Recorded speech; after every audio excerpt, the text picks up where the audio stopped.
She disappeared 14 years ago. Now she's standing in my kitchen. This is The Daughter Who Came Back, a gripping psychological thriller about a stolen child, a family built around unbearable loss, and the terrifying question every mother fears asking: what if the child who returned isn't really yours? For 14 years, I woke at exactly 4 o'clock every morning, the same time, every night. I would lie awake staring into the darkness, wondering where she was, whether she was warm, whether she was afraid, whether she was even alive. People say grief gets easier. They're lying. You simply learn how to carry it without letting everyone else see the weight. I tried. My husband and I rebuilt what little remained of our marriage. We raised our other daughter in a quiet Cotswolds village. We smiled for birthdays, celebrated Christmases, and pretended our family wasn't missing a piece that could never be replaced. Then, one ordinary afternoon, I walked into my kitchen, and she was there. The face I'd imagined thousands of times. 14 years older, 14 years changed. She looked at me as though she'd been expecting me all along. It should have been the happiest moment of my life. Instead, I felt afraid. She knows things she shouldn't know. She watches me when she thinks I'm not looking. She speaks to my husband in whispers that stop the moment I enter the room. Everyone tells me I'm imagining it, that trauma has made me suspicious. Maybe they're right. Or maybe every mother's instinct is telling me the same impossible truth. The girl who came back knows exactly who we are. But I no longer believe she came home because she missed us. Prologue. "Bella!" my husband shrieks. And I mean shrieks. I have to rip the phone away from my ear, but bring it back quickly, every fine hair on my body standing on end. I can tell from the frequency of his voice, the high pitch, something is very wrong. My first thought is that one of the girls has somehow fallen from their cot, hurt themselves. I brace myself for a taxi ride to A&E, for a night spent in hospital dealing with a toddler with a broken arm, a fractured leg, some sort of intrusion injury with teeth jammed up into the gums. I knew we should have lowered the cot mattresses sooner. The girls have been on the verge of lifting themselves up and over the bars for weeks. "James, what is it?" I shout over the pulsing music, Michael Bublé belting out Holly Jolly Christmas. I fight my way through the crowd, gyrating around me, trying to make out anything from the other end of the phone. "Bella," he says again, "Robin's gone." I still, the floating restaurant, rocking lazily side to side. There is a moment, an acquiescence in my stillness, a somber surrender to a future I hadn't seen coming. Out of everything my husband could have possibly said, it is this that I'm least expecting. And I hate to admit it, but my reaction is to laugh. I actually smile, my lips breaking apart, showing my teeth to my colleagues as I head towards the exit. It's a reaction to shock, it must be, because the last thing this is funny. Still, I'll never forgive myself for laughing, and I'll never be able to laugh again. Not properly. I can't believe it, though, even when James says it again. "Robin's gone." There's a hysteria to his voice so alien to me, it really is almost comical. This is a prank, a sick joke. It must be. Robin can't be gone. I fed her dinner, bangers and mash. Most of it she chucked to the carpet with her chubby little hands, flung gravy at our teal walls. I washed her in the bathtub, listened to her squeals of delight as I poured in the Max Matey bubble bath. James had lifted her out and pretended she was a rocket ship launching into space. He'd wrapped her in a towel, forced her to brush her 10 little milk teeth before passing her to me so he could repeat the process with her twin sister, Skyla. I'd pulled on Robin's bluey Christmas pajamas, part of a matching family set from Tesco I couldn't refuse. I'd read her a story about unicorns and gave her a bottle before I left tonight. I'd breathed in her blueberry shampoo, fought a cry when I'd stepped on the Duplo scattered on the nursery floor. I'd whispered, "I love you," and put her down, the way I've always done. She turned on her side and snuggled into her teddy, spritzed with my ghost perfume, eyelids fluttering closed. She was fine. "Robin?" I ask now, blinking once, twice, 3 times. What do you mean Robin's missing? Missing how? Yeah, Robin, definitely. And I don't know. I checked the monitor and she just wasn't there. She's gone, Bella. He isn't sure if it's Robin or Skyla missing, and while that shouldn't be important right now, a prickle of annoyance works its way into my system. You'd think, almost 24 months after the adoption, he'd be able to tell the girls apart. Skyla? I whisper, gripping onto a stair banister wrapped in a Christmas garland, dusted with winter berries and pine cones. The needles prick into the palm of my hand, but there are too many questions surfacing to care. Skyla's still asleep, he says, his voice softening. I breathe out, relieved to know one of our daughters is safe. But how is that fair? How can I be feeling any kind of relief? Robin is missing. James, you've been there all night, haven't you? There's an accusatory tone in my voice I can't camouflage, and I don't want to. How the hell could he not notice someone taking our child from their cot? Yes, of course I have, he responds, hurt scored into his words. The music around me is too loud, the slow vibrations of the bass jarring my heartbeat. Then how did you miss it, I want to ask? How did you miss someone coming into our apartment and taking one of our daughters from her cot? It isn't a big apartment. It's pocket size at best. Someone would have had to creep right by the living room to get down the hallway and into the girls' nursery. Could he have missed that? Was the television turned up too loud? What the fuck happened? I'm coming, I say, my words hollow. I hang up and immediately flick through the apps on my phone. Was that the hubby? Gabby, one of our admin ladies, asks drunkenly. She's swaying, gripping onto my forearm for support. There's tinsel wrapped around her neck like a scarf, and it takes all of me not to hurl her into the wall and choke her with it. Right now, I do not have time to deal with the drunk, drinking from their cups of cheer. Please, I manage to gasp. Please say there's an emergency. I have to go. And with that, I'm out the doors, a cold sweat dripping down my back. Every tree along the harbor side is strangled, tightly bound with fairy lights, the masts of moored boats, too. I breathe in roasted chestnuts, cinnamon, and clove. It's overpowering, making it hard to concentrate. The water laps gently, shimmering under the glow of outdoor heaters. I push through the people wrapped up in scarves and hats, swarming each wooden chalet selling handcrafted gifts, mulled wine, and sweet treats along the quay, needing space, needing to get home to my family. I knew I shouldn't have come. I run through the puddles marking Millennium Square, and beneath the luminous white lights blinking from the Bristol wheel, I manage to book an Uber. The driver is infuriating. The little icon of his car, a black Mercedes, bobs up and down the streets, seemingly going in circles for a good 7 minutes before he finally pulls to a stop in front of me. I want to scream at him, to ask what he's been doing, but I daren't lose my transportation home. Not now. It'll take another 20 minutes to wait for another driver. Instead, I buckle up, and when he asks me to confirm where I'm going, all I can do is nod silently and watch the clock. One day turning to another. I just have no words. Not for this man, not even for the police when I finally arrive outside our estate. The situation hasn't dissolved as I was sure it would. Robin hasn't been found, hunkered down in some corner she somehow managed to wedge herself into. No, I know that even before I speak to anyone. Helicopters and drones are scouring the harborside and docks from above. The cobbled quaysides are lit up with searchlights. It's the first jolt to my system that this is very, horribly real. I run past them all, past the police and dogs already pressing their snouts to the ground, past my husband with his head in his hands at our kitchen table. I stumble up the staircase, the walls cold against the palm of my hand as I push myself forward. I don't stop outside the twins' nursery. I barrel in. Skyla flips in her cot, raising her head sleepily in my direction. Her mop of blonde curls falls into her eyes. Just as she blinks me into recognition, a smile adjusts her face.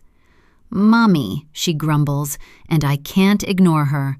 Despite everything, I must continue as Mummy, because I still am a mummy, even if one of my babies is missing.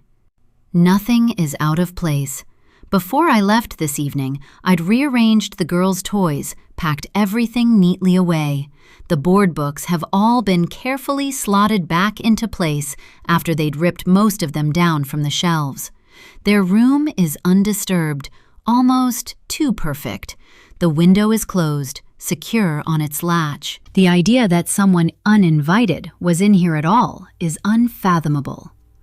"Bunny," Skyla whines as I lift her from the cot, her tiny arms reaching out for her plush toy, the one she won't go anywhere without. I glance at Robin's cot, where an identical bunny lies abandoned. Robin would bawl until that toy was tucked safely under her chin at night. But here it is. Her pillow is slightly indented, making me think she hasn't been gone that long. I fight the urge to reach out and touch it, press my fingers to where she slept just hours ago. Is it still warm? The nursery seems darker somehow. I make for the light switch, slap it on. It doesn't help, revealing nothing. My daughter, my sweet little Robin, is gone. 2 police officers darken the hallway, shuffling foot to foot. "Bella," they whisper softly, "we need to speak with you, now."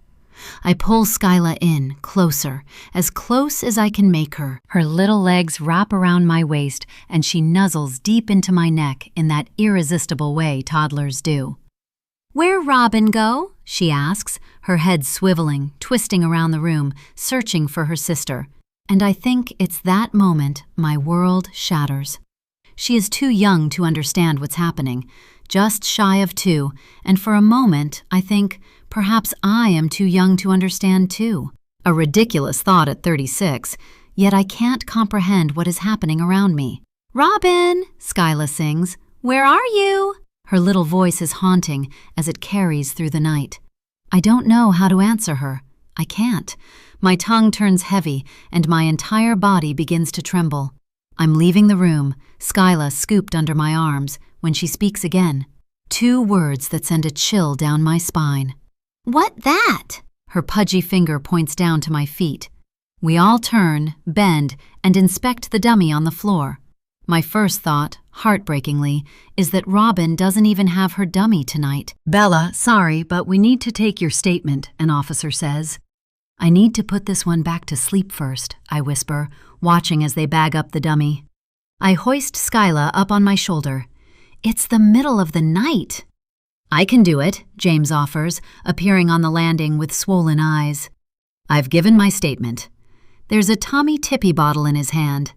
I don't say what I'm thinking, that he was in charge of our girls and now one of them is missing. I can't say that, cast the blame.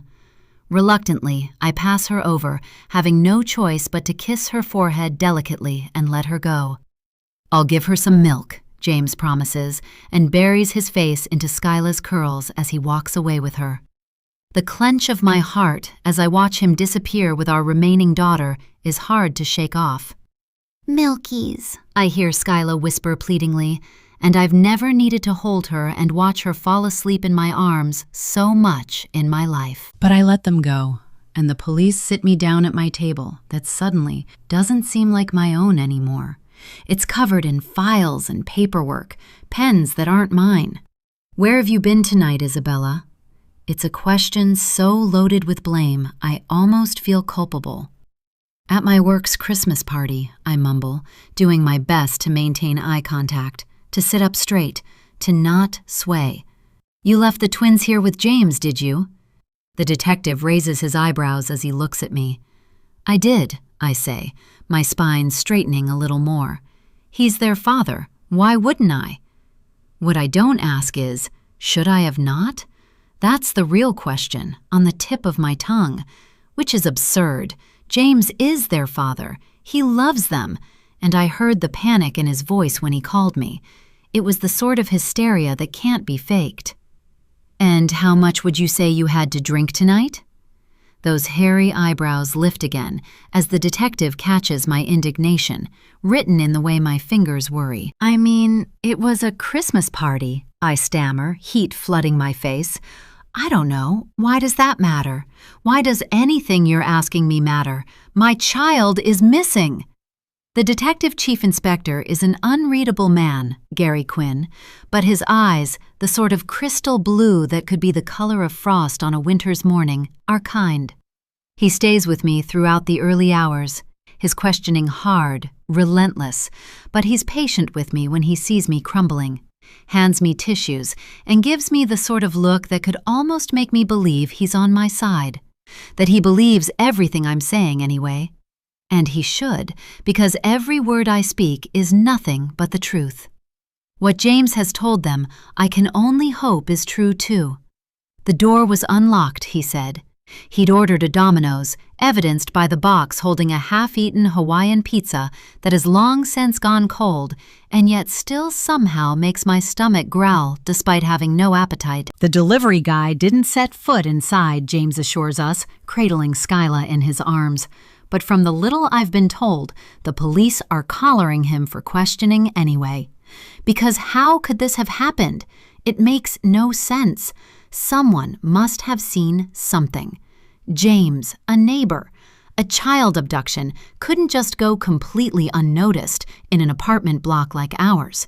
People know Robin. They'd have recognized her getting carried down in the lift by someone unknown. "Were you drinking tonight?" I hear the police questioning James again, although he's meant to be with Skyla, getting her to go down.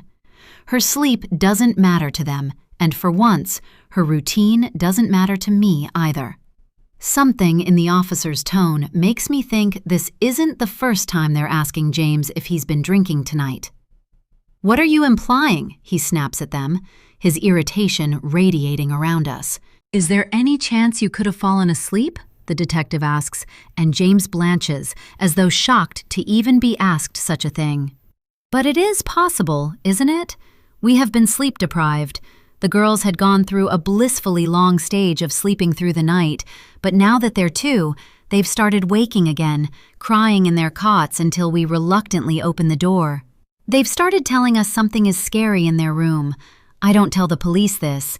Every 2-year-old has a wild imagination and gets nightmares, don't they? "I may have fallen asleep," James admits with a perfunctory nod, not meeting anyone's eyes. "I ordered the pizza after the girls were down, and Bella was out, took it inside and started watching Stranger Things on Netflix. Maybe I didn't lock the door behind me, I don't know. And then I guess I just dozed off." Dozed off. Such a simple explanation for the most impossible of situations. But it's not impossible, because it's happening to us. Something very close to hatred oozes from my pores at his explanation. Even if he had fallen asleep with the door unlocked, it cries on its hinges when we open it. It's the sort of noise that would have woken him unless he was in a very deep sleep. I want to take DCI Quinn to one side and beg him to breathalyze my husband. I'm kind of shocked it isn't something they've done already. Unless they did it before I arrived. I don't know, and I'm too scared that if I ask it will seem like I'm finger-pointing. Because I'm not.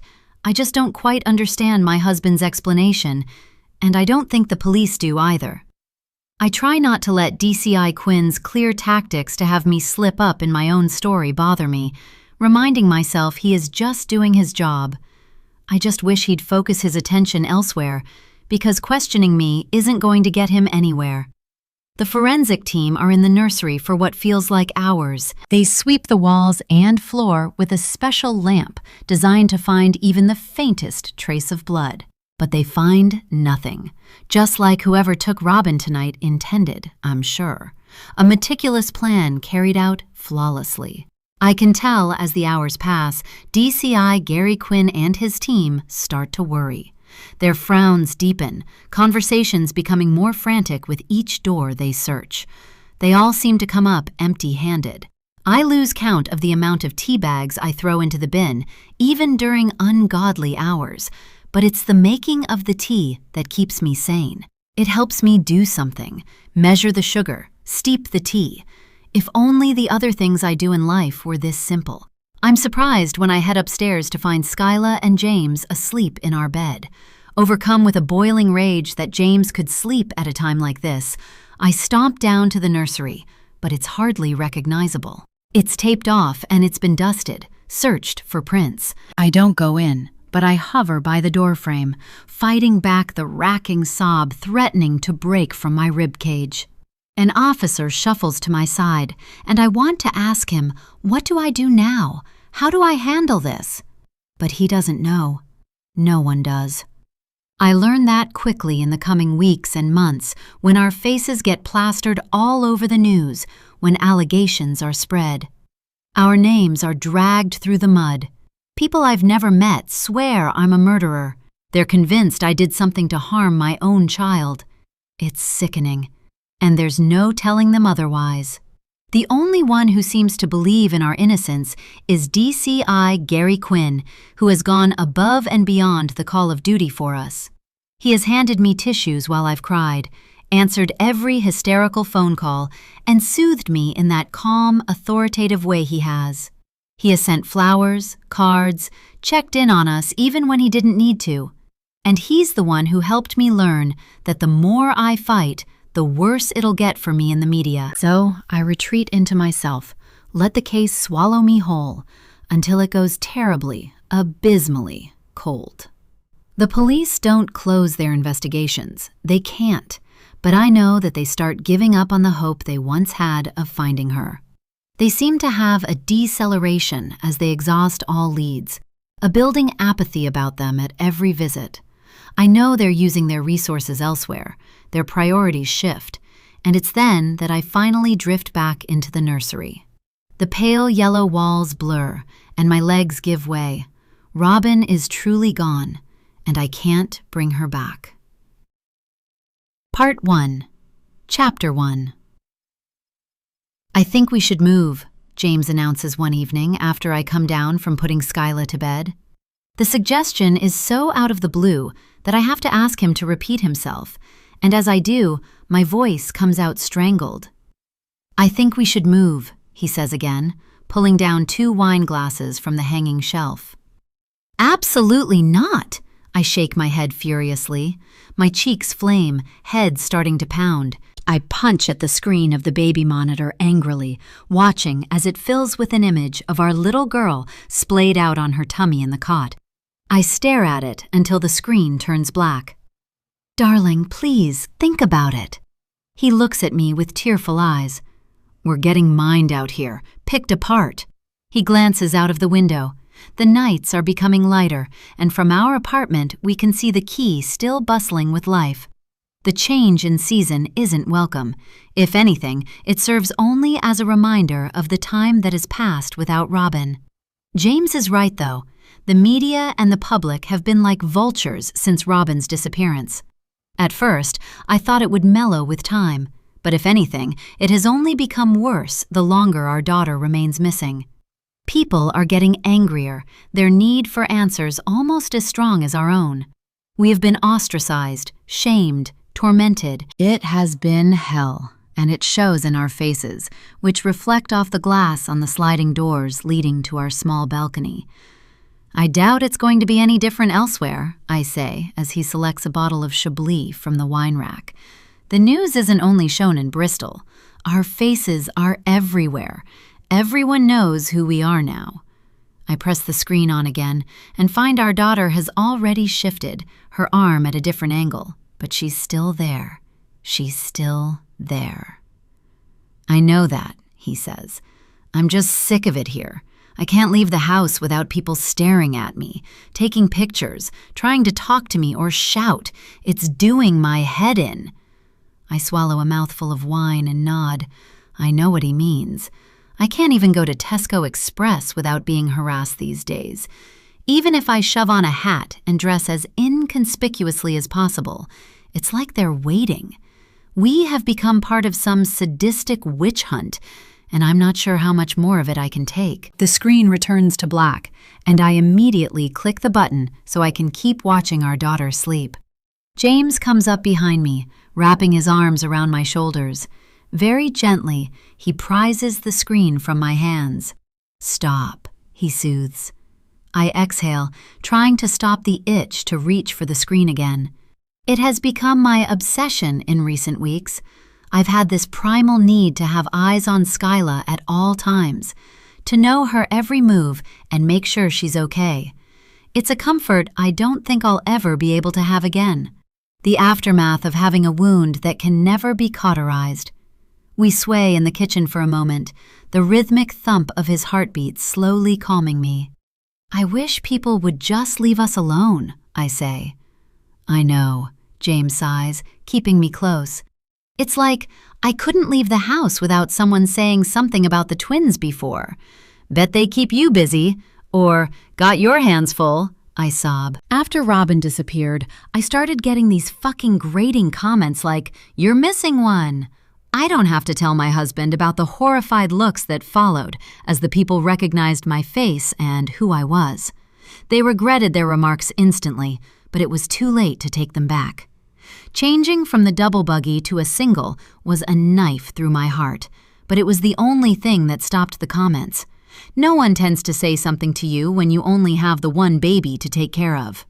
"I hate them," I whisper, wishing there was a way to escape all the people trying to kick us while we're down. But there's not, and all we can do is keep taking the blows, not fight back, not give anyone a reason to think for 1 second that we are angry people. One wrong move and we'll be labeled aggressive, violent. It'll all be used against us in the media. My eyes burn, and I rub them with my thumb, wishing the world could simply see us for who we really are, human beings. No one ever sees us as that anymore.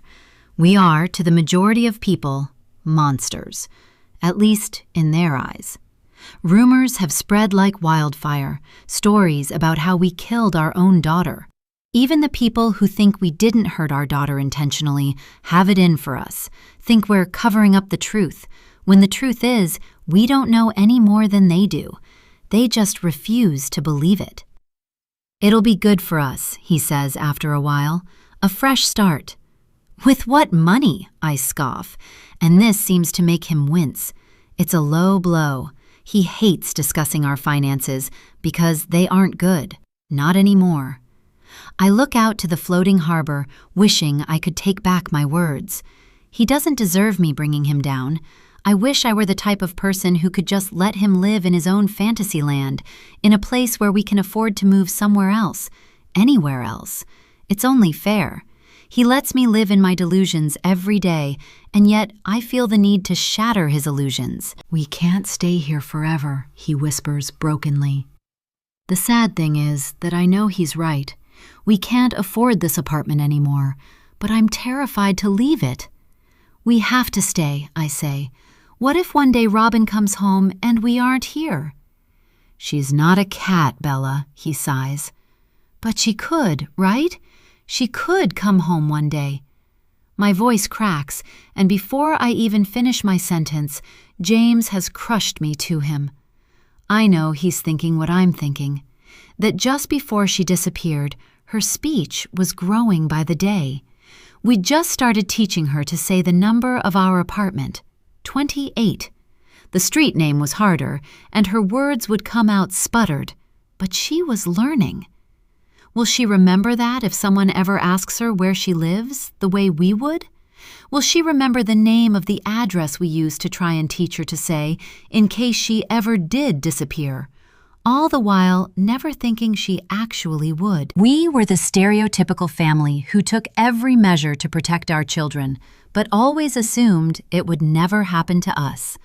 But isn't that every parent's mindset? No one would ever wake up one day and think, "My child might be abducted today." Aren't we all then guilty for thinking nightmares like that impossible? Yet I have learned that they are very possible, and I'll never throw caution to the wind again. I hate that I'm still clinging on to the hope that Robin will just suddenly appear one day, but how can I not? I am her mother, maybe not by blood, but in every way that it matters. If I lose hope, I fail her, don't I? "We can't move, James. We can't." I speak into his chest, my voice muffled, but I stand my ground and my words are firm. "Okay," he says, his shoulders dropping. "Okay."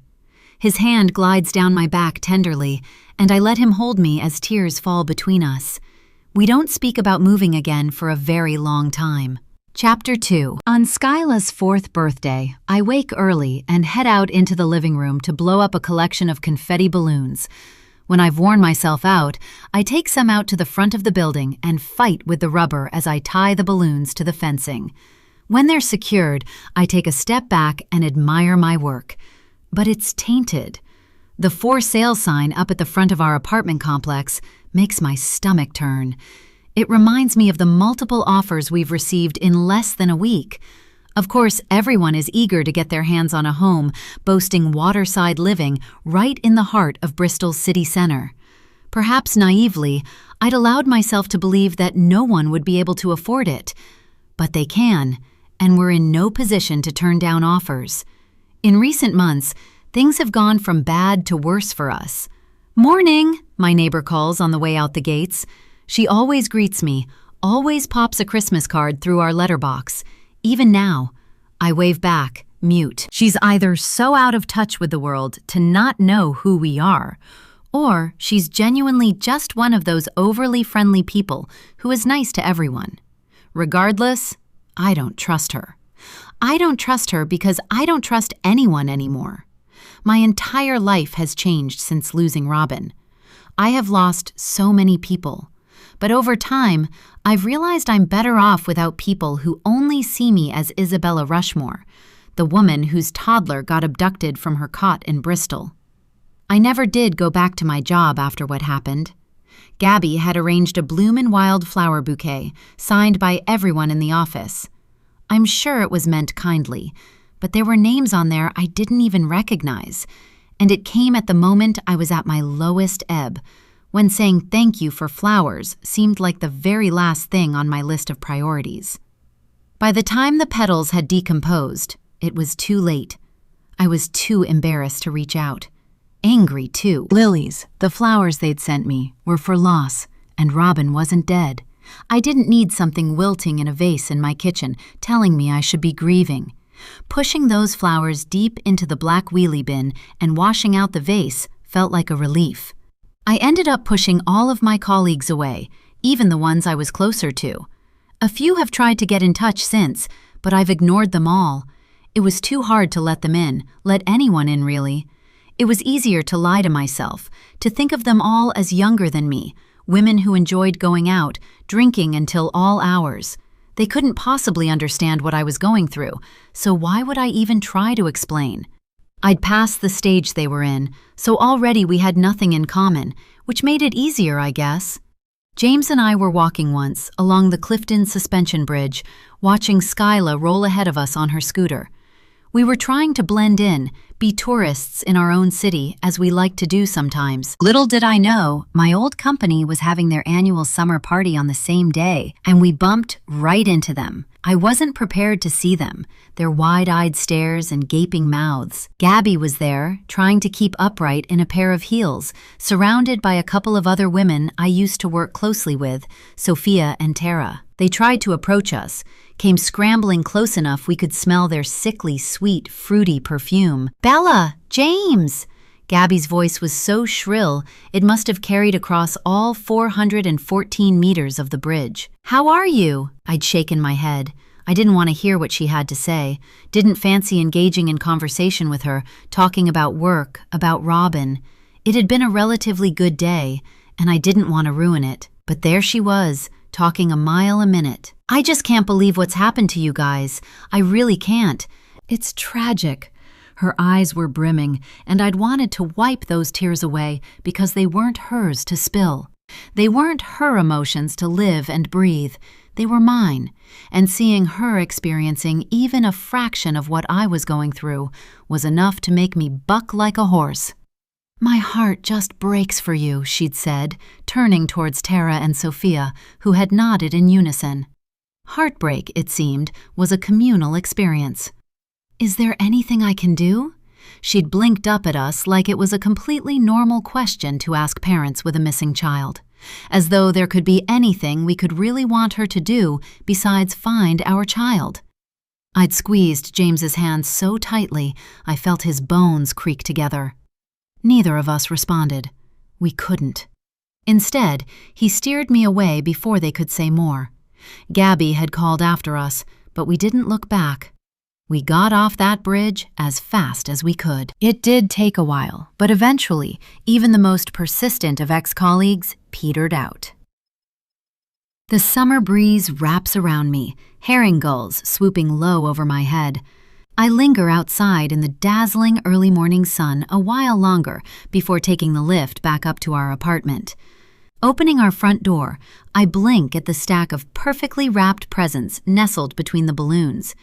Thank you, I breathe a sigh of relief. James smiles, a tired, sad smile, but a smile nonetheless. I know you struggle with today. Thanks for doing the balloons. He hands me a coffee in my chipped Le Creuset mug, kissing me delicately. I wish I didn't struggle with it. I wish Skyla's birthday could be the celebration it should be, the one she deserves. But I'm torn, always thinking about the other birthday girl on this day too. I can't forget her. I won't. Families spill in throughout the morning, bearing gifts and planting kisses on both sides of my cheeks. Skyla has a friend or two show up, their timid parents hovering by the cocktail sausages and drinks table. From experience, we know they'll make their excuses and bow out early. Skyla doesn't seem to care. She's ripping into her gifts, her perfect curls and pigtails. She shows off her new toys to her friends, and I wonder how nice it must be to be so completely oblivious to the world, to not care about who we are. James still tries with Skyla's friends' parents. I gave up long ago. I let them in our house, let them pick at our snacks and drink our lemonade, but I don't interact. After a while, there became no point. Anything I said would only be leaked to the media in the past. You just can't trust anyone these days. So I don't. I do the best I can today, though, for Skyla's sake. I offer slices of ice cream sundae birthday cake, help the girls play pass the parcel, and I bite my tongue when, after less than an hour, as predicted, uncomfortable parents guide their daughters out of our apartment. Right, James claps his hands together, switching the music over from The Wiggles to something more adult-friendly. Now they've cleared off, shall we order a takeaway? Chinese, Skyla squeals, and because it's her birthday, her choice rules. I wonder if Robin were here, what her favorite takeaway would be. I do that sometimes, lose myself marveling in who Robin has grown into, what she likes, what she doesn't. Does she ever get takeaways wherever she is? I like to think so. James writes down everyone's order. A starter of crispy aromatic duck and pancakes, a portion of tempura prawns and some crispy seaweed, barbecue spare ribs, roast pork Szechuan, king prawn kung po, and crispy shredded chicken. Don't forget the sesame prawn toast, Skyla cries as James reads the order back to us. How could I forget? He smiles, ruffling her hair. He dials the restaurant and places the order while I set the table with the special ceramic dinner set we've had for years. Skyla helps me, placing chopsticks down next to each rice bowl with such concentration on her little face I can't help but smile. Bella, I've been wanting to speak to you, Harper, James's sister says, drifting over with a glass of Prosecco in hand. Her ash-blonde hair is perfectly waved, not a strand out of place. I say, busying myself with collecting all of the discarded wrapping paper from Skyla's presents. Well, you see, she starts, hesitantly. Robert and I have been having some difficulties. I stop and look up. It isn't like Harper to confide in me. We aren't close. I used to want to be, but she was never exactly forthcoming in that regard. We've had a fair few spats over the years, and any time I don't need to see her, I choose not to. She's the jealous type, and toxic too, but she's family, and I have to grin and bear her from time to time, birthdays and Christmas mainly, but I tend to try and avoid her as best I can for the most part. Difficulties? I ask, and grab the neck of the bottle of Prosecco, feeling like I'm going to need a drink for this conversation. For any conversation with Harper, really. It's impossible for her to talk about anything other than herself. I pour myself a glass while I wait for her to respond. "Trying to conceive," she hisses, her cheeks flaming red. "Oh," I gulp. I can't help but stare at her mortification. It is probably the first time I've ever seen her look anything less than confident. "I mean, how long have you been trying?" "About a year," she winces, glancing around as though worried someone might overhear our conversation, but one of Skyla's new toys blares loudly, drowning us out. "I don't know what we're doing wrong, and I was wondering if I could maybe come to one of your infertility support group sessions?" There's a sinking feeling in the pit of my stomach. I started the support group for women like me who struggled with falling pregnant, and over the years, it's been my safe space every Thursday evening. I don't really want to open this up to Harper, but I can't say no either. How could I? It would go against everything the group stands for. I shift my weight from one foot to the other. "I'm sorry, Harper.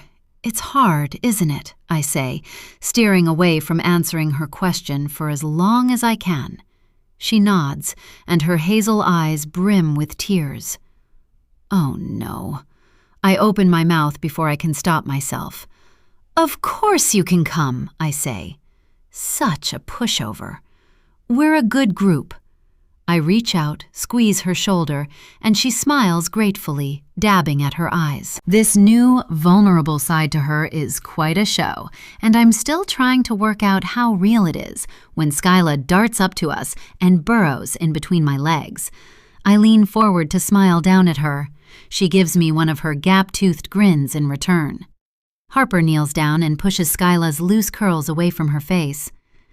"Want to show me your new toys?" she asks, all traces of her sadness gone in an instant. Skyla unwinds herself from around my legs, and I watch as she laces her fingers through Harper's, guiding her over to the corner of the room. Harper is a good auntie, she is, as much as it pains me to admit it. She's great with Skyla, and for that, I'm grateful. She'd be a great mother, too, I realize, watching as she helps to untwist the plastic wire keeping one of Skyla's new toys in its packaging. When we're all around the table, I start dishing Skyla up some food in her pink car-shaped plate. She's always called it her Barbie car plate. She's had it since being out of her high chair, since starting to sit in the big girl chair at the table with us. It's something she probably should have stopped using long ago, but she loves it, and it makes her happy, so I've let it stay. A bit like the dummy, really. I know I get judged for letting her still have her dummy, but enough has been taken away from Skyla in her young life. James clears his throat when we're all seated, looking around to make sure everyone's glasses are topped up. "To the birthday girl," he grins. And although my stomach clenches, I summon a grin and take a sip. "Cheers," I say, echoing everyone around me. Skyla beams, looking between us with a Cheshire grin as she raises her glass of Vimto. "Cheers," she copies. Her dark eyes shimmer, and I find myself looking deeply into them. I'd been devastated when they'd changed from blue to brown as she got older. Not knowing the genetics she and Robin had, it came as a bit of a shock, but now I love how warm they are. How they turn almost gold if they hit the light the right way. "I'd like to make a little announcement." James looks around the table, but refuses to meet my eye, and I don't like it. I don't like the unexpected, and I don't know what he's about to say. "Well, go on then," Harper cries, eyes wide. "You two pregnant?" Her question stings. I freeze while James takes the force of the blow. "No," he answers sharply. "We're not." As always, Harper doesn't seem to realize she's hit a nerve, too caught up in her own life to care. A common trait of a narcissist. "As you all know, the apartment's been on the market," James says, and now his eyes meet mine from across the table. His Adam's apple bobs in his throat nervously.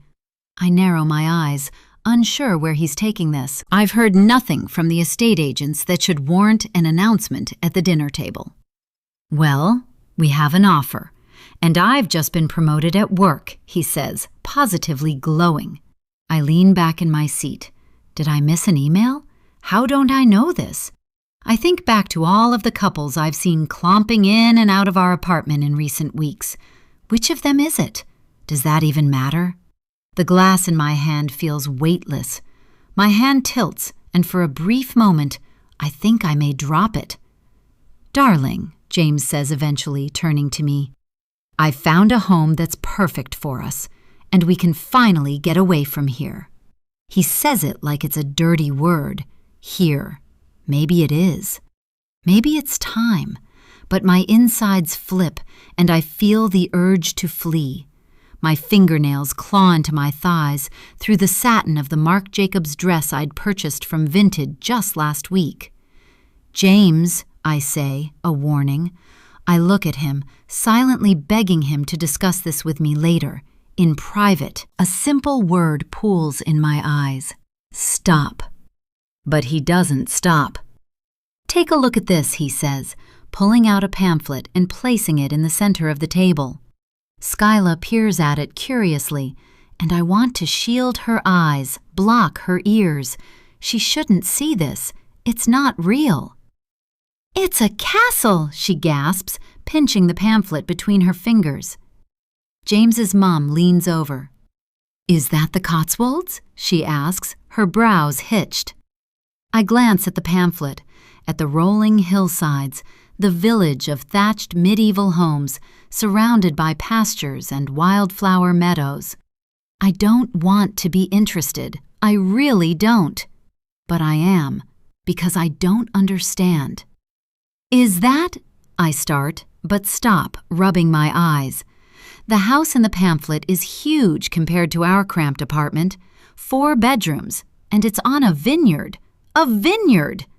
I look at James, searching for a hint of a smile, something to give away this cruel joke. But he's deadpan, serious. No. Must have been one hell of a raise at work, my mom mutters. I consider her words. James has been in IT ever since I've known him, and he's always earned well enough. Enough to get by each month, that is. But Jesus, not this well. Have you become partner or something? I can't help but joke. He looks down at his ribs, pushing them around his plate. Appreciate your vote of confidence, he mumbles. No, the inheritance from my grandma finally paid out. A silence falls over the table, only broken by the crunch of prawn crackers between Skyla's teeth. James, I say, squirming in my seat. He doesn't look up at me, and it makes me feel like the biggest bitch. I've hurt his feelings, and despite everything, that's the last thing I want to do. Cotswolds. James's dad, Oscar, grunts. Isn't Jeremy Clarkson there now? I know he's trying to change the subject, doesn't want to bring James's grandma, his mother, to the table. I know the inheritance has been difficult, and I've kept out of it for the most part, too swept up in raising Skyla to actually care. It was only occasionally, when James would come huffing and puffing to me, needing to vent about how difficult the process of getting his inheritance was, that I really listened. I guess I should have listened better, because I'd had no idea it could have afforded us something like this. My dad nods at Oscar. Has that pub, doesn't he? Always wanted to go. Well, wouldn't this be the perfect excuse? My mom smiles. You 3 move there, we can plan a family trip and go pester Jeremy at his pub. We aren't moving there, I say, looking around the table. I want everyone to stop being so ridiculous. Even with the world's biggest raise, we wouldn't be able to afford this place. And what about Robin? Robin? Have people just forgotten about her? Inside, my stomach is roiling, and I want to scream. I try to swallow, to coat my throat, but I can't. But the thing is, darling, I've already bought it, James says, blinking up at me with huge eyes. You what? I bought it, James says, a quiver to his smile. His hand runs through his salt and pepper hair as my eyes pin him down.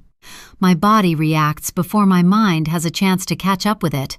I pick up the closest object to me, a porcelain serving spoon, and chuck it at his head. He ducks, and the spoon shatters against the wall. While my chest heaves, Harper and my mother abandon their chopsticks, guiding Skyla quietly away from the table. Guilt eats at me as she turns to look over her shoulder at us, wanting to make sure we're okay. I give her a small, reassuring nod as I calm myself. I am left at a table surrounded by men, a lioness cornered. "I think that's fantastic, James." My dad raises his glass, and I try to hide the chagrin that runs up my spine. "You didn't even ask me." I shake my head at my husband. "If we can afford it there, why couldn't we just stay here?" "It's time, Bella," James says, butter soft. "It's time to go." The warm, thick scent of hoisin, of toasted sesame, vinegar, and spice is in my nose. It's so strong I can't breathe. Before I can respond, my dad interjects. "He's right. This isn't good for you," he says, gesturing around the living room. "But this is our home," I cry, my hand coming down hard on the table in front of me. The dinner set clatters noisily against the wood. Everyone jumps. "Sweetheart," my dad says slowly, "this place can't be healed with time. You should have left long ago. I understand why you stayed, I do." He reaches out for my hand, but I rip mine away from him. I don't want anyone touching me right now. "She isn't coming back," Oscar says, and I want to jam those words back into his mouth. My body starts to shake violently. James makes his way around the table, crouching at my side. My fight is gone. I don't even have it in me to push him away as he places a hand on my thigh, tender from my nails digging into them. "This is what we need. It's what Skyla needs," he says, placing the pamphlet onto my lap. I blink at it through tear-filled eyes, at the 19th century home with its panoramic Cotswold views that is apparently now ours. Skyla deserves a good life. And I guess that seals it. One daughter needing a good life over the other needing memorializing. I can't pack our lives up into cardboard boxes. I just can't. Instead, I take Skyla away to Center Parks for a weekend while my parents help James. The woodlands and outdoor activities keep us busy. It stops the horror I'm feeling from unfurling. For a couple of days, Skyla and I become nobodies, and it's lovely. We learn archery, play adventure golf, and get our hair braided. I take her on a pony ride, and she begs at least once an hour every waking minute of the trip for a pony of her own. And I think, maybe, if we can afford this home in the Cotswolds, maybe we can get her a pony. Maybe we can become horse people. I catch myself wondering if this is what it'll be like out there. Is this really what we've needed all along? It's a rattling thought, and it makes me want to cry. The biggest part of me feels like leaving Bristol is abandoning my other daughter. Even my counselor tells me otherwise, but I won't believe it, can't believe it. Robin is still out there somewhere. I know it in my heart, which shatters as we close the door to our apartment for the last time and walk away from the place where Robin was taken.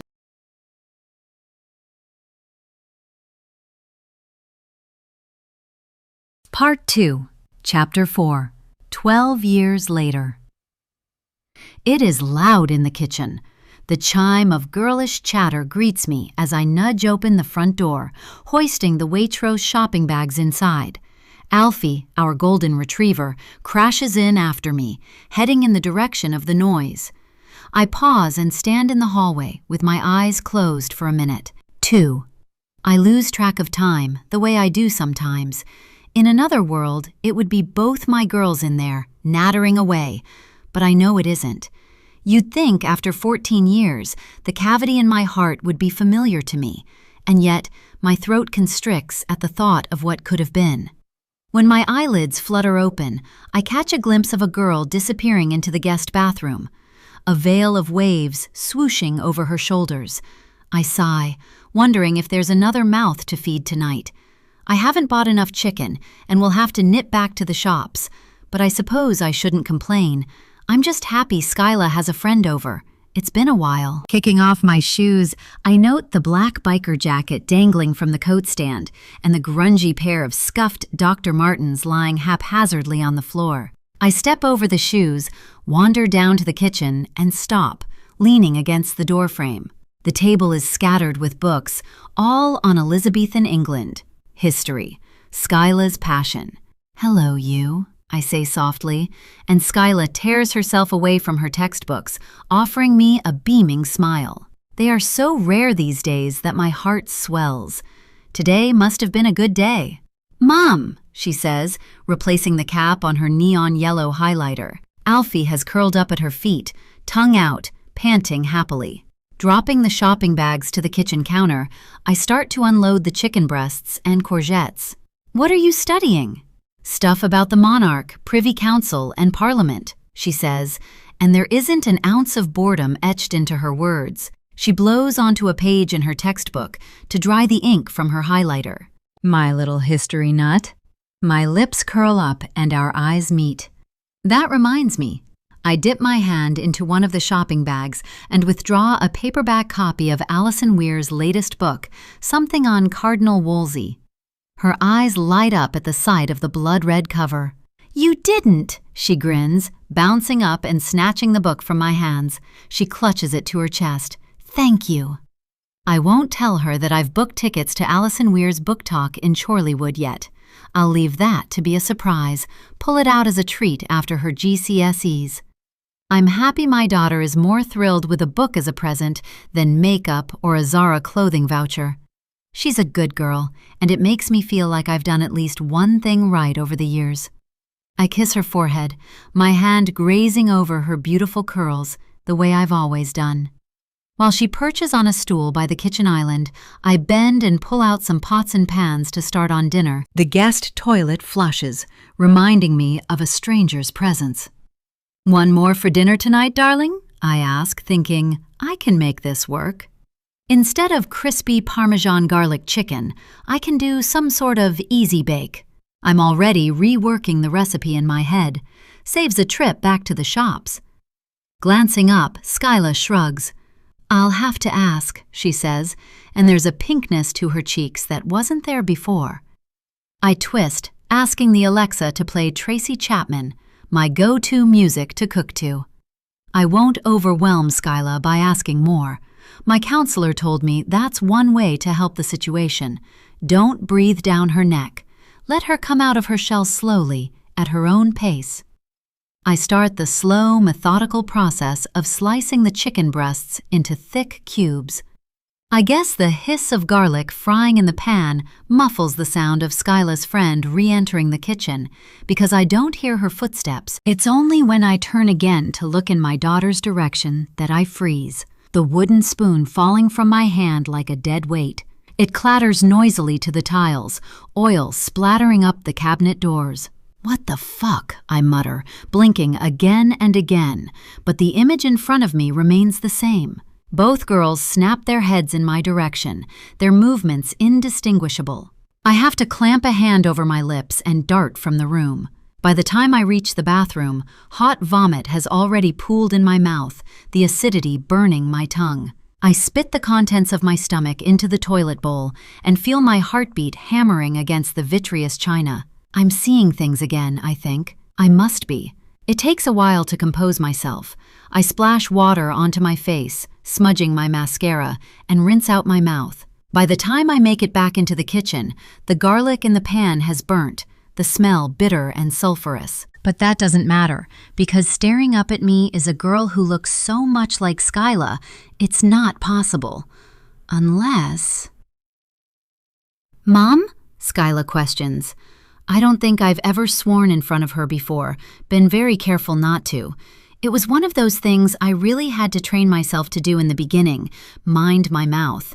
Not that I was overly vulgar or anything, but I'd never had tiny ears around me before Skyla and Robin came along, and all I wanted was to be good enough for them from the moment they arrived.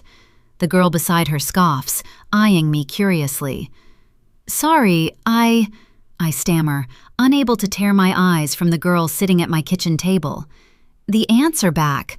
I'll just go out to the shed and get the ant killer." With that, I stumble through the French doors and out into the garden. The air is sweet with the honeysuckle climbing up the Cotswold stone walls. I try to breathe it in, to calm myself. Think rationally. I've mistaken many young girls for Robin over the years. This is no different. The girls' voices carry, and with it, a gentle tittering, too. Nothing like the unfiltered chortles that once rang throughout our apartment in Bristol, but stifled giggles, more self-aware. Yet still, my ears fill with this sound, and it sends a shiver down my spine. Pulling my phone from my back pocket, I find James in my call log history. I'm about to press on his name when I stop myself. How many times have I done this? How many times has he had to talk me down? But this is different. I round the corner, running along the outside of the north wing, through the parterre with the fountain, and down along the apple orchard until I reach the front door again. Alfie is at my heels, his tongue lolling out of the side of his mouth excitedly. He thinks this is a game, but I don't have the time to play. Hurling myself inside, I take the steps 2 at a time and crash into the bedroom. I fling open the doors to our walk-in wardrobe and step inside. Even after sitting on the velvet ottoman for a few minutes, the thundering in my chest doesn't stop. When I can, I rise and make my way to a cupboard I haven't opened in many years. As soon as the doors part, I breathe in the smoldering pain kept inside. Dangling on children's coat hangers are an array of twin clothing sets. I remember each one vividly. In the early years after Robin disappeared, all I did was stare at photographs of her and Skyla, together, as they should be, always dressed the same, despite my husband's protests that they should have their own individual personalities. My fingers run along them now, awakening the hangers that stilled long ago. The clang of the metal wires against the railing sends my heart galloping faster. Hesitantly, somewhat reluctantly, I raise up onto my tiptoes and reach for the fabric box containing every memory I have of Robin. Every good memory, and every painful one, too. I pick up a photograph of Robin from the day the girls were placed into our care. I'd wanted to document each girl separately, and I did, for almost 2 years.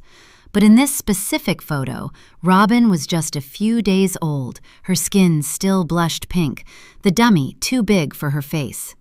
There was a ridiculous tuft of blonde curls atop her head, and her eyes were deep blue pools, unfocused, and lips permanently set in a frown.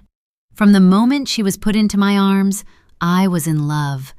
I did worry with the twins not being mine by blood. Would we connect? Would they get used to my smell and learn to trust me? I shouldn't have been concerned. Robin had scrunched up her little fists and fallen fast asleep on my chest on the day she came to me. Her breath was a whisper, as delicate and soft as her skin. I remember each girl differently. Skyla was always the easier one. Took her milk, settled easily. Robin was just as lovely but harder. She didn't sleep unless wedged between James and I, and even then, she'd wake multiple times a night. She had horrendous tummy issues, fussy eating habits, but she was ours. They both were, and we weren't going to complain. We couldn't believe our luck after all my struggles with PCOS preventing me from getting pregnant. Damn those polycystic ovaries of mine. I truly thought the process of becoming foster parents, let alone formal adoption legalities, would be our next big battle. I was sure I'd be closer to 40 before finally becoming a parent. So I got the shock of my life when I was told not 1, but 2 tiny humans were coming to stay with us. I continue to leaf through photos of Robin, watching as the bones in her face shift, remolding her features. Her hair became longer, her eyes darker, and a small beauty spot appeared just above her lip on the left-hand side. Studying her face in the last photograph I ever took of her, I wonder, not for the first time, if it's really possible to match this image to a person 14 years later. But that beauty spot is distinctive, and I know I need to force myself back down to the kitchen to search Skyla's friend's face. Before I do, I page through the various articles from her disappearance. Clippings I haven't looked at in many years. Who would? Remembering the day the little girl we were supposed to be keeping safe disappeared is too much for me. Just the titles alone bring tears to my eyes. Toddler stolen from cot. Unexplainable disappearance of Robin Rushmore. Are Robin Rushmore's adoptive parents guilty? It's too hard to read the actual articles. Not again. The flippant words journalists wrote about us have haunted me ever since. I swallow, dab at my eyes. Revisiting that time in my life is hard, and so I slam the lid of the box back down, sealing away the pain once more. The photograph of Robin I kept aside dances to the floor.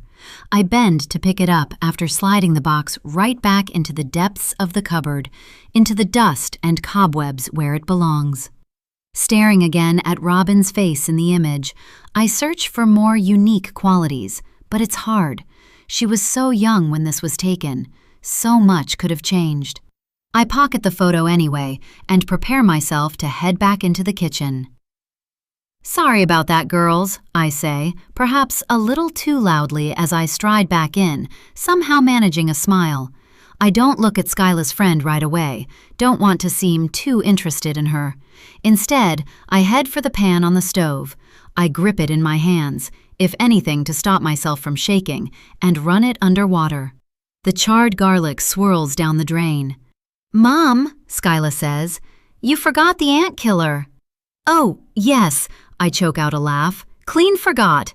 I turn slowly, positive the girls can hear the frantic thump of my heart. My breathing is ragged, and my eyes fight to look at anything but Skyla's friend as I face them. I can't help myself, though. The urge to check her face, to search for Robin's beauty spot. It's dizzying.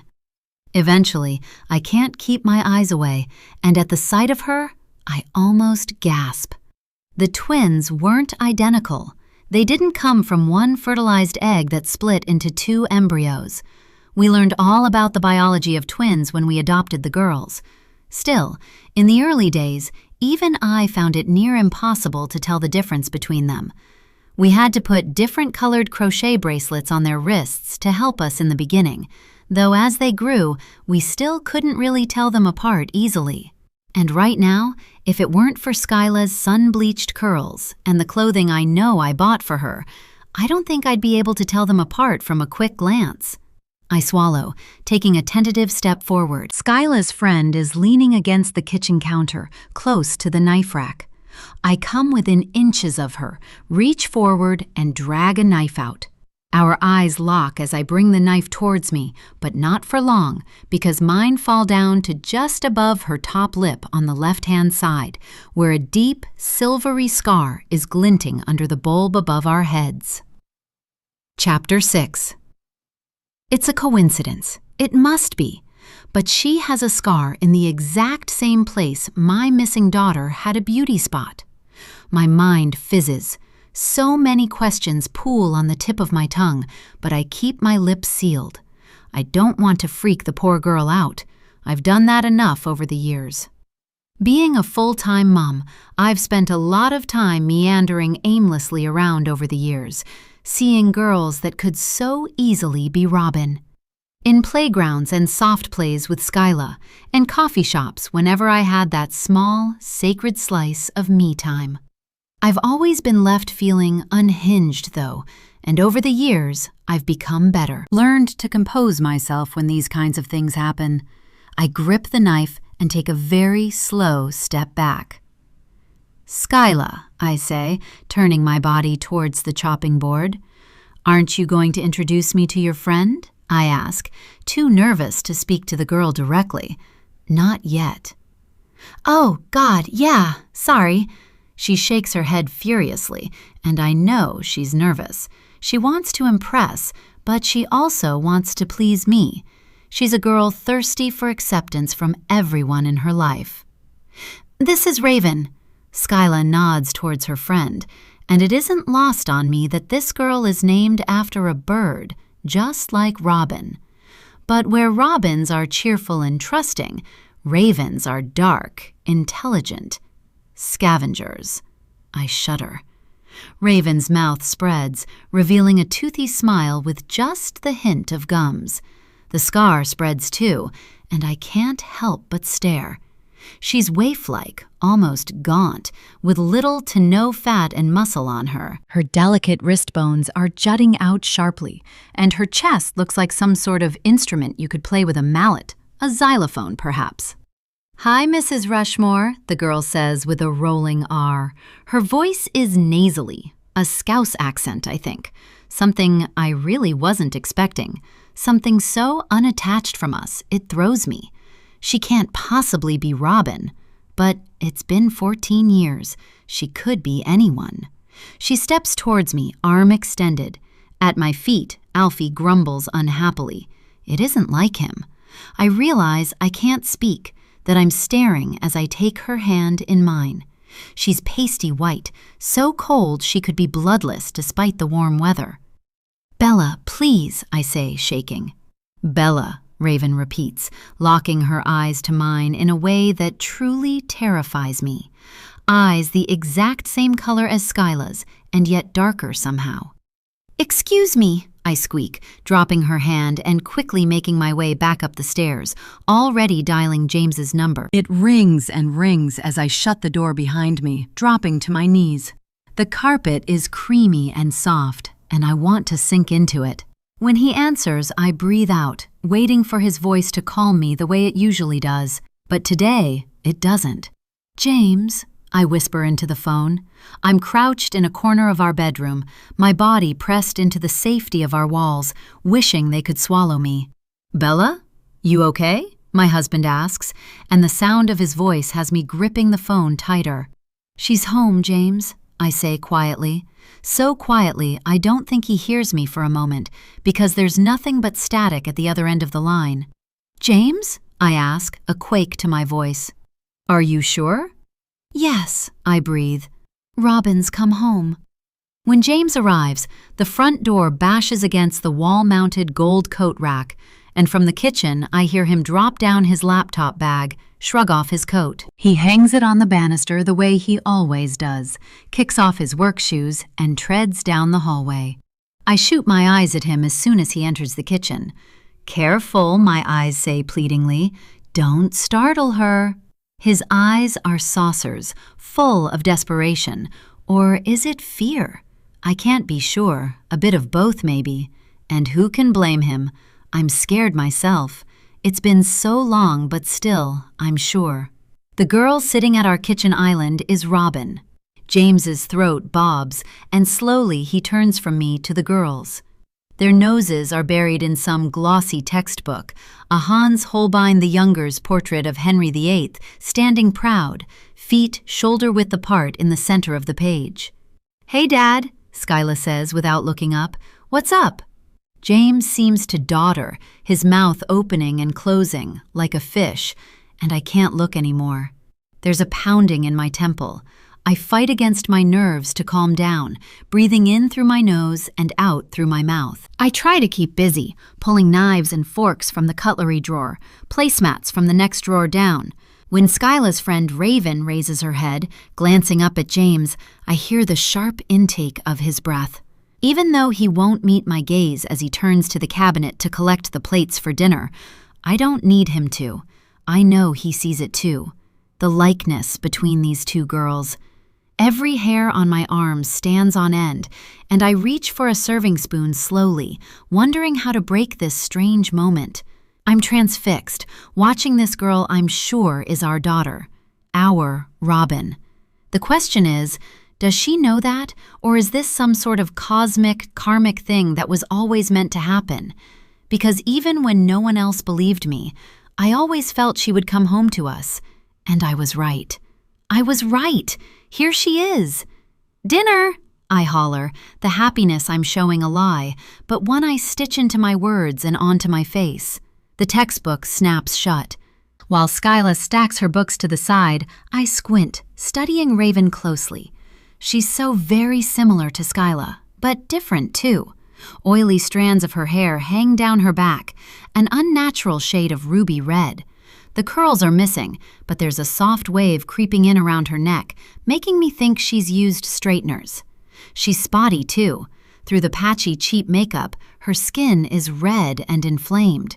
She has the same deep-set eyes as Skyla, with the same inky hue. The same cupid bow lips too, though hers are painted a dark plum, making her look paler than she really is. "Take a picture?" Raven's voice breaks my daze, and she stabs chicken onto her fork.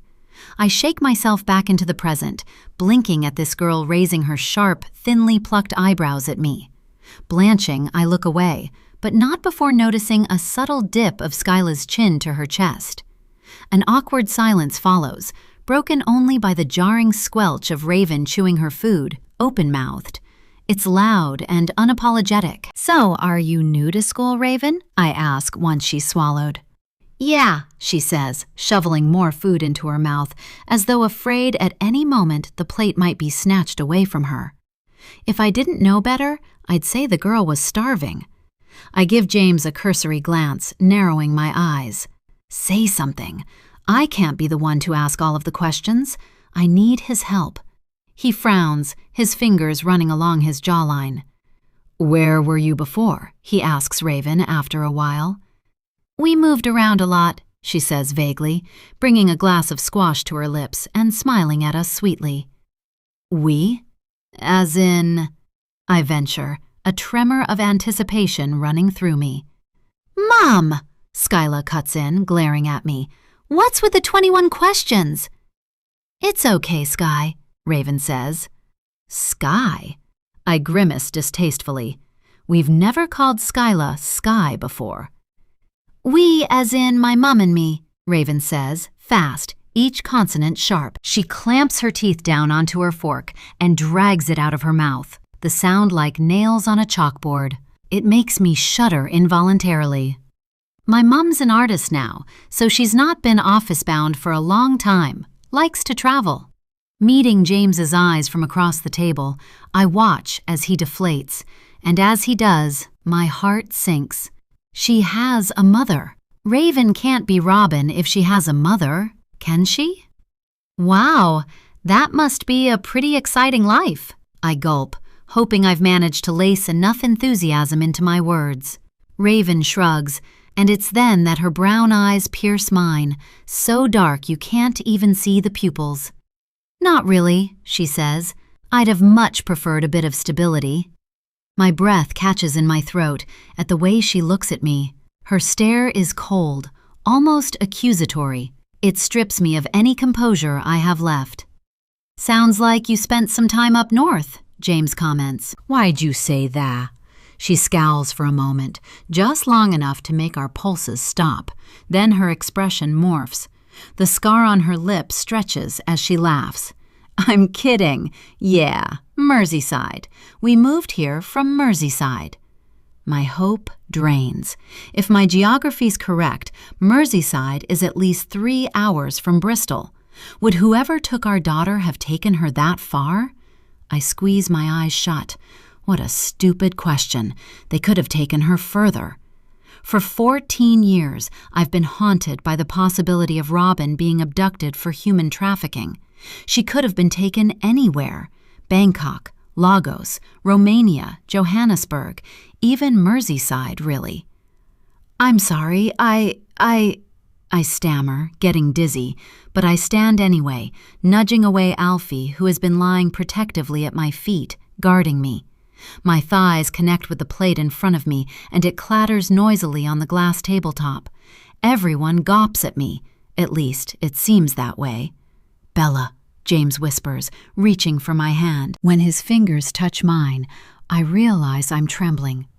"I'll be back down in a moment." I turn to go, but pause in the doorway. "James?" James pushes out of his chair and follows behind me, leaving Skyla and her friend sitting mutely at the dining table. Chapter 7.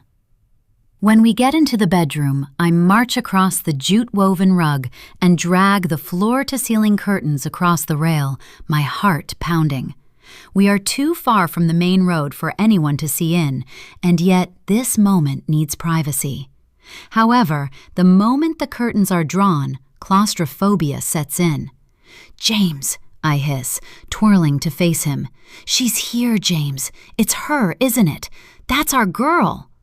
I'm tripping over my words, speaking too fast, trying to ignore the need to open a window, let in fresh air. James starts to shake his head, slowly at first, but it gets faster and faster. "I don't know," he stutters. "I really don't know." Collapsing on the chaise longue, he swipes at the tears that have fallen down his face, and it reminds me that in moments like these, rarely do I remember that he has feelings in this too.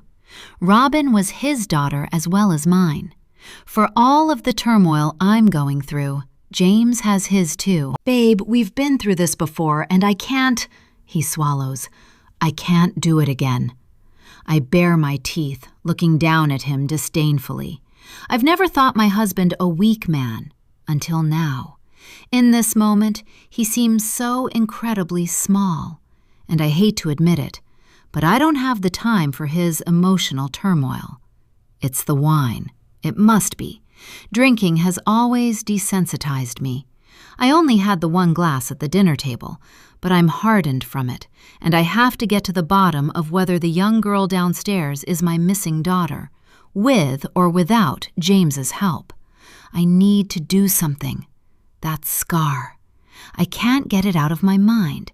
It's tantalizing, in the exact same place as Robin's beauty spot was. I'm sure of it. Or am I reading too much into this? Am I looking for something that simply just isn't there? Surely it can't be all in my head again, can it? People have scars. My mind starts to spin with the room as I try to conjure up some sort of story about where the scar on Raven's lip came from. Unless I ask her, I guess I'll never know. But I start to invent stories. Her mother's drunk of a boyfriend, heavy-handed one night after coming back late from the pub. A fall from rollerblades, face connecting with concrete. A yappy Jack Russell bared its teeth the way I just did to my husband, but Raven hadn't got the warning on time. It could have been anything. Sniveling, James glances up at me, wiping at his nose with the back of his sleeve. His mucus glistens on the cotton of his shirt, making my stomach sour. I breathe out a heavy sigh. "Look, I think we should just be grateful Skyla's made a friend at school," he says gingerly. I crumble, the way he knows I will. Skyla is my Achilles heel.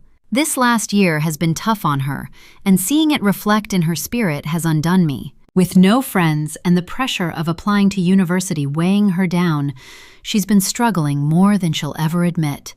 But we see it. Her pain is impossible to miss. "Maybe it isn't her," I whisper, flopping down beside him. "It can't be, Bella." "Don't say that." I shake my head. Denial, denial, denial. "She has a mother," James reminds me, his arm heavy as it rests over my shoulders. This is the moment we should connect, puzzle pieces coming together. But the way his arm hangs over me, it makes me want to shake him off, resist him. It's like the puzzle piece refuses to fit anymore.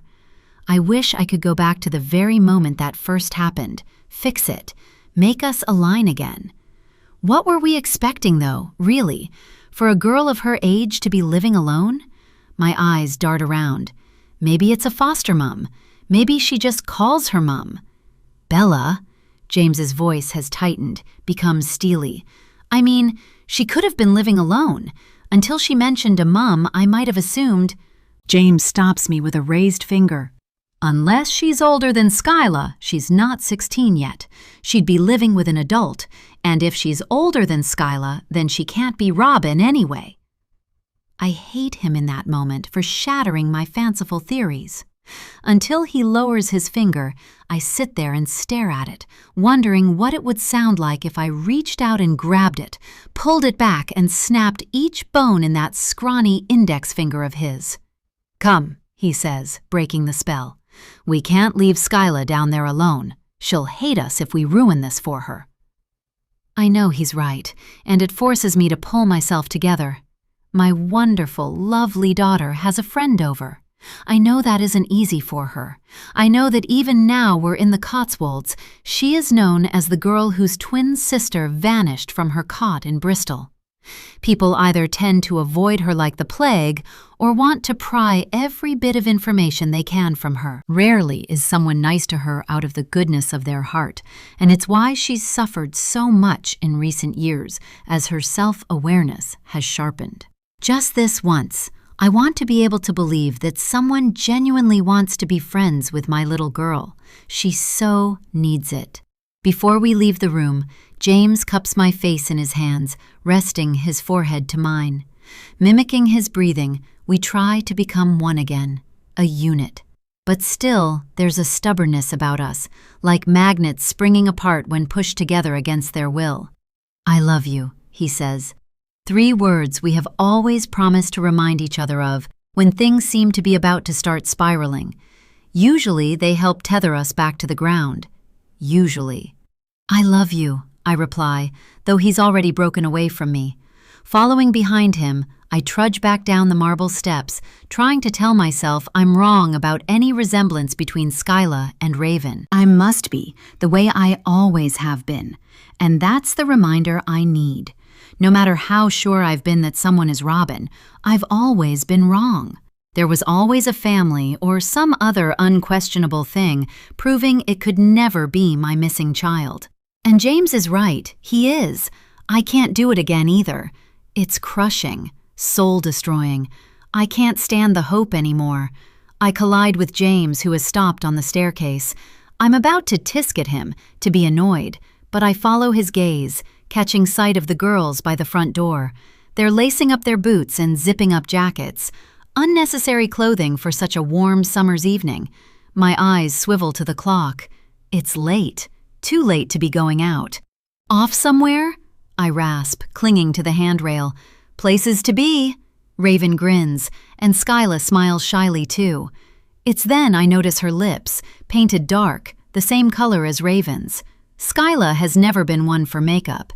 It's a harsh look on her, and I don't like it. Every motherly cell in my body wants to know more, wants to remind my daughter that she's only 15. She doesn't have a curfew because she's never needed one. Skyla is a homebody. Before I can say anything, James skims his fingers over my wrist on that sensitive part that hardly ever gets touched or sees sunlight.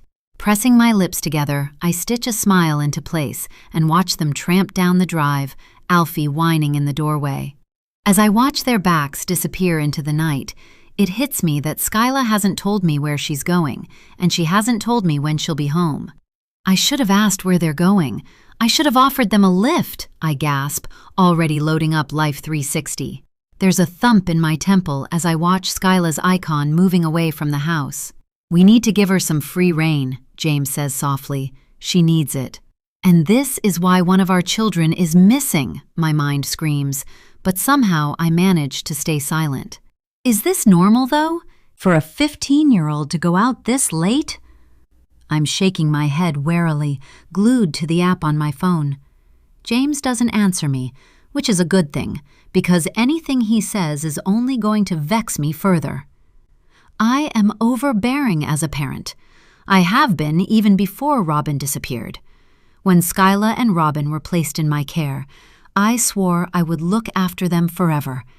And I guess because they weren't really mine by blood, I felt an extra sense of responsibility to care for them, to make things perfect.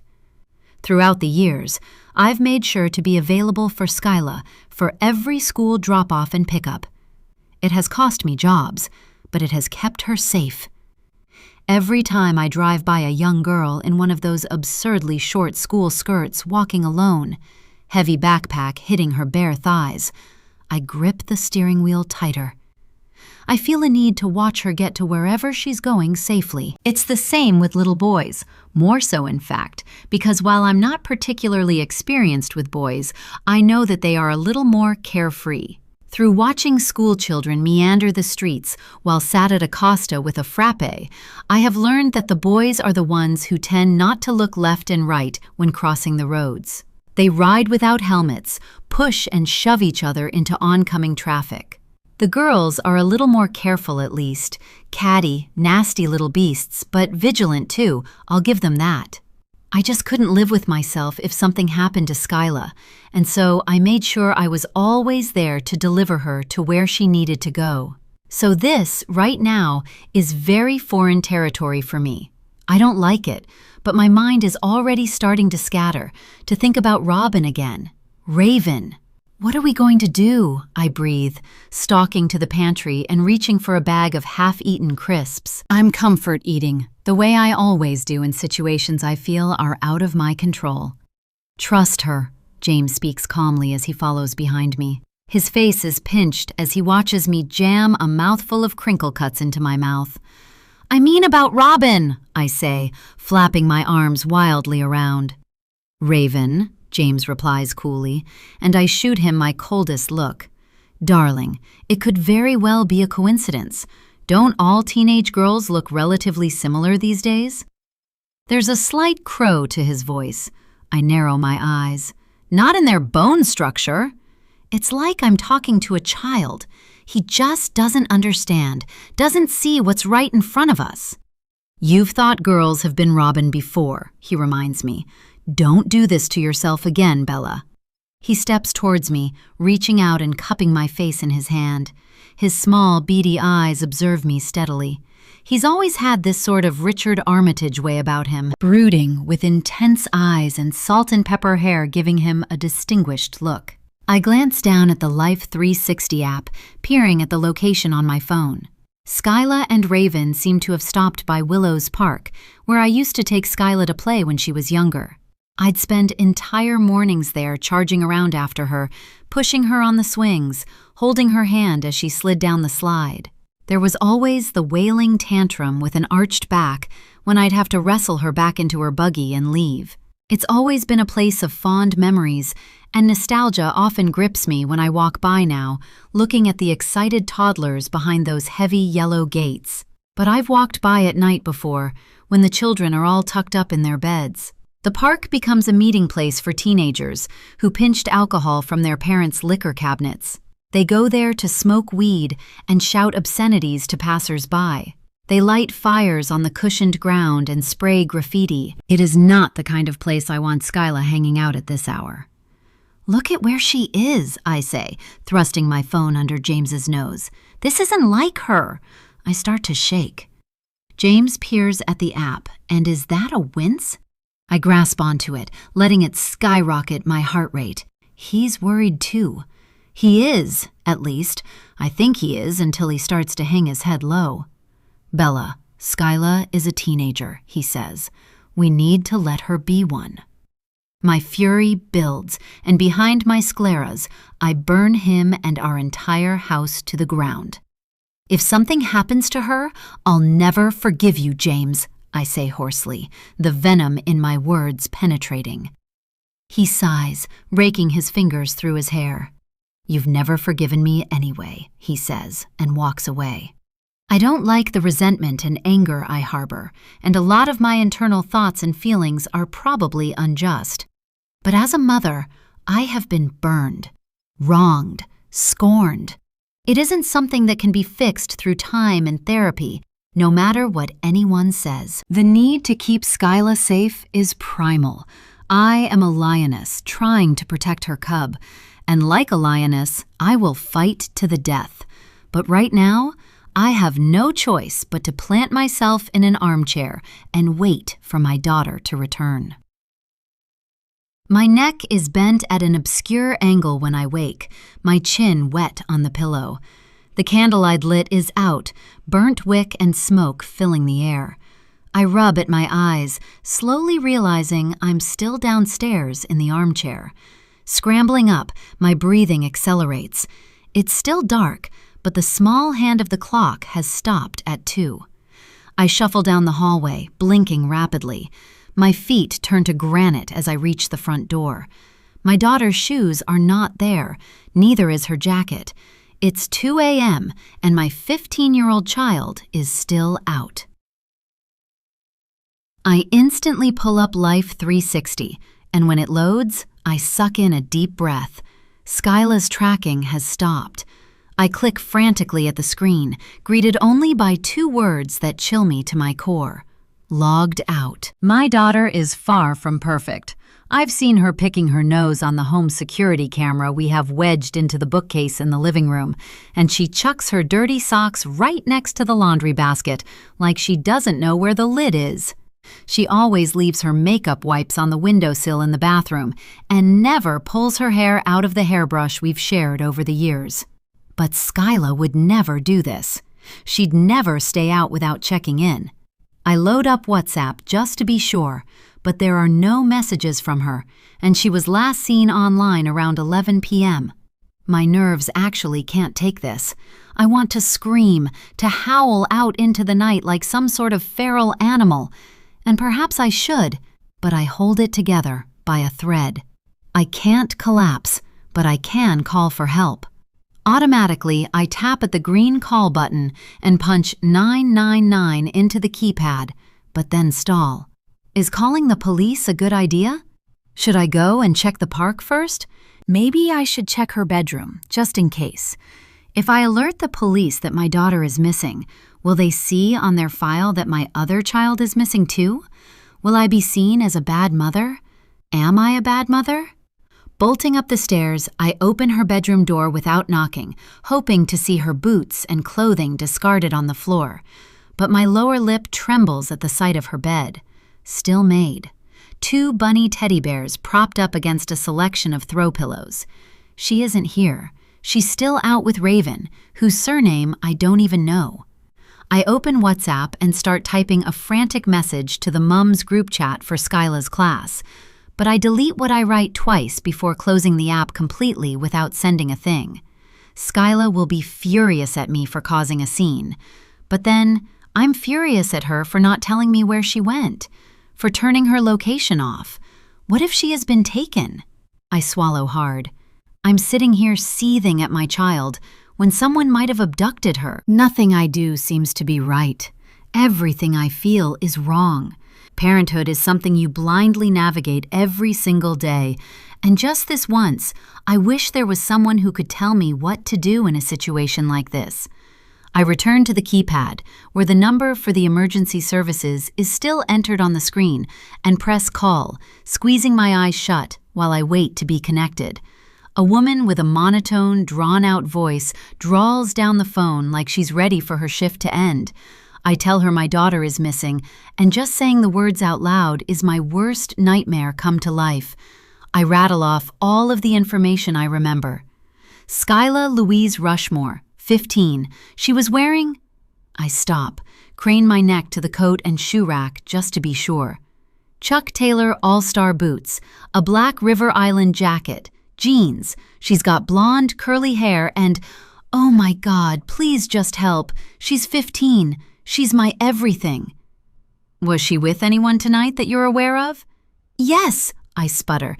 This new girl from her school. Raven. The hallway light flicks on, and I'm blinded, shielding my eyes with one hand while the other clutches the phone. What are you doing? James grumbles. Skyla hasn't come home, I say. Her location's off on Life 360. The woman on the other end of the line starts asking more questions, but I can't concentrate. James is speaking too, and together their words congeal. I don't even realize I'm pacing until James grabs me by the shoulders. We stare at each other for a moment, but then the sound of the French doors opening has us whirling round. Mom? Skyla's voice is soft, scared. What's wrong? Has someone died? I drop the phone. James scrambles to the ground to retrieve it, while I rush up to my daughter and wrap my arms around her. You're okay, I breathe, blinking back tears. My hands are gripping her shoulders tightly, as if to make sure she's real. The relief is quickly replaced with confusion and anger as James tells the woman on the phone everything is okay. "Where were you?" I demand, shaking her a little too hard, making her dark eyes grow wide. "Why was your location turned off?" "In the garden. I'm sorry." Her cheeks turn red and her eyes dart between James and me. "We were just staying up late, talking. My phone died." I look over her shoulder to our fire pit sofa out on the patio. A small, dark figure is hunched over the flames. How had I not even noticed that the fire pit was on? I thaw, pulling Skyla to me again. "I was worried," I admit, breathing her in, and stiffen. Clinging to her clothing is a smell I try to ignore, but I can't. Cigarettes. Has she been smoking? It's too late for a battle, so I drift outside to Raven. Her makeup is smudged, as though she's been crying. Has she? If so, why? "Raven, can your mom come get you?" Raven snaps her head in my direction. "No," she says. She doesn't elaborate, and I'm too tired to try and pry more information from her. "I'll make up the spare room for you," I say simply. "Come on, it's late." I turn off the fire pit, and the girls follow me back inside. For the next hour, I lie in bed, listening to the sounds of the girls brushing their teeth, washing their faces, and closing their bedroom doors. Noises that should quell my nerves, but don't. There's an awful feeling in the pit of my stomach, and I roll over to James to talk to him, but he's already fallen back to sleep. "Fuck, we're going to get done by child services, aren't we?" I hiss down the phone. The girls still haven't appeared from their rooms. The aftermath of a late night, and not more, I hope. I don't know what I'll do if Skyla starts drinking and smoking. It's so out of character for her, I can't actually imagine it. "No, she can't just be taken away from you, Bella. Your parental rights are the same as if she were biologically yours," Harper says as I slide back under the bedsheets with my mug. I inhale the roasted coffee, still steaming from the fancy coffee machine James bought me as a peace offering after he'd purchased the house. I'm still not sure I prefer this to the simple Nescafe from a tin. I take a sip, grimacing as I swallow. This stuff is too strong for me, too bitter. But what if they think we can't look after her? Because of Robin disappearing and now Skyla. My sentence drops off. I can't say it. The words won't form. I'm in such a deep state of panic, I start clawing at my chest, as if I could plunge through my sternum and still my racing heart in my fist. That won't happen, okay? It won't. How do you know that? I just do. You're fine. It's not like it's a frequent occurrence, is it? She's not at risk with you guys. You panicked. Your reaction was totally understandable. I wish I could believe her, and it's silly I don't, given her profession. She's in the front line of the adoption world as a family support worker, so she knows what she's talking about. "Where's James anyway?" she asks, a symphony of screams in the background. "Pack it in, you two." "Downstairs making pancakes for when the girls wake up," I say, wincing at the sound of my nephew's bickering. "Sorry, Bella, I have to go. Jake's hogging the iPad and Luke's bashing him on the head with the remote." She hangs up, leaving me to drop my phone into my lap. I clutch at the bed sheets, trying to picture Harper's life. It took her a while, years, but she did finally get pregnant. Then got pregnant again while breastfeeding just 3 months after Jake was born. Her infertility struggles evaporated, just like that. There's a lot of resentment there, feelings I can't help but have. It doesn't feel fair or right that she got to have children of her own. She's one of the few people from my infertility support group who did actually have a happy ending. Most of us haven't been that lucky. And now Harper is hell-bent on sharing her tips and tricks. How to get pregnant fast. Her latest YouTube video already has over 1 million downloads. I don't watch them. I can't. Watching them would be like biting into a Yule log, only to realize it's dog shit. The support group is meant for infertile mothers, women who have become my crutch in the months and years that have followed Robin's disappearance. even when we're 20 miles away down the M5.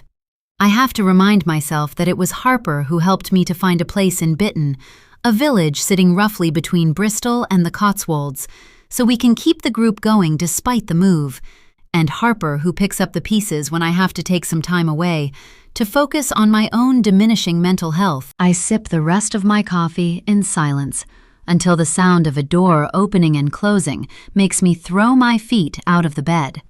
Sliding into my suede slippers, I wrap a dressing gown around myself and head to the bathroom where I splash some cold water to my face.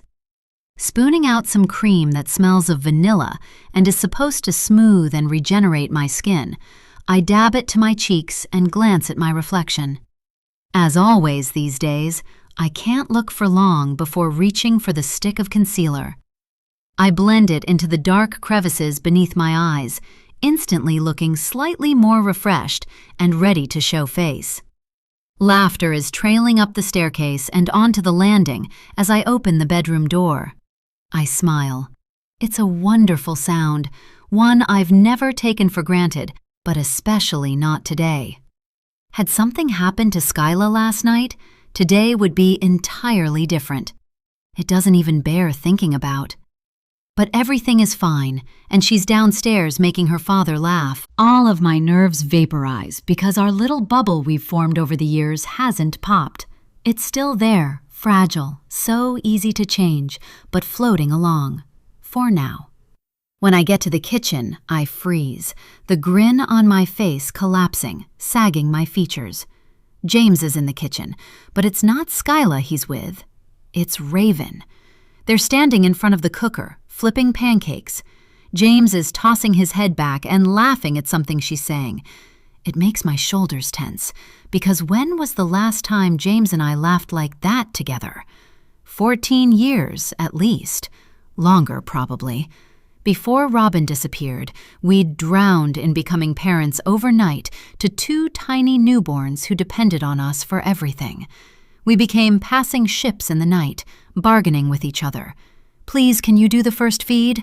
I have work tomorrow," he'd whine, and win, because I didn't have work the next day. Though what he didn't understand was that while I was on my own sort of maternity leave, I too was exhausted. I was working just as hard as him, in fact, probably harder, because my job didn't start at 8 and end at 5. My job was 24 hours around the clock.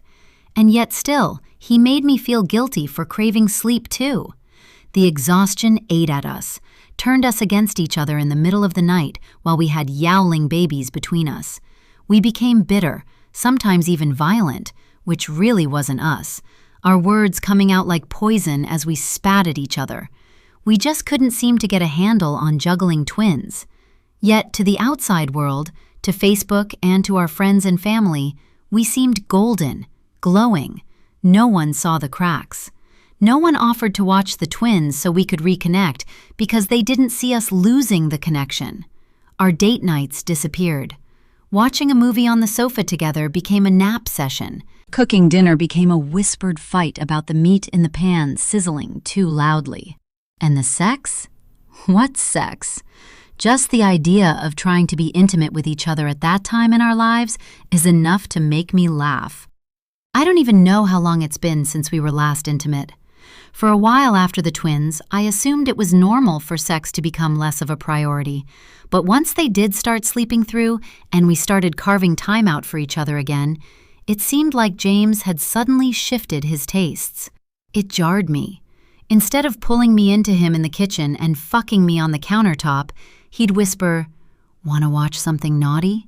before switching over from Netflix to some dodgy porn site.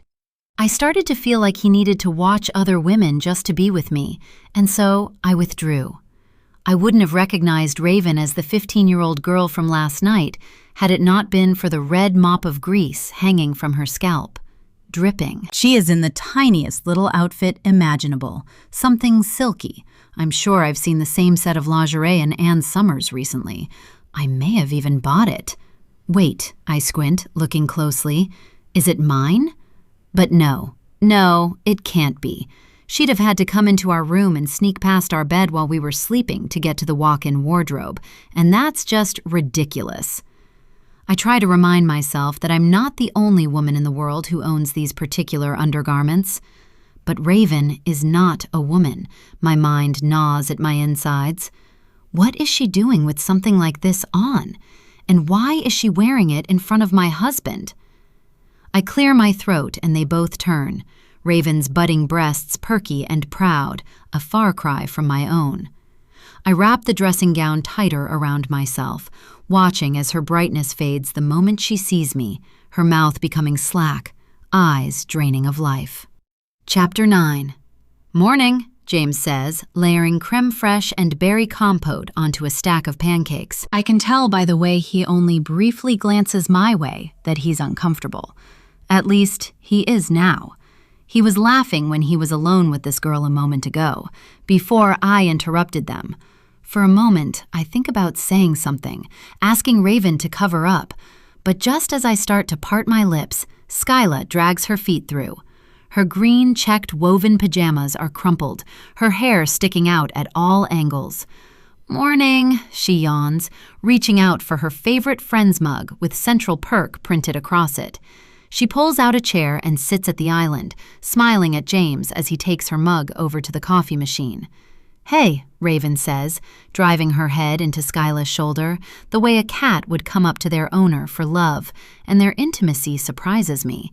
It's a friendly nudge, playful, nothing more, but I'm not used to this. I don't have experience with teenage girls' friendships. I don't know what's normal, what isn't. They've only known each other a few days at the most, surely. To already be having a sleepover and getting touchy is a bit much for me.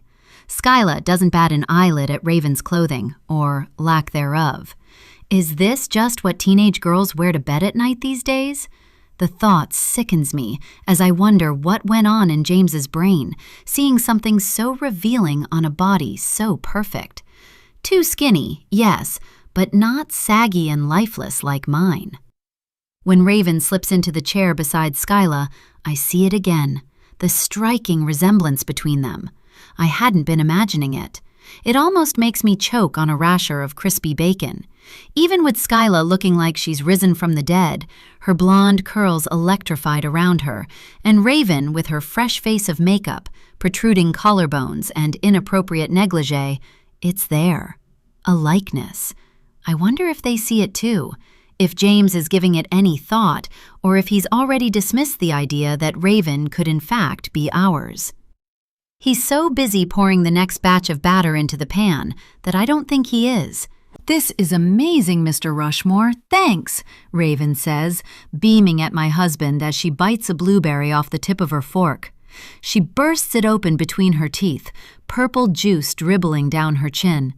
Her tongue slithers out of her mouth, and she licks it up without breaking eye contact with James, but he breaks hers, staring intently down at the batter bubbling in the pan.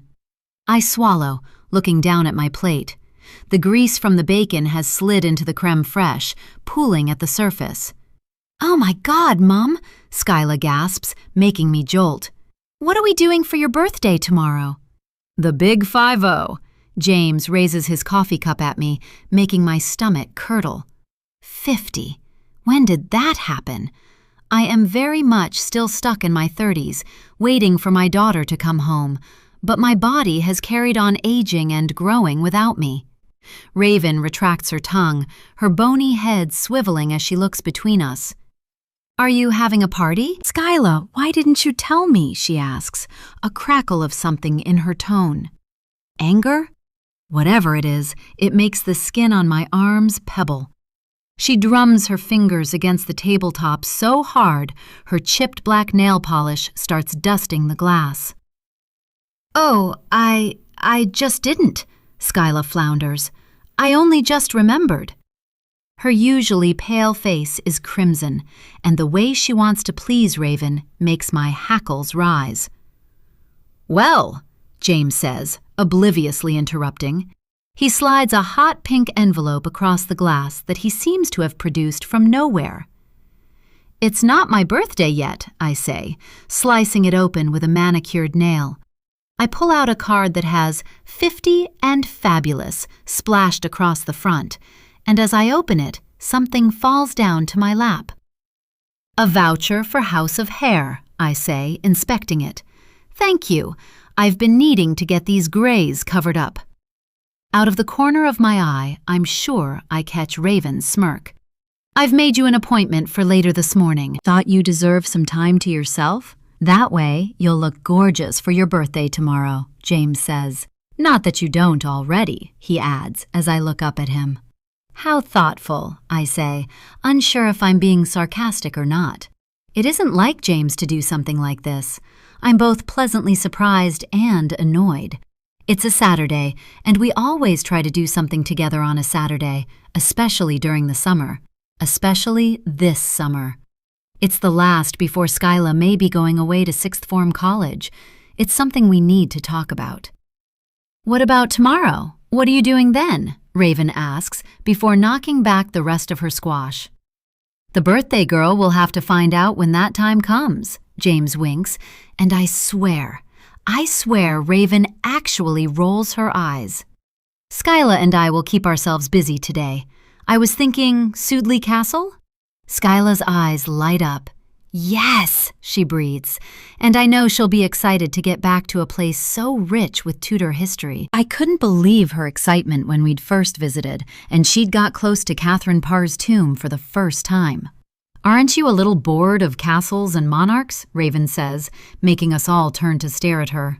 The smile on James's face falters. No, Skyla says crisply, which both shocks me and makes me enormously proud. She's sticking up for herself and what she loves, and that's great. You're welcome to join us, Raven, isn't she, Dad? I try not to bristle, but the thought of Raven spending the day with Skyla and James without me being there irks me. I'm not, James starts, but Raven speaks over him. That'd be great. Bet it'll really help with my studying, too.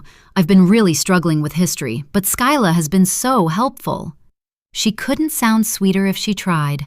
So sweet it's almost sour, like a cheap Chardonnay. I better go get ready then.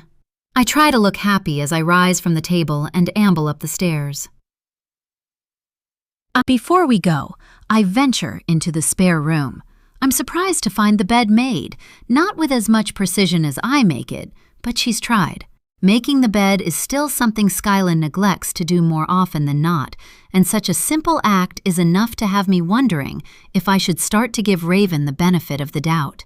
But then I notice the bedside cabinet, the drawer slightly open. Stepping towards it, I peer inside. At first, I don't quite believe what I see. I have to poke and prod at the ball wound up inside there, but when I do, it unfurls, and I rear back instantly, revolted.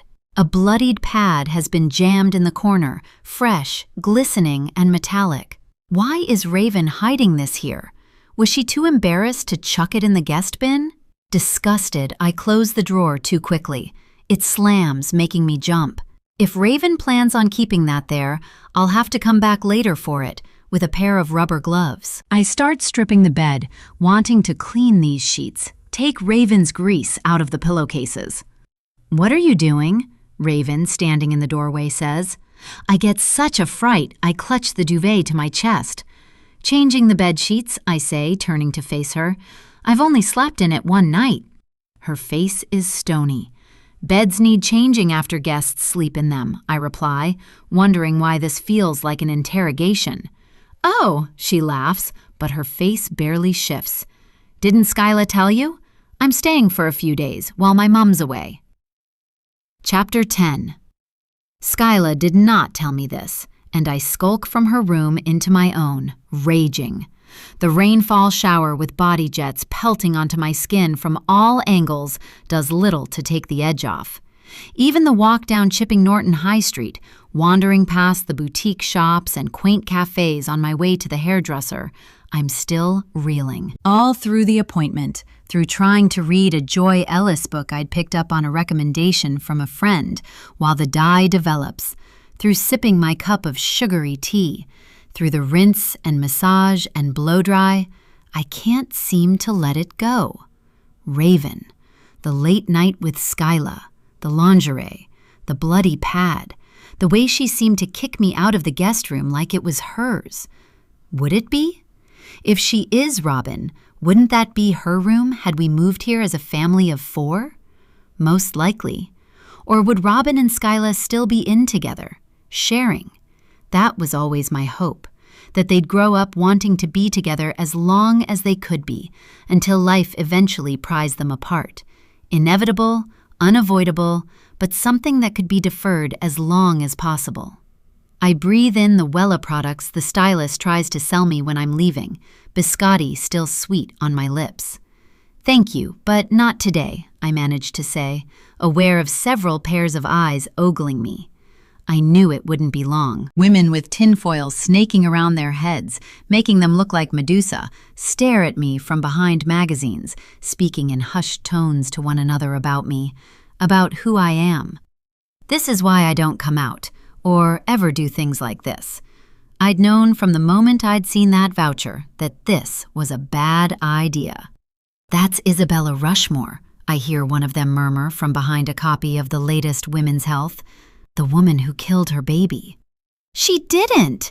another gasps and leans back in her seat to get a better view. Subtlety is clearly not their strong suit. Years ago, I'd have confronted them, gone right up to their chairs, and told them I had nothing to do with Robin's disappearance, that all I want is to find her. How can they not see that? But I've learned through time that responding like that, responding at all, only makes me look crazed, that I scare them, and that ignoring them really is best. So I tip the curious stylist generously and escape through the sage green door, the summer breeze stifling as I inhale a deep breath. Resting against the warm ochre stone walls, I take out my phone and text James. Done. There's no need to say more. He'll be devastated if I tell him the appointment was soured. I just want him to come and get me, now.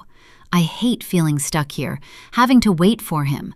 I should have taken my own car instead of getting dropped off. It'll be at least 40 minutes for James to drive back from Cheltenham. What if one of those women comes out of the salon and spots me? Gone are the days of enjoying a luxurious hair treatment or being able to sit at a coffee shop or pub in peace. Not that I did much of that in my 30s before our lives fell apart anyway. Whatever was considered a normal life to us before certainly doesn't exist now. Despite my new honey-colored highlights and tight curls, I shove on a baseball cap and keep my head low as I start winding my way down the village high street, doing my best to become invisible, to blend in with my surroundings. It's best that way. We don't even have any sort of social media presence anymore. The thought of it is far too terrifying. Signing up to Facebook would be like willingly jumping into shark-infested waters. The hate and the threats we received online all those years ago has frightened me away from any sort of online community I used to be a part of. I wonder how James has fared at Sudeley Castle today. It's often no better at places like that either. It's as though our faces and names have been burned into people's minds. Even the tourists know who we are, and it's like they're waiting for us so they can pounce. People aren't all bad, though. We do get a lot of support, and I wish I could focus on that more. But today is a bad day, and when I have a bad day, I tend to let the negativity swallow me whole. It isn't one of my better traits. I make my way down to Bitter and Twisted, the name ironic considering the mood I'm in. Gripping the sides of the stone archway by the entrance, I pause a moment. Catching my breath, I brace myself for another room full of people, hoping it may just be dark enough in there that no one will notice or recognize me. When I feel as ready as I'll ever be, I push open the dark wooden door leading inside. Plucking the wine list from the bar, I bury my face into it, scanning through the options.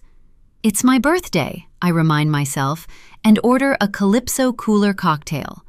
The mango and passion fruit are the perfect accompaniment for such a hot summer's day, but I don't sit outside in the sunshine to enjoy it.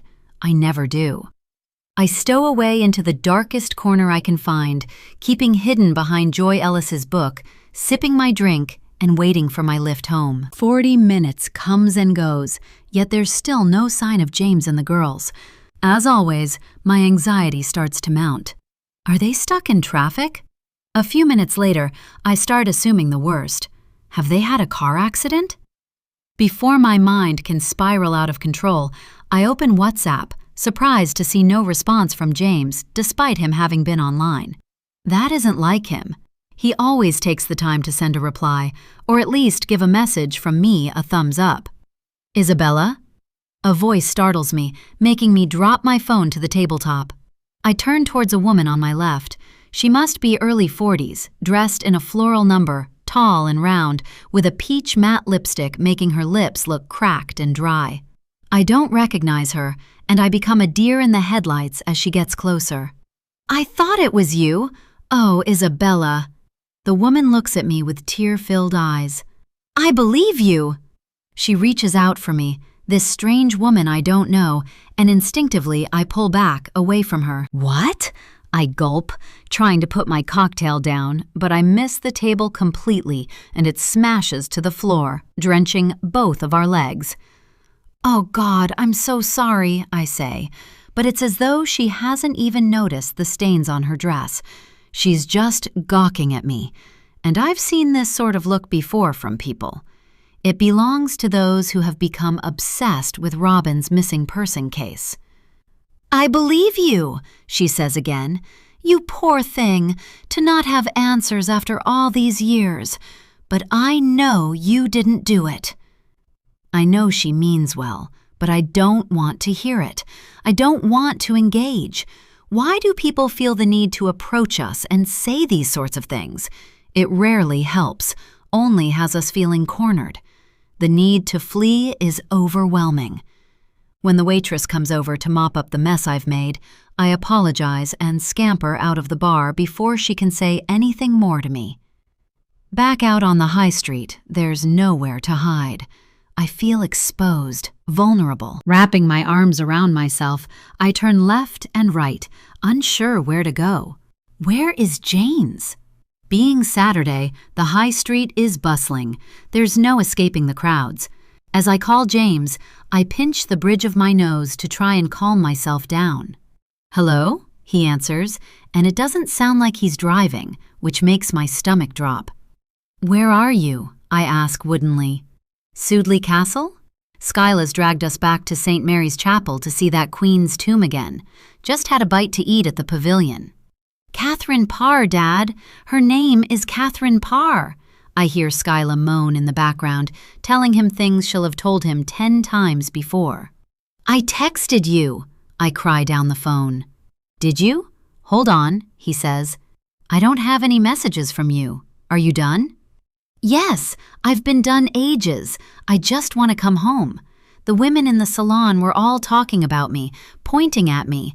Then this lady recognized me in Bitter and Twisted, I ramble. I didn't want to have to tell James how awful the experience was. I wanted to let him believe spoiling me with a hair appointment was wonderful. But I'm frantic now, desperate to get home. Oh, my love, I'm so sorry. Maybe the signal is bad. That's why your message hasn't come through. We'll leave now. Don't. It's fine. I'll call for a taxi. Enjoy the rest of the day. I hang up before he can respond and dial the number for a local taxi service. While I wait for the taxi to arrive, I open WhatsApp and check my chat with James. My message was sent, and there's 2 blue ticks to show he received and read it. I swipe at the message, and it tells me he read it today at 15:26, over an hour ago. Frowning, I pocket my phone and start to chew my thumbnail. Why is he telling me he didn't get it when he clearly did? At home, I dump my handbag down and take a moment to sit. The stillness and quietness of the house tranquilizes me. This is my safe space. We still get people outside our property trying to catch glimpses of us. But inside, they can't see us, and the actual house is so far up the drive that I don't even need to close the blinds. I let the sun shining in through the windows warm my arms. I press my head back into the cushions and breathe. The task of cooking dinner finally lures me from the sofa into the kitchen, and after scrutinizing the contents of the fridge, I turn on the oven. James and the girls traipse in as I'm coating chicken in a piri-piri seasoning a while later. "Your hair looks nice, Mum," Skyla says. She's got that horrible lipstick on again. "Thanks, baby." I lean forward and give her a kiss on the cheek. I've always called her baby since the day she arrived, and she's never seemed to mind it, but now her ears turn red. "Mum, I'm not a baby," she whispers. "Oh, yes, of course you're not." I let out a timorous laugh, her statement a dagger to my heart, though I try to cover up how wounded I am. In motherhood, I'm starting to learn, it seems one must simply accept when one's child is ready to let go. Like a dandelion seed drifting off with the breeze, sometimes it's just time. Their time to go and our time to trust. And while the tether has gone, the connection stays. We are one and the same. If only I could accept and trust. James and I don't speak about what happened in the village today, not in front of Skyla. Instead, he pours us some wine while dinner bakes. "So tomorrow we need to be ready to leave by 10, he says as he hands me the glass. "Do you know what we're doing yet?" Skyla asks. I shake my head, still trying to recover myself.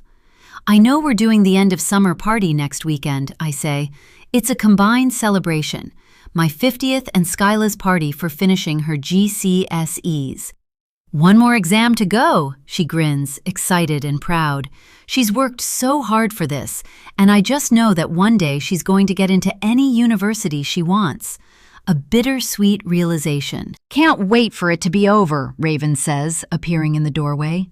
She flops down at the table and rests her head in her hands. For a moment, I'd forgotten she's still here. "Is your final exam history too?" I ask, trying to draw her into the conversation, make an effort. "That's why I'm studying it with Skyla," she replies, shooting me a look as if to say, "Idiot." I give her a look of my own, wondering if she can see what I'm thinking. Brat. When I look away, guilt chews at my insides. She's obviously had a rough upbringing. You can see it in the way she carries herself. And there is a chance she's Robin, my mind needles at me. I let her comment go, but for the rest of the evening, I feel a shift in the dynamics of our usual life. Raven's presence changes things. Her energy brings a heaviness, a tension.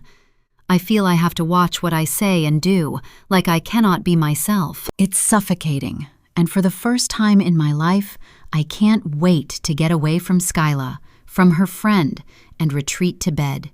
Because the more I look at Raven, the more I examine her features, the more I start to doubt myself.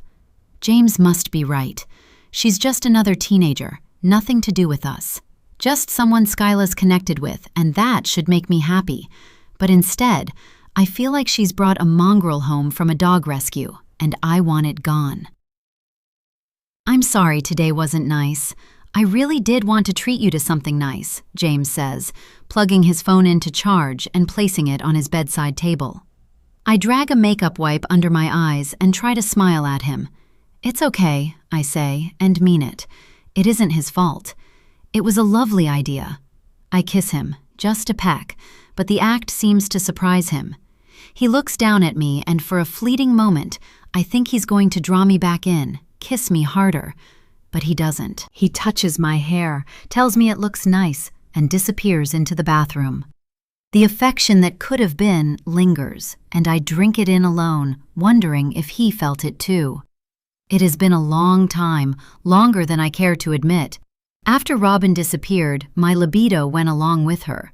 These days, I rarely even touch myself, let alone James. Whenever he seems to want it, I don't, and vice versa.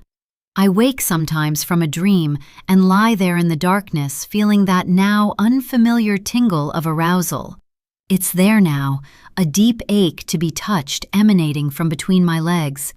I could follow after him, help unbuckle his belt, remove his shirt.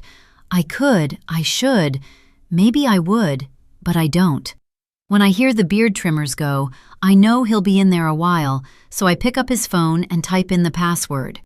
I blink in confusion as I open up WhatsApp, because where my message to him should be, there's nothing. It's gone. Chapter 11, 12 hours later. It is cold and dark, claustrophobic with the other bodies pressed up against me. Too close. I notice the pungent smell of damp and sweat, the echoes of the cell that chill me to the bone. I have to rely on these senses, scent and sound. The others have been taken from me. I cannot see, my hands are bound, and my mouth is taped shut. I'm getting pulled in all directions, my wrists aching from the chains restraining me. The blindfold tied around my face cuts into my skin. I don't know if it's that making me cry, or sheer panic coursing through me. Pushing myself against James's shoulder blindly, I try to work the material of the blindfold down, but it's on too tight. My only comfort is knowing my husband is bound on my right, Skyla on my left. We're together, at least, and while we are together, I know one thing, the only thing that matters. We are okay. I want to speak, to let the cry in my mouth slip, but I can't. My nostrils flare angrily as I try to breathe, but it's so hard. James tries to herd us forward, and when I crouch with them, my fingers touch what feels like a mattress, springy and soft. Skyla is whimpering beside me, and all I want to do is protect her, to shield her from this nightmare, but I'm powerless. James makes a series of grunts through the tape that must be over his own mouth. I'm trying to understand him, but nothing makes sense. My fingernails dig under the mattress, searching for something to help us out of our chains, but every time I think I start to feel something, I'm tugged away. I don't know how long we're like that, flailing helplessly around the cell, bumping into pieces of scattered furniture. Somehow James must work the tape off from his mouth, though, because he starts barking orders over another deep wail that seems to come from nowhere and everywhere all at once. There's a chair here. Everyone bend down. I need to feel for a key. It's the only way out of these cuffs, he shouts. We bang into each other, falling to the ground, and let James do the searching. My skull connects with Raven's, or is it Skyla's? It's too dark to tell. More minutes pass, an unabating ticking of a clock in our ears. The key isn't by the rickety furniture I've bumped into, or inside what I think feels like a prickly, artificial potted plant, but it's hard to tell while my hands are bound. Let's shuffle back to the mattress. It must be there, he says. Something cool starts to drip onto my head. I shiver, trying to shake the droplets off my face. It's cold. So cold in here, my teeth chatter together. Dad? Skyla's voice, small, nothing more than a croak. It's okay, baby. I've got it, he breathes, writhing beside me. I've got the key.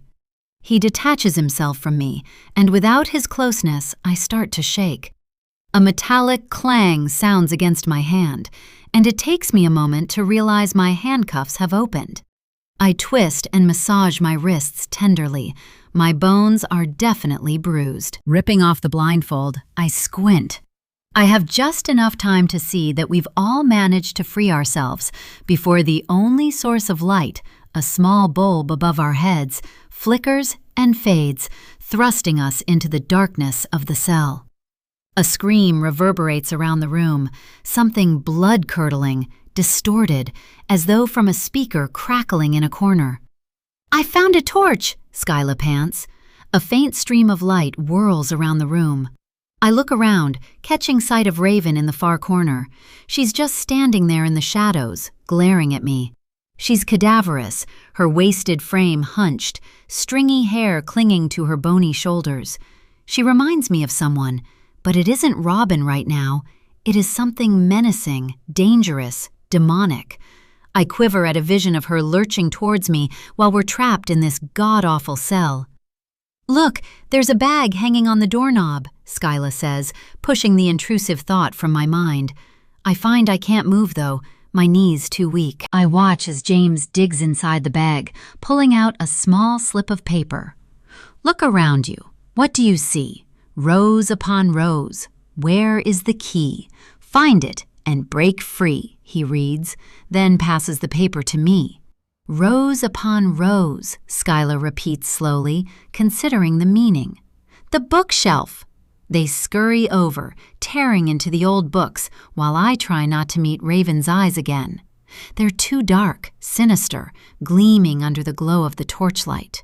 "Here!" James exclaims, holding up a simple brass key he's pulled from a book that isn't actually a book. It's some sort of vintage box that clatters to the floor, discarded, forgotten. He inserts the key into a lock and twists. The door slides away, revealing a new room and, with it, a new set of tasks to complete. My heart sinks. We aren't free yet.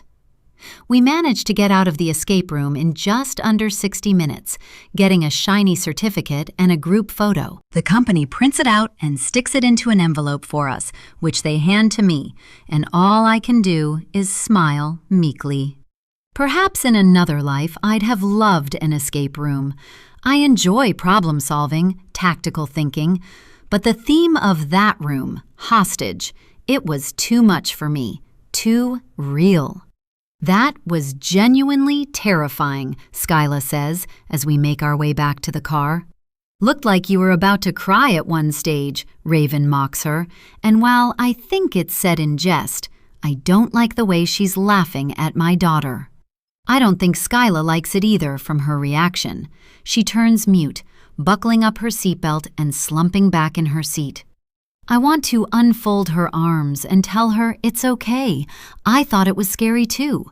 But babying her right now is the last thing she'll want in front of her friend.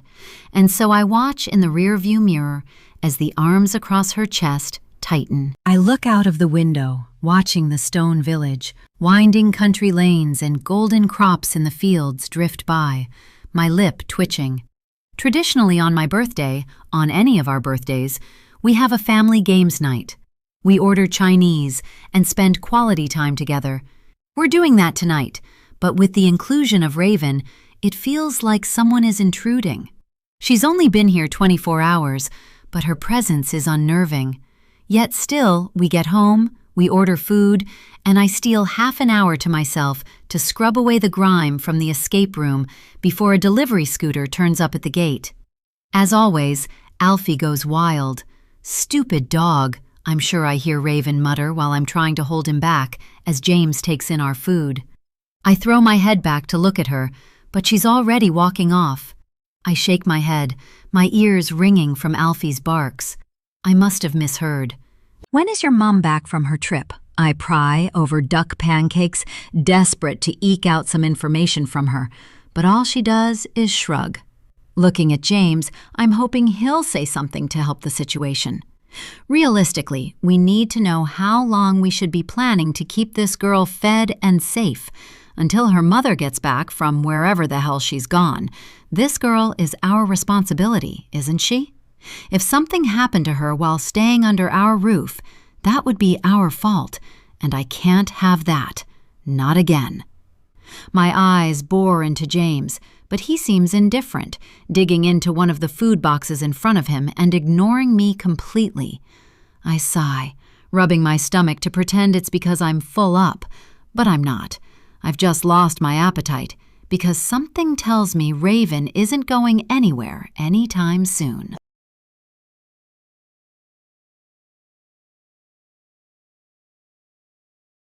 Chapter 12. I've never been a linguist, never been one for words, but the first letter I ever wrote Robin was 3 months after her disappearance. I started them when I was still under the impression we'd get the phone call from the police that they'd found her, the call that never came. The call that still haunts me every time my phone rings today. I started writing things down, wanting to focus solely on the positive when there was so much heaviness in our lives. I wanted a safe space to celebrate the things that were continuing, Skyla's milestones, and possibly Robin's too, because I felt I couldn't smile, couldn't cheer Skyla on for the things she achieved, like the first time she counted to 10 or recited the alphabet by herself. It was a strange world, a contradicting one. On one hand, I'd be beaming on the inside, proud of Skyla in all of the ways she was growing, learning, becoming. And on the other, I was terrified someone would take that pride, that smile on my face, and twist it into something it wasn't. And so, I bottled up all of my laughter, my smiles, my happy tears that mixed in with the sad, and I poured them into ink and paper.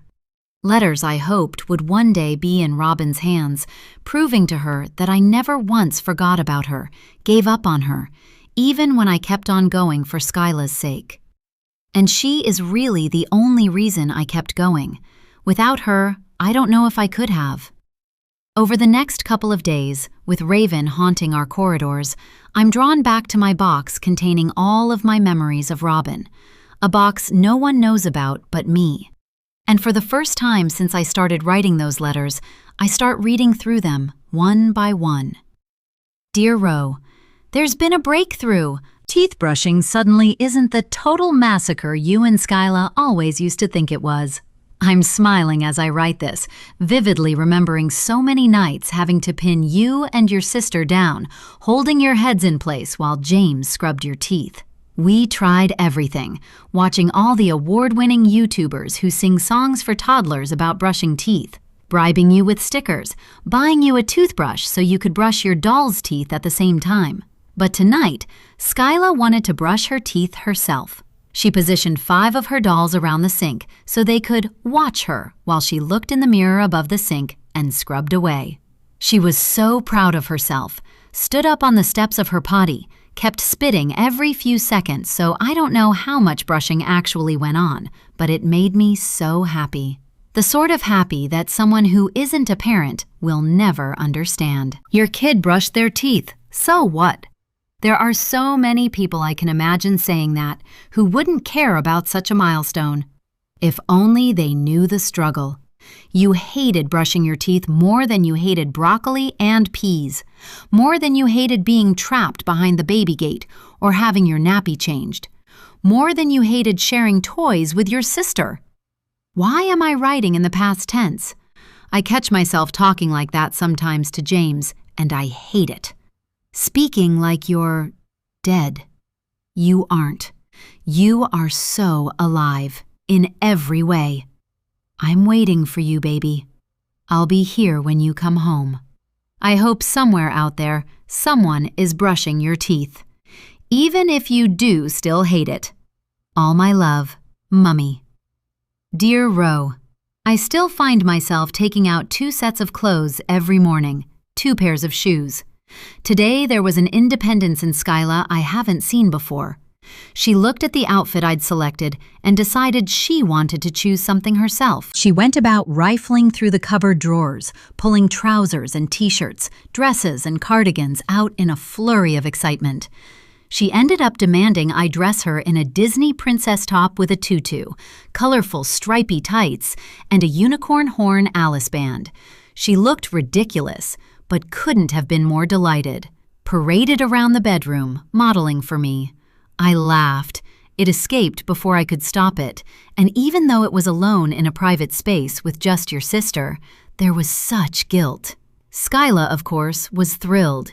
It made her strut around more, tossing her head full of curls back as she belly laughed. It was infectious, and I know she wanted to make me laugh more and more. She was putting on a show. I pulled her to me and kissed her cheek, and it felt good. Good to smile and laugh again in a safe space where no one else could see it, just enjoying watching Skyla be. Before we left the room, I noticed she'd laid out the exact same outfit for you. Disney princess top, tutu, stripy tights, and the unicorn horn Alice band.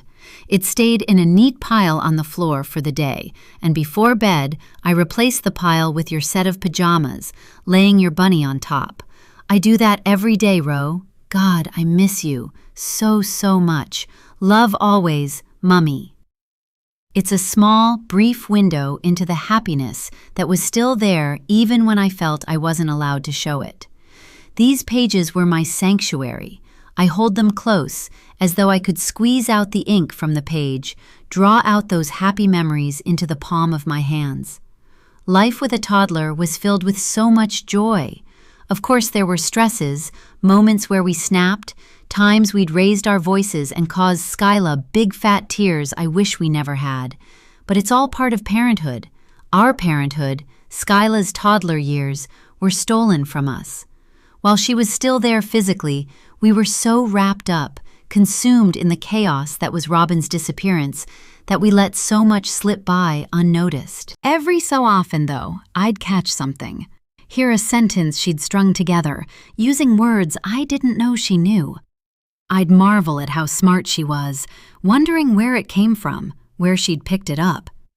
Through time, the letters became more maudlin, more melancholy as I grew more despondent, my heart heavy in the knowledge that Robin really may never be found.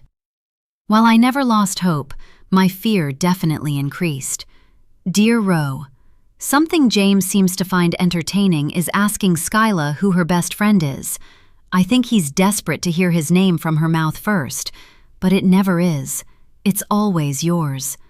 Robin, said in accentuated, rounded words, I wonder where she thinks you are. She has no real concept of time yet, has no idea how long you've been gone. Not the way I do. Each tick of the clock is another score through my heart, another moment without you. I love you, Robin. Please come home to us. We need you. Mummy, kiss. Dear Ro, today I was making our morning coffee. I forgot for just one wonderful, blissful moment that you weren't here, because it felt like you were right there with me as the kettle rumbled. Sitting up on the kitchen counter in your pajamas, kicking your little legs about as I pulled down the mugs. I tried to pass the teaspoon to you so you could stir in the milk. You always loved making coffee with me in the mornings.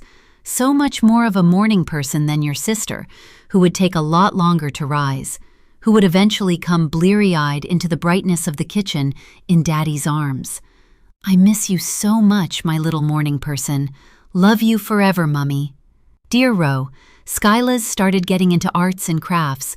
We took her to Hobbycraft today and got some paints and brushes. She painted a picture of her family. It was all just messy blobs of paint, really. Black swirling into blue, yellow, and purple acrylic.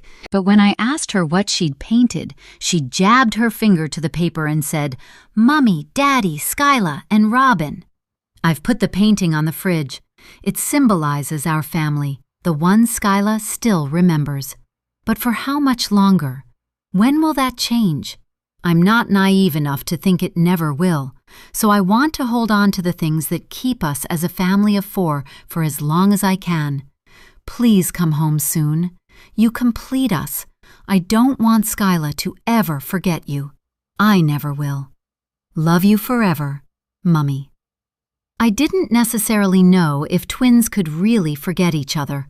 Scientifically speaking, I guess so, but there were times, so many times, when Skyla seemed distressed for no reason. She'd just start crying while in the middle of eating her Kellogg's Rice Krispies or while at soft play, and when we'd ask what was wrong, she'd blink up at us confused. She didn't know. It was like she was in some sort of a trance. Was it all down to trauma, or was it more than that, some sort of twin telepathy James and I would never understand? Was Robin out there somewhere, being hurt, neglected? Was she crying, somehow sharing this strange intuitive connection with Skyla? I became fascinated by it, spent hours reading articles and Reddit posts about twins, but the only thing that seemed truly therapeutic in those days was writing letters to Robin. Nothing else helped to comfort me, to ease my anxiety. I try to write at least one letter once a month, and as I fan the stack of envelopes out in front of me, I do some quick maths. There must be close to 200 letters here, too many to read through in one sitting, each one as special as the next. I clutch them tightly to my chest until the sound of Raven's voice floating down the hallway distracts me from my memories. By day 5, I'm at my wit's end. It's been a long few days and I'm tired. Tired of picking up after this teenage girl who seems to have a genuine hatred for me. Everything I say, she has a comeback for. Everything I do, she raises her eyebrows at. That's teenagers for you, James says when I open up to him while we're out in the wildflower meadow walking Alfie. There's a timidness to his voice, though, as though he isn't quite sure he believes his own words. I certainly don't. Oh, stop, she likes you, I seethe.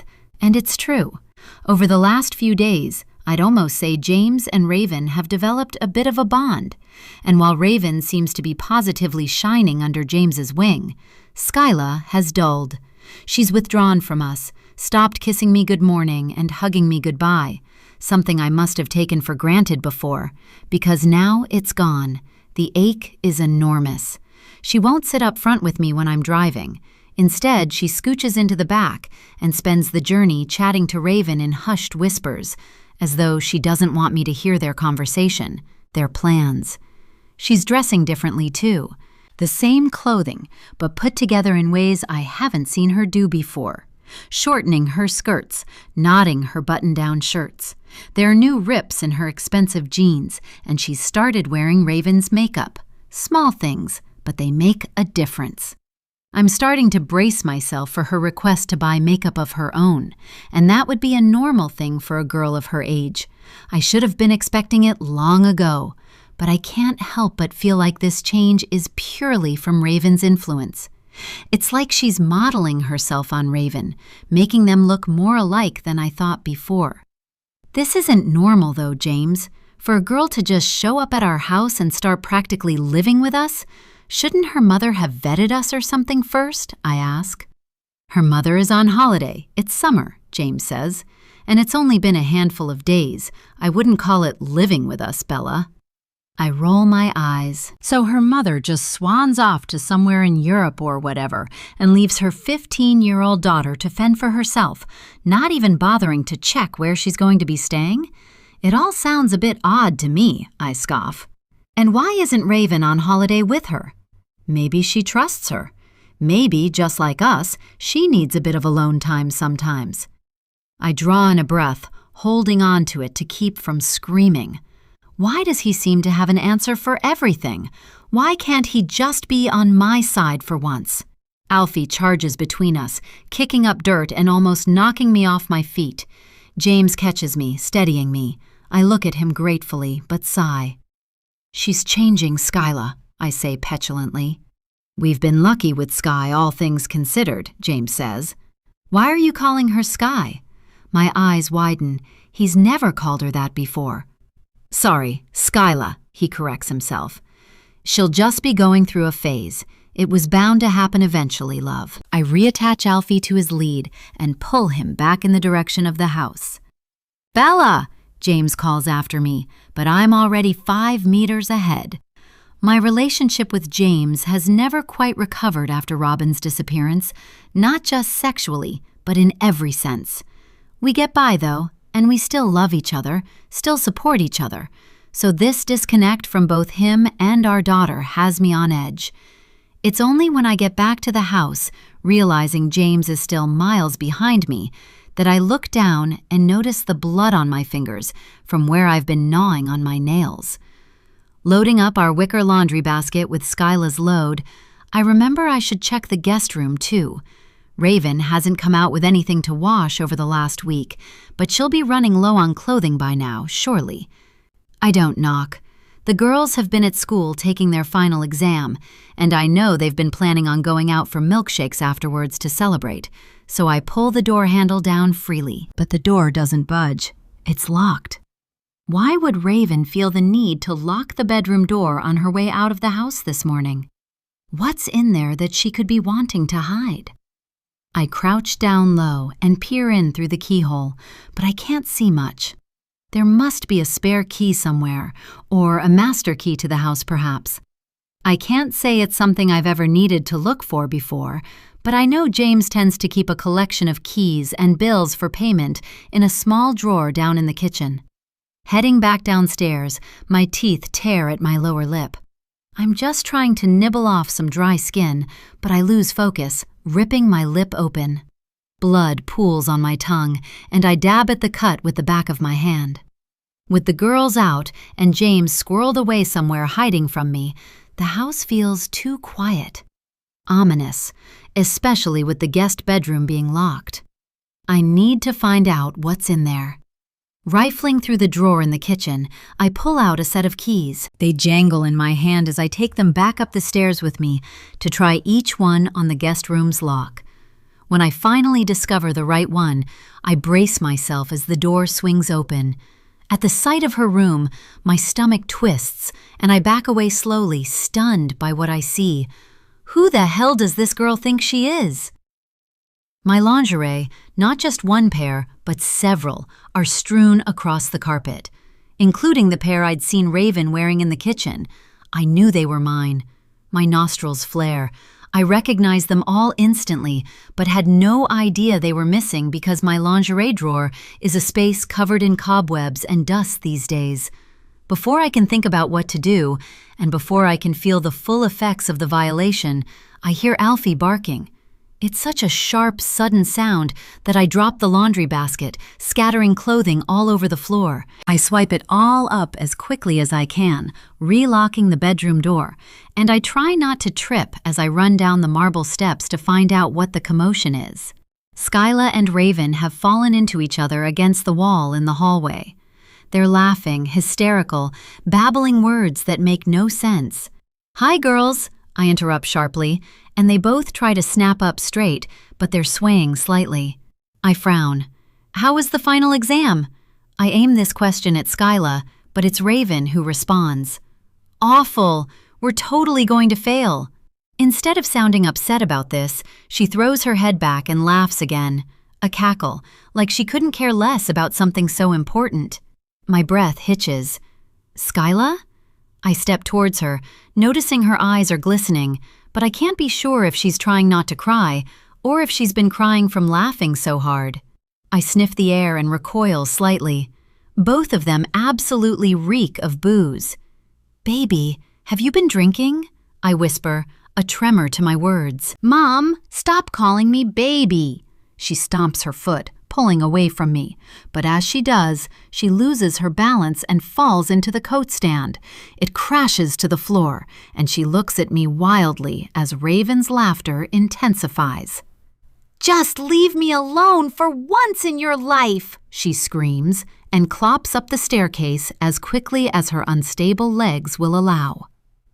I don't want to subject my daughter to any form of bullying, and I've been biting my tongue at every hurdle over the last few days in the fear that if I retaliate to Raven's jibes, it'll harm her friendship with Skyla.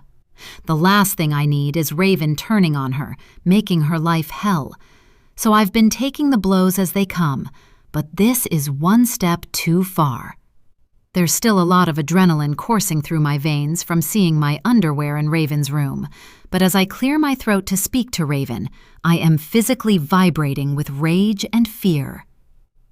"I think, Raven, it's time we took you home." Chapter 13. Raven chucks her bags into the back seat, and I wait for her to plug in her seatbelt before edging away from the house, leaving James and Skyla behind us.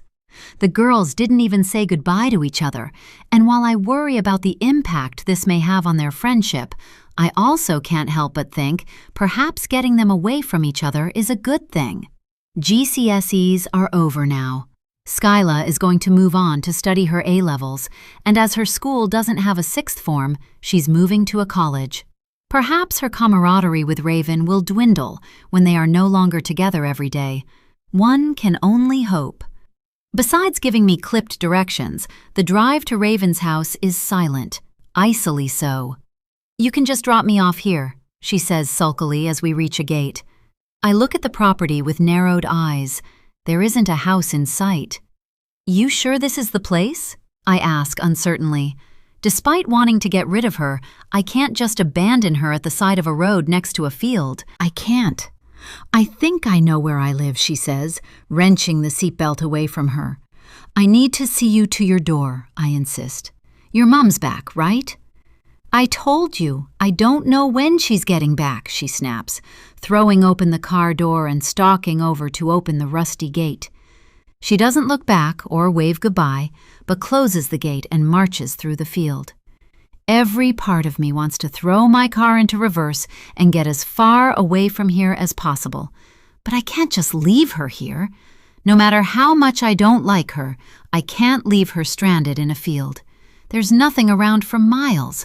What kind of parent would I be if I just walked away, even if she isn't mine? She's someone's. I huff, reluctantly getting out of the car and following her through the gate. The land is boggy, my feet sinking into the ground, ruining my sandals, but I trudge on.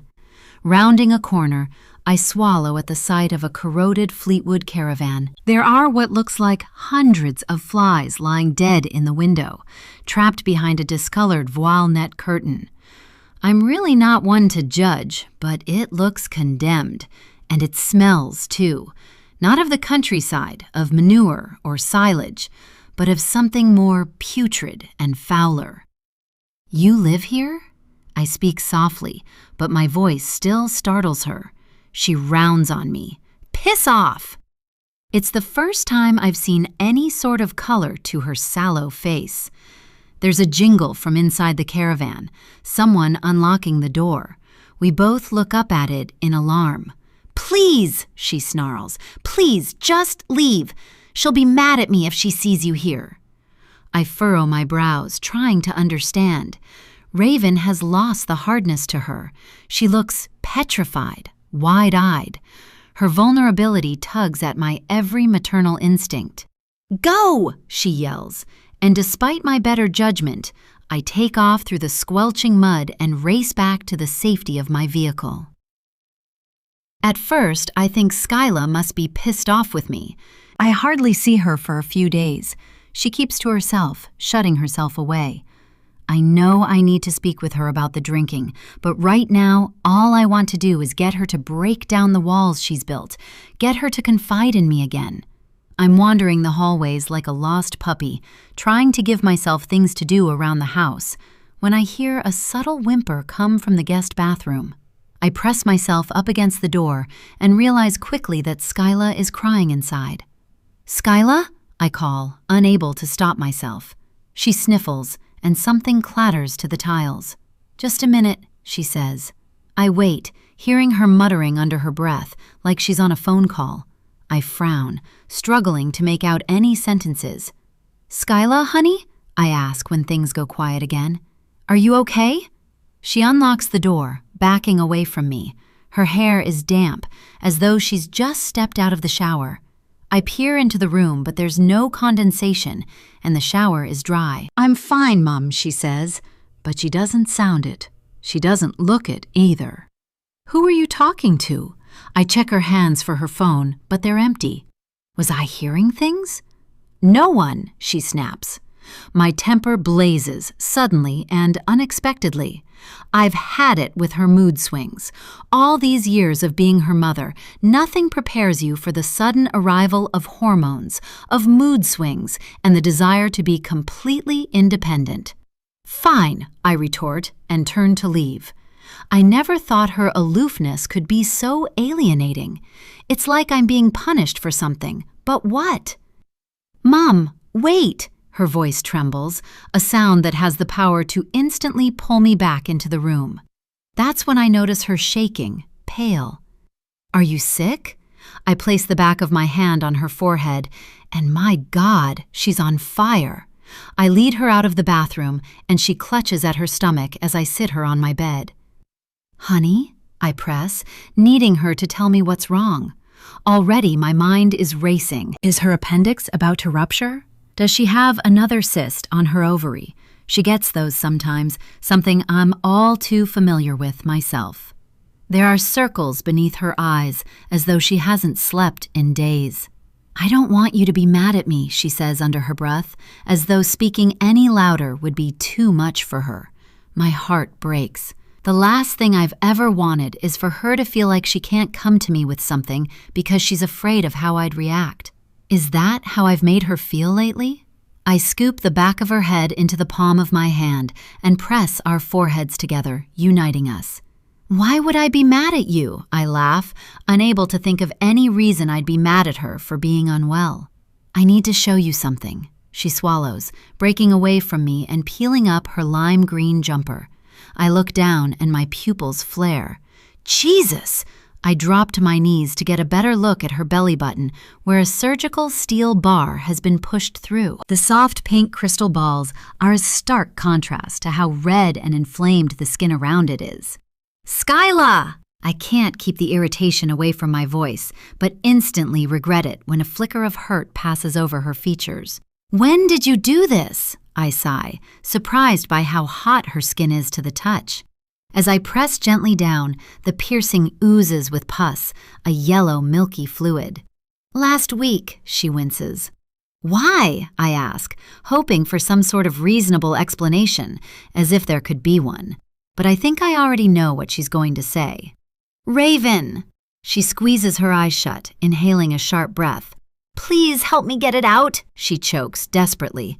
"I can't untwist it." "Hold on."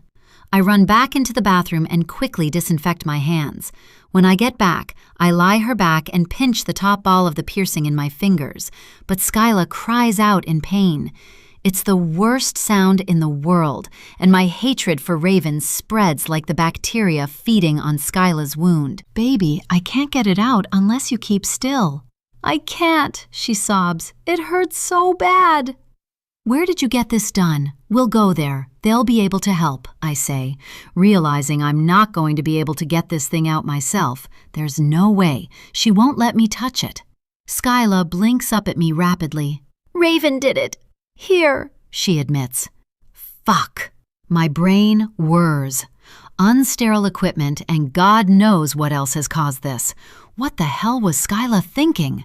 I can't hide the worry from my face. She needs a doctor, now.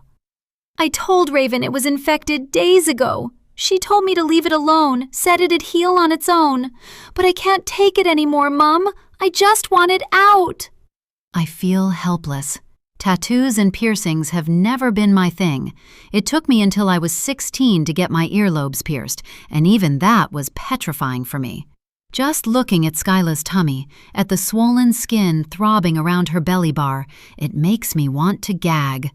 I've never been particularly good with blood, gore. If James was around, he'd always be the one to handle minor scrapes and injuries. God, I wish he was here now. Just as I'm thinking it, Skyla speaks again. "Please don't tell Dad about this," she begs me, and I know why. James has always had one rule: no tattoos and no piercings until she leaves home. He promised to buy her first car if she stuck to that. Why would she put that offer in jeopardy? It isn't a nice feeling to be keeping things from my husband, but I want Skyla to trust me, and so I promise her this will stay between us. "We do need to get you to the doctor, though, okay?" I say with a sigh. She nods, and we drive in silence to the A&E. The entire time, I can't stop imagining Skyla lying there in her room, on her bed, biting down on something while Raven stuck a needle through her navel. I wish I knew what possessed her to do such a thing. This is not my daughter. What Raven is doing to her is rattling. She's morphing her into someone she's not. Surprisingly, Skyla's more open with the doctor than she was with me at home. I do my best to sit on the sidelines and just listen as she tells the doctor about the day Raven pierced her belly button.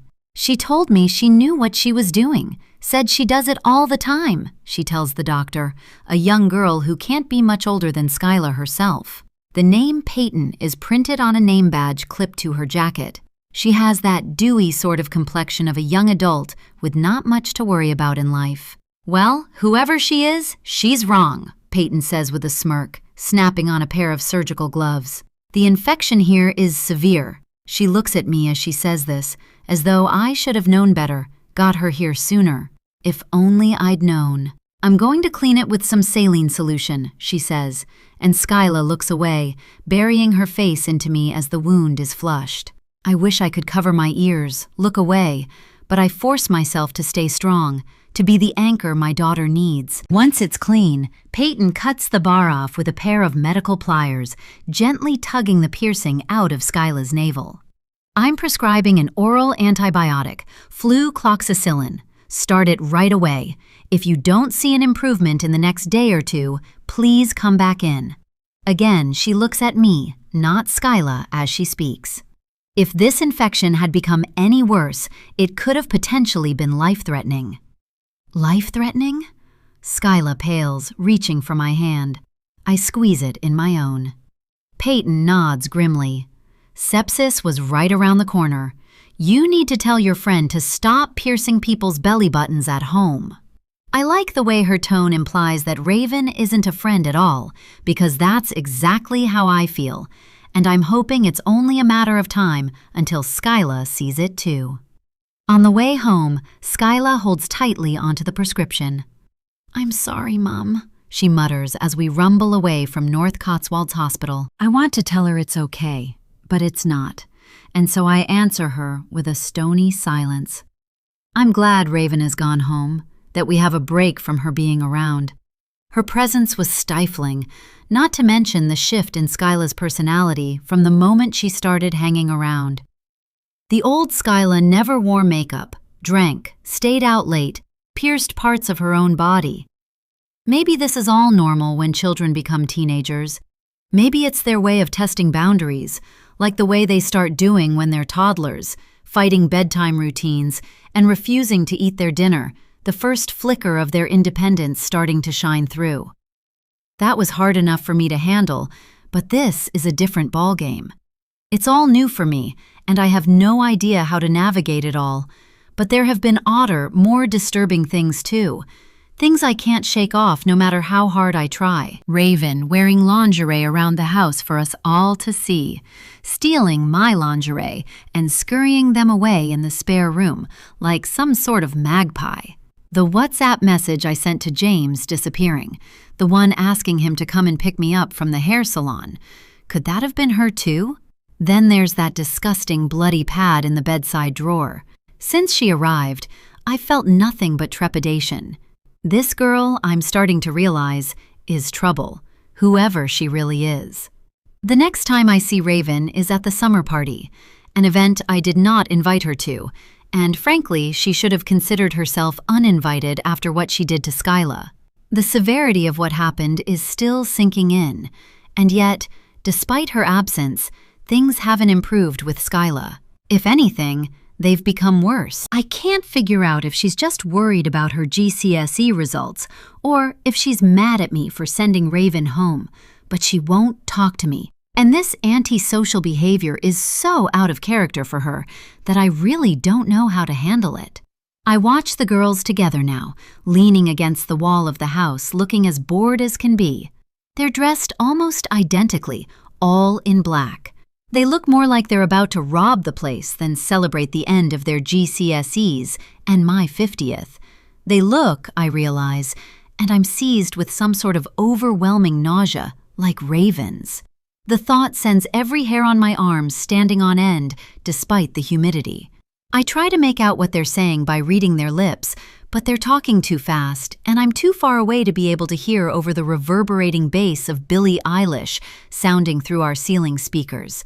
Not my choice in music. Skyla put the playlist together last week, but her usual artists, Fleetwood Mac, Pink Floyd, Led Zeppelin, and Dire Straits, have been replaced with this electronic mix that I'd usually turn down if it was on the radio. I do notice that neither one of the girls has smiled since seeing each other, and a part of me wonders if they're having some sort of argument. Fixated, I stare at them, at their similarities and their body language. I think about approaching Raven, confronting her about the piercing situation. It needs to be addressed. She needs to know just how sick Skyla was from what she did. But someone calls my name from across the patio, and I turn away. "Happy birthday, you!" Harper croons, charging up to me with a gift wrapped in shiny pink paper. "Sorry I couldn't make it to you sooner." I take the present and walk with her to the drinks table, where she pours us both some champagne. James went all out, Dom Perignon, no less for your 50th, he grins, slinging an arm over his sister's shoulder. "How are my nephews?" "Oh, you know, boys, undomesticated, galling." She sips her champagne.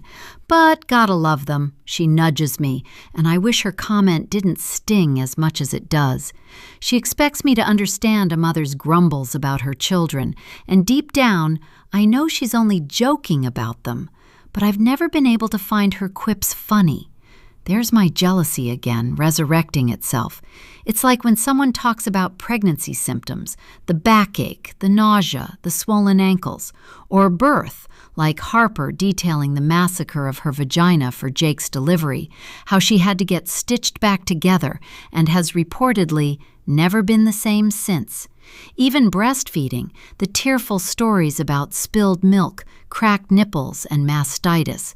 Hearing about these things only serves as a reminder of something I missed out on, something I felt I was meant to experience, but didn't get to, a design flaw in my female body. I'd have taken any of those hardships, all of them, over having a wasteland of a womb any day. I pinch the stem of my glass and gulp back the contents. It is my birthday. I guess if I have to deal with Raven and Harper today, then the best way to get through it is with alcohol in my system. Just enough to take the bite out of the day. I pour another glass and drift away to find some of my friends from my infertility support group, the only group of women I feel I can truly trust. I have helped them over the years, and in turn, they have helped me, remained loyal throughout every vile rumor and vicious news report that has been published about us as a family. Harper soon slinks into our circle, and with her encouragement, we're pushed towards doing a round of shots. While she pours me a tumbler, I try to keep a steady eye on Skyla. It isn't a large party, just our closest friends and family, yet I manage to lose Skyla and Raven to the crowd between drinks. Telling myself she's okay, she's here somewhere close by, I try to focus on my friends and on having a good time. To us barren bunch, Carol, probably my closest friend, raises her Jaeger bomb, and we all clink our glasses together again. I grimace at the licorice-like aftertaste, already queasy, but I keep drinking, losing count of how many I have. I lose track of time, too, catching up with Carol and the other ladies. I've so needed this.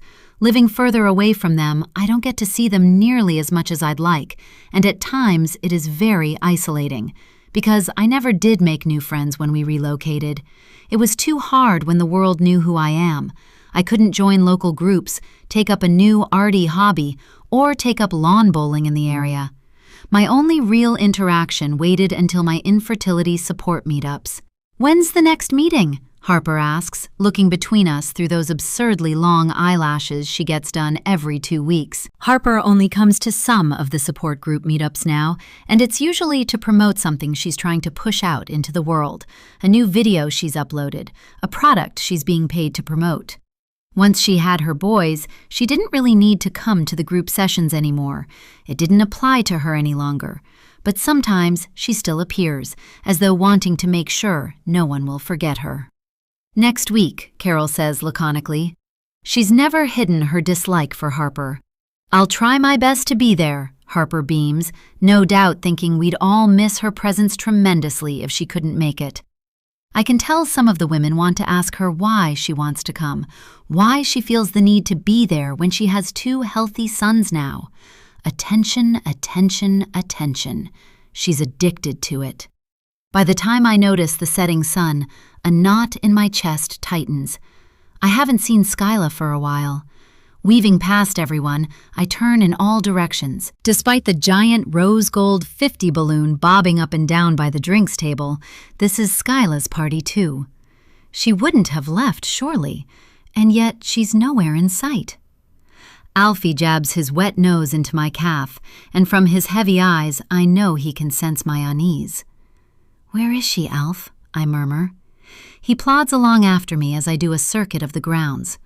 I'm wandering beneath the awning of branches in the orchard, ducking from the polished apples hanging overhead, when Alfie starts to groan, a deep, unhappy hum. "What's wrong, boy?" I ask, turning, my fingers grazing his velvety soft ears for comfort. The party is ramping up in volume under the flow of alcohol, guests shouting over the thumping of the music, and it's turning dark fast. My contacts are drying out, and whether it's that making my vision blur or the booze, I can't decide. I step hesitantly over rotten apples fallen to the ground. A quiet snigger catches my attention, and I whip my head around, searching the rows of trees. Someone is out here. I can feel them close by, even though I can't see them. My heart rate spikes at the sound of a voice from somewhere in the darkness. "Hello, Bella," Raven says, coming out from the shadows. "Raven." I stop, Alfie pressing himself up against me defensively. For a while, all she does is glower at me, her body hunched over in that corpse-like way that puts me on edge. "Why are you out here?" I ask. "Where's Skyla?" Already, I'm frightened to death that this strange girl has done something to my daughter. I wouldn't put it past her. "Why didn't you keep me safe?" she hisses under her breath, lurching towards me. Her jerky movements make me step back into the trees. Twigs and branches dig into my spine, and as I cry out in pain, Alfie barks frantically, warning her away, but she doesn't seem to notice. She's spent enough time at our house and around us now to know that Alfie is all bark and no bite, nothing more than a lapdog. He's as far from a guard dog as you can get, in spite of his size. "What did you say?" I whisper, but my words feel liquid. I'm swaying, the alcohol dulling my usual sharpness. I've had a lot to drink, far more than I usually have. My head is swirling, but I didn't mishear her. I'm sure I didn't. I look at her arms, mottled in deep blue bruises. Is she blaming me for leaving her at that caravan? "I said, why didn't you keep me safe, Mummy?" My stomach caves in, my body doubling over. For a moment, I forget to breathe. "Mum?" Skyla's voice calls. "There you are." She's carrying 2 polystyrene cups in her hand and passes one to Raven. When Skyla turns to face me, Raven's finger raises. She touches it to her lips. Shh. When she unpuckers her mouth, it curls into a smile, her eyes glinting in the moonlight, a look that only I can see. Part 3, Chapter 14. Raven called me Mummy. She called me Mummy. For a second, I think my heart has stopped, that time itself has ceased.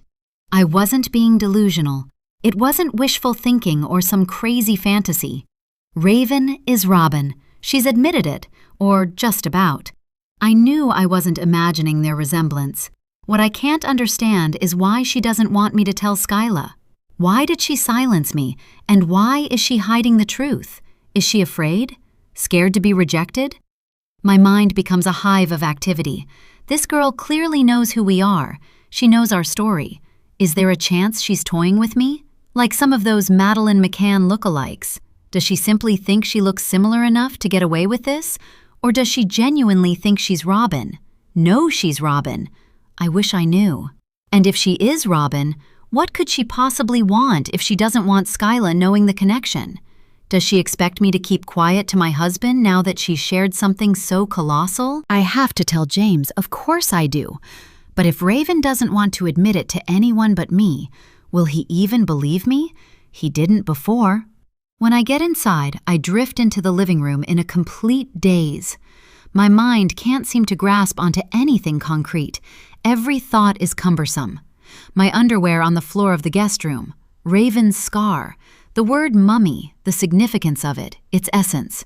Skyla stopped calling me Mummy long ago, shortened me to simply Mum, so Mummy sparked something in me. A yearning I've had for what could be years, and perhaps Raven knows that. Perhaps this is all part of her manipulation. Slumping down, I let the sofa swallow me. I stare and stare at the stone floor until each tiny speck of dirt I see on the tiles blurs.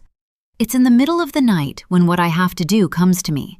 It's the only option, really, and so I do some online shopping, my heart beating erratically as I do.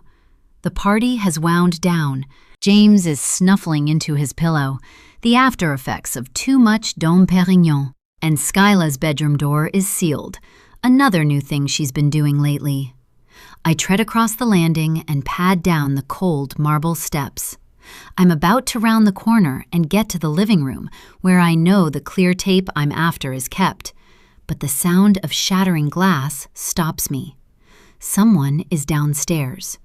Alfie starts barking from his summer dog kennel out on the patio, furious snarls splitting through the silence of the night. My natural instinct tells me to turn and run back up to the bedroom, wake James, have him deal with it. He'll do a survey of the house, find some delirious bird that's flown into our window, and tease me for being so paranoid. And maybe he'd be right. Maybe I am paranoid. But I can't seem to turn on my heels and ask my husband to help. Something is pulling me in the direction of the noise. Without a phone on me, I can't call for help, and while we have a panic button, it's by the alarm system in the direction the noise came from.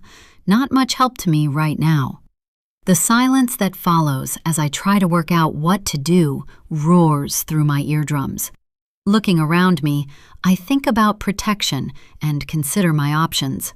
There's an umbrella resting against the wall by the front door, the royal blue fabric bound tight. I pick it up by the handle, realizing it has more weight to it than I thought. Gripping it in the palm of my hand, I make my way into the depths of the house. I find Raven perched on the ground, and I suppose, all things considered, I should be relieved it's her in here and not a burglar who has broken in. But it's the way I find Raven that squeezes the air from my lungs. She's hovering over a picture I had framed of me, James, and Skyla from our trip to Wales last year. We'd gone to tick another medieval castle off Skyla's list, Pembroke Castle. In the photo, we're all leaning on the railing in front of the river with the time-worn castle behind us. We're huddled together, squinting through a torrent of rain. But we're smiling, happy. A family on holiday making the most of a day despite the bad weather. I look at it now, at the broken frame with a splinter of wood sticking out at an odd angle. Raven, who hasn't noticed me yet, is picking through the glass scattered at her feet. She's making piles, separating the larger shards from the small, humming gently under her breath. "What are you doing in here?" My voice breaks her concentration.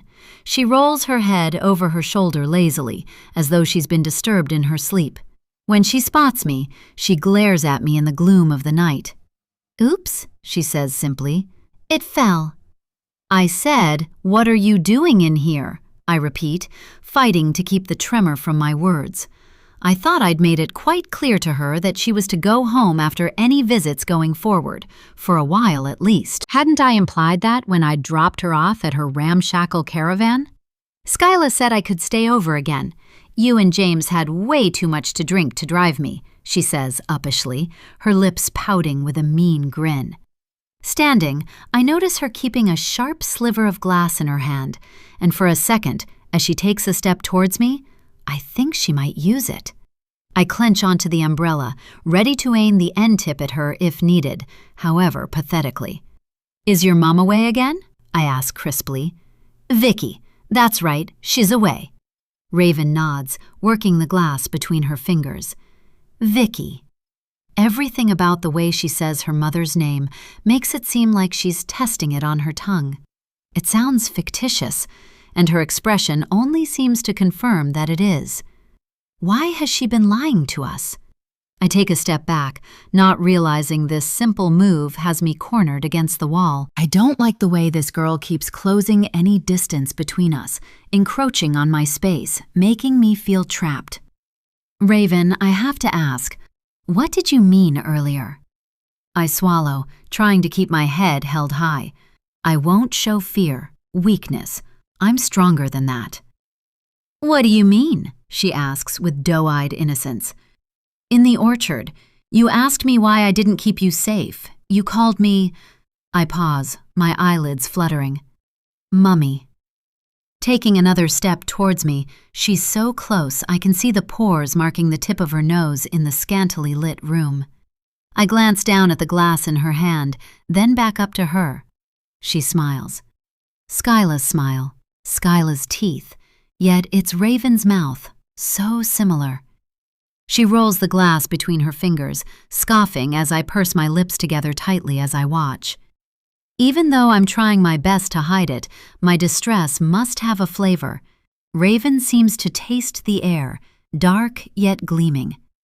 Footsteps. Faint, but I hear them coming from behind us. Relief. She won't hurt me now. I know she's heard them too, from the way she tilts her head just slightly in the direction of the noise. "All right," James trudges in, rubbing at his eyes. His shirt's off, revealing his treasure trail of hair leading down into his pants. Raven and I both turn our attention towards him. I like my husband's body. Even in middle age, he's never let himself go. and in this moment, as Raven seems to slip the shard of glass in her hand from view, I'm aware of her staring at his body too, feasting on it almost. Is it my imagination?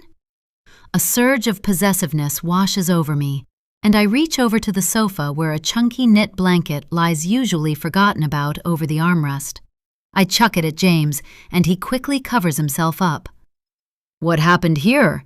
James frowns, noticing the photograph and the glass on the floor. I find myself glad he's seen this, thinking maybe now he'll finally believe me when I say there's something about this girl I just don't trust. And yet, in the same breath, I wonder how Raven will try to talk herself out of it. I don't have to wait long. "I was trying to find the kitchen. It's a bit disorientating here at night, in the dark," she says, her voice honeyed. "I knocked your picture off the wall by accident. I'm so sorry." She bends and starts to collect the pieces of glass, but James stops her. "Don't be silly. You'll cut yourself. We'll deal with that. You grab a drink and head up to bed. It's late," he says, reaching out and touching her arm, which stuns us all. Pulling his hand back as though he's been burned, he quickly starts towards the kitchen where he slaps on the light. "Water?" he asks her, an octave too high. Their interaction is strange, stilted. There's something odd about it. I can't quite figure out what it is, but there is something making their exchange seem staged somehow. My mind whirls, a Ferris wheel spinning round and round. Has something happened between them? It's a ludicrous thought. He's old enough to be her father, and yet still my mind goes there. I hate myself for it. It feels like I'm disrespecting James for even thinking it. The water dispenser glugs as he fills Raven's glass, and as it does, I crouch down to gather up the glass in the living room. That's when I notice the photograph. There are deep, angry scores in it, but it isn't everywhere. It's only scratched over my face. My squinting, smiling face has been sliced away right out of the photograph. "We aren't an Airbnb, James!" I cry out, almost a yelp like a frightened puppy. I'm still holding on to the umbrella and fling it about now, emphasizing my irritation. "And look at this!" I point down to the photograph, not wanting to pick it up. "She knocked it down by accident," he says, but a crease between his eyebrows forms as he studies the image. "She scratched me out of the picture, James," I whisper, feverish. Now it's undeniable. Now James has to see it. There is something seriously off about Raven, if that really is even her name. He draws in a breath, and I guess he must decide it's best not to respond at all, because nothing comes out of his mouth. "I don't want that girl roaming our hallways at night," I say, depositing the umbrella against a wall. It's something I should have said long ago, put my foot down. Now I wish I had sooner. James brushes up the glass, and I follow as he takes the dustpan to the recycling bin. "What do you suggest? Locking her in the guest room at night?" he asks, laughing as though it's the most outlandish idea imaginable. I don't tell him I'm tempted to do just that, but he can tell when he glances up at me that I am. "We need to get some sleep," he says, flicking a switch that leaves us in darkness. I know. I dip my head, exhaling into my chest. My eyes are heavy, itchy, and irritated. They need to be closed. But my mind is busy. There are things I need to do to prove if my theory that Raven is Robin is correct. And I can't do that now. Not until she's left. I need to coax her, my husband, and my daughter out of the house tomorrow without me, because I need access to the guest number room. I need to get this girl's DNA. For the next few hours, I don't sleep. Not with her in the house. I can't. She is the uninvited, and yet she is here, haunting me and my family. The last of the summer's humidity brews a rare thunderstorm for the southwest of England. It rumbles through the sky and rattles the house down to its core.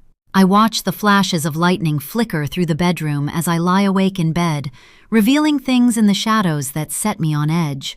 Only when the first crack of dawn slides through a gap in the curtains do I let myself shut my eyes and rest. I dress slowly, slipping a silk ivory blouse over my head, the sleeves billowing at my wrists. I'm going for chic, sophisticated, but I yawn. Exhausted. I should have prioritized sleep more last night, or requested a different meeting date that wasn't the day after my 50th birthday party. But if I'm being honest, I'm too excited about the chance of an interview to ask for any special favors. I applied for the job in my maiden name, but I'm sure it won't take long for them to realize who I am.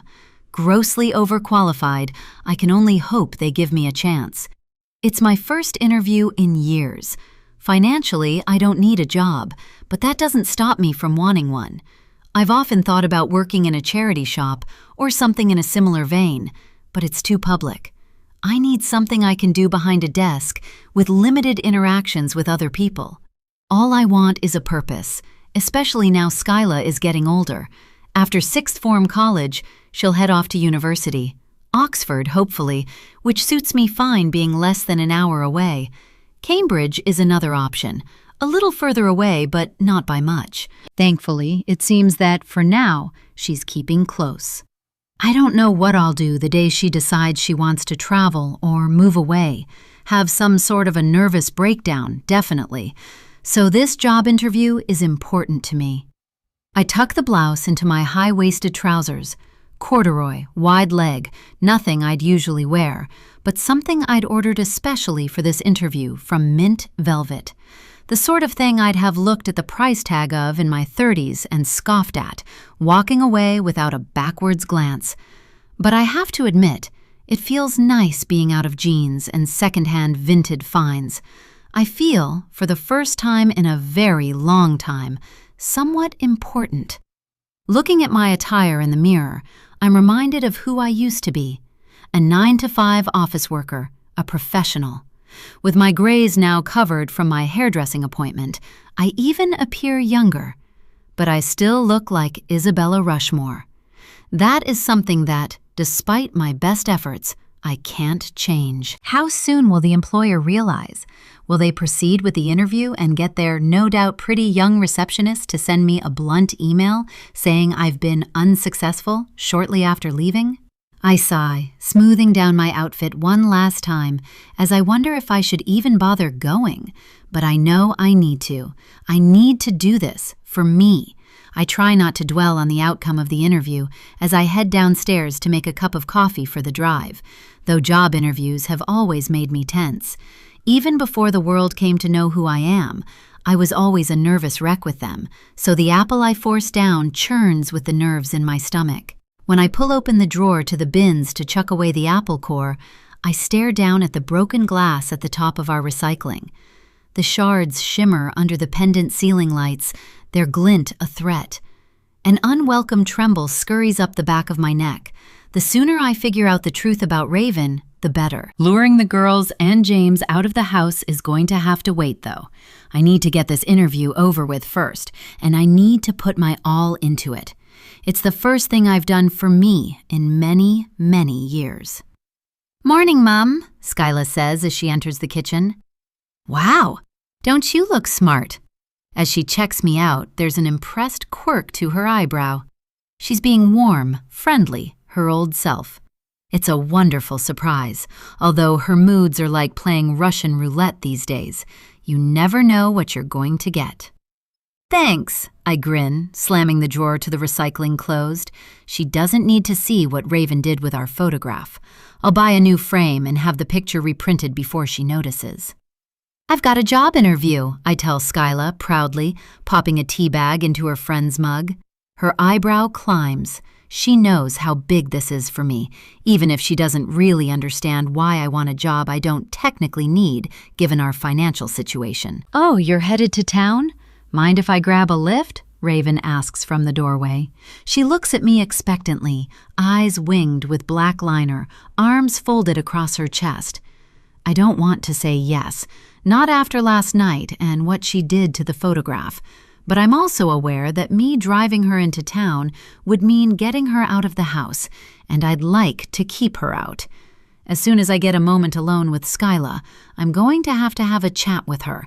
Tell her I don't think guests are a good idea at the moment. I'll come up with some excuse, feign an illness if I have to. Do people still quarantine if they have COVID? I'll have to check. I'm leaving in 5 minutes, I say coldly, turning my attention towards my travel mug. I stir my latte sachet into the boiling water, grab my things, and loiter out on the drive. I tear my skin from my lips, drawing blood, but I suck it up and keep gnawing. Having Raven alone in the car with me? I'm nervous. Getting behind my steering wheel, I wait for her to climb in. She sits in the passenger seat beside me, her black fingernails picking at a hole in her leggings. I can't stop imagining those fingers rummaging through my underwear drawer, through my things. It makes me feel genuinely sick. Everything's back in its rightful place now, after being put through the washing machine, but I don't imagine I'll be wearing any of that stuff again. I can't stop wondering why she wore them. And what the hell was she doing with them in her room? Her room? No, it's my room, my family's guest room. The strangest thing of all is that she didn't even seem to acknowledge that I'd found my things squirreled away with her, or that I'd taken them all back. Her poker face is impressive to say the least. I think about asking her about my things now while we drive to town, but I find I can't get the words out. It's too awkward, and I don't know how to broach the matter. What were you doing with my underwear in your room? Is the weirdest thing to ask a girl you hardly know. My daughter's friend. Someone I'm still trying to figure out. Someone who could still very well be my missing child. And so we drive in a surly silence, my thoughts flicking to the party last night and how she called me Mummy and the photograph she destroyed in the middle of the night. These are weird things, unexplainable, and I feel like she's doing them intentionally to wind me up. But why? What is she hoping to achieve? What does she want from me? It's only as I'm parallel parking that I realize I spent the entire drive fretting about Raven rather than preparing for my interview. A new flutter of nerves swarms my insides. What am I going to say if they recognize me? You'd think after all these years I'd have something drawn up in my head, some sort of script at the ready to handle this very situation. But I don't. Unbuckling the seatbelt, I pick up my travel mug and exit the car. I expect Raven to at least thank me before she starts to walk away, so when she doesn't, I can't quite bite my tongue. "It's a pleasure," I call after her sarcastically, and watch as she turns back towards me with a scowl hardening her features. There's a pulsing in my temple from the adrenaline. Confrontation isn't something I tend to enjoy, nor is it something I do often. I glance down at my watch. 5 minutes until my interview. I don't have time for this. I always used to like showing up 15 minutes early, just for good measure. But now I'll be lucky if I can reach the door to their office on time. Did you ever actually want me? Raven's voice is so soft I hardly hear it, yet those words cement in my brain. Or did you get rid of me on purpose? My knees turn weak, my ankles buckling beneath me. "Stop saying things like that," I shout across the car park to her, and already people are turning to stare. Tears prick at my eyes. I swipe at them in frustration. I can't cry now, and I need to go. "I don't know what it is you want," I spit, "but this needs to stop." I stride past her and keep walking until she says something so earth-shattering, the ground falls away from me. "I just want to come home, Mummy." My head turns in her direction, but I'm caught off guard. She's right beside me, and with one quick knock, her shoulder connects sharply with my arm, ramming deep down to the bone. Pain flares as I suck in a breath through my teeth. I don't notice the burning sensation for a couple more seconds, but then it hits me. Scalding hot coffee seeping in through my silk blouse, staining the material. "Oh my God!" I cry, pulling at my clothing. My skin is screaming as my mind races. I don't have a change of clothes, and I must have less than 2 minutes to be at my interview. "Oops," Raven says, just like she said last night when I found her with the photo frame on the floor. Her head tilts to the side, a smile playing on her lips as she looks down at my ruined outfit. "Good luck with your interview." Standing in the middle of the car park, drenched in coffee, I watch her walk away. I decide to go to the interview regardless of the giant stain down my front. In my head, I think perhaps they'll admire my tenacity, my courage to show up despite some pushbacks, but things go from bad to worse. They don't tell me they recognize me when I sit in front of them, but I can tell by the way their eyes widen when I smile that they do. But it isn't even that completely throws me. It's the interview itself. Things have changed since I was in my mid-30s. The company sit me down and have me do a timed test on a slippery, scratched little iPad, which I fail miserably. Without a calculator on hand, I'm trying to do arithmetic calculations in my head, and I haven't had to do any sort of maths for years. I hand the iPad back dejectedly, and they sigh as they see the results. Something about their disappointment feels personal. I'd be good at this job, you know. I know I would, I say as I gather up my things to leave. We'll be in touch, a tight-lipped woman with enough hairspray in her hair to set her on fire responds. Every part of me wants to fight for this role, to beg them to give me the chance. I need this, I want to say. Instead, I nod and slip out of their office, counting the minutes until the rejection arrives in my inbox. Because what company would hire a woman who showed up late, covered in coffee, who just so happens to be the mother to a missing girl? Cleared of being a suspect, but still having her name slandered daily. Employing me would be bad for their company. They'd never say it, but I know it's true. I'd be a liability, and no one wants that. I drag myself back to the car, wanting to be back home where I'm safe, unjudged, sometimes even wanted. I want to be where I can open a bottle of wine and stew. Raven sabotaged my interview. She purposefully bumped into me, making me spill my drink over myself. And those things she was saying, once again making me believe she's Robin. Why would she do that to me? I need to find out if there's any truth to what she's saying, and I know just how to find out. I climb into the car and scroll through the contacts on my phone. I haven't had to reach out to DCI Gary Quinn for a long time, but now I hover my thumb over his name. Do I call him? Tell him what's happening? I've wasted his time so often in the past, thinking girls are Robin. He's never been anything but wonderful to me, gentle, kind, empathetic in a way that makes me feel like I'm cuddling a pillow every time I speak to him. But I can't. Not yet. I don't know if this girl really is Robin or not, but I need to find out before I get the police involved. And I need to find out why she seems to hate me.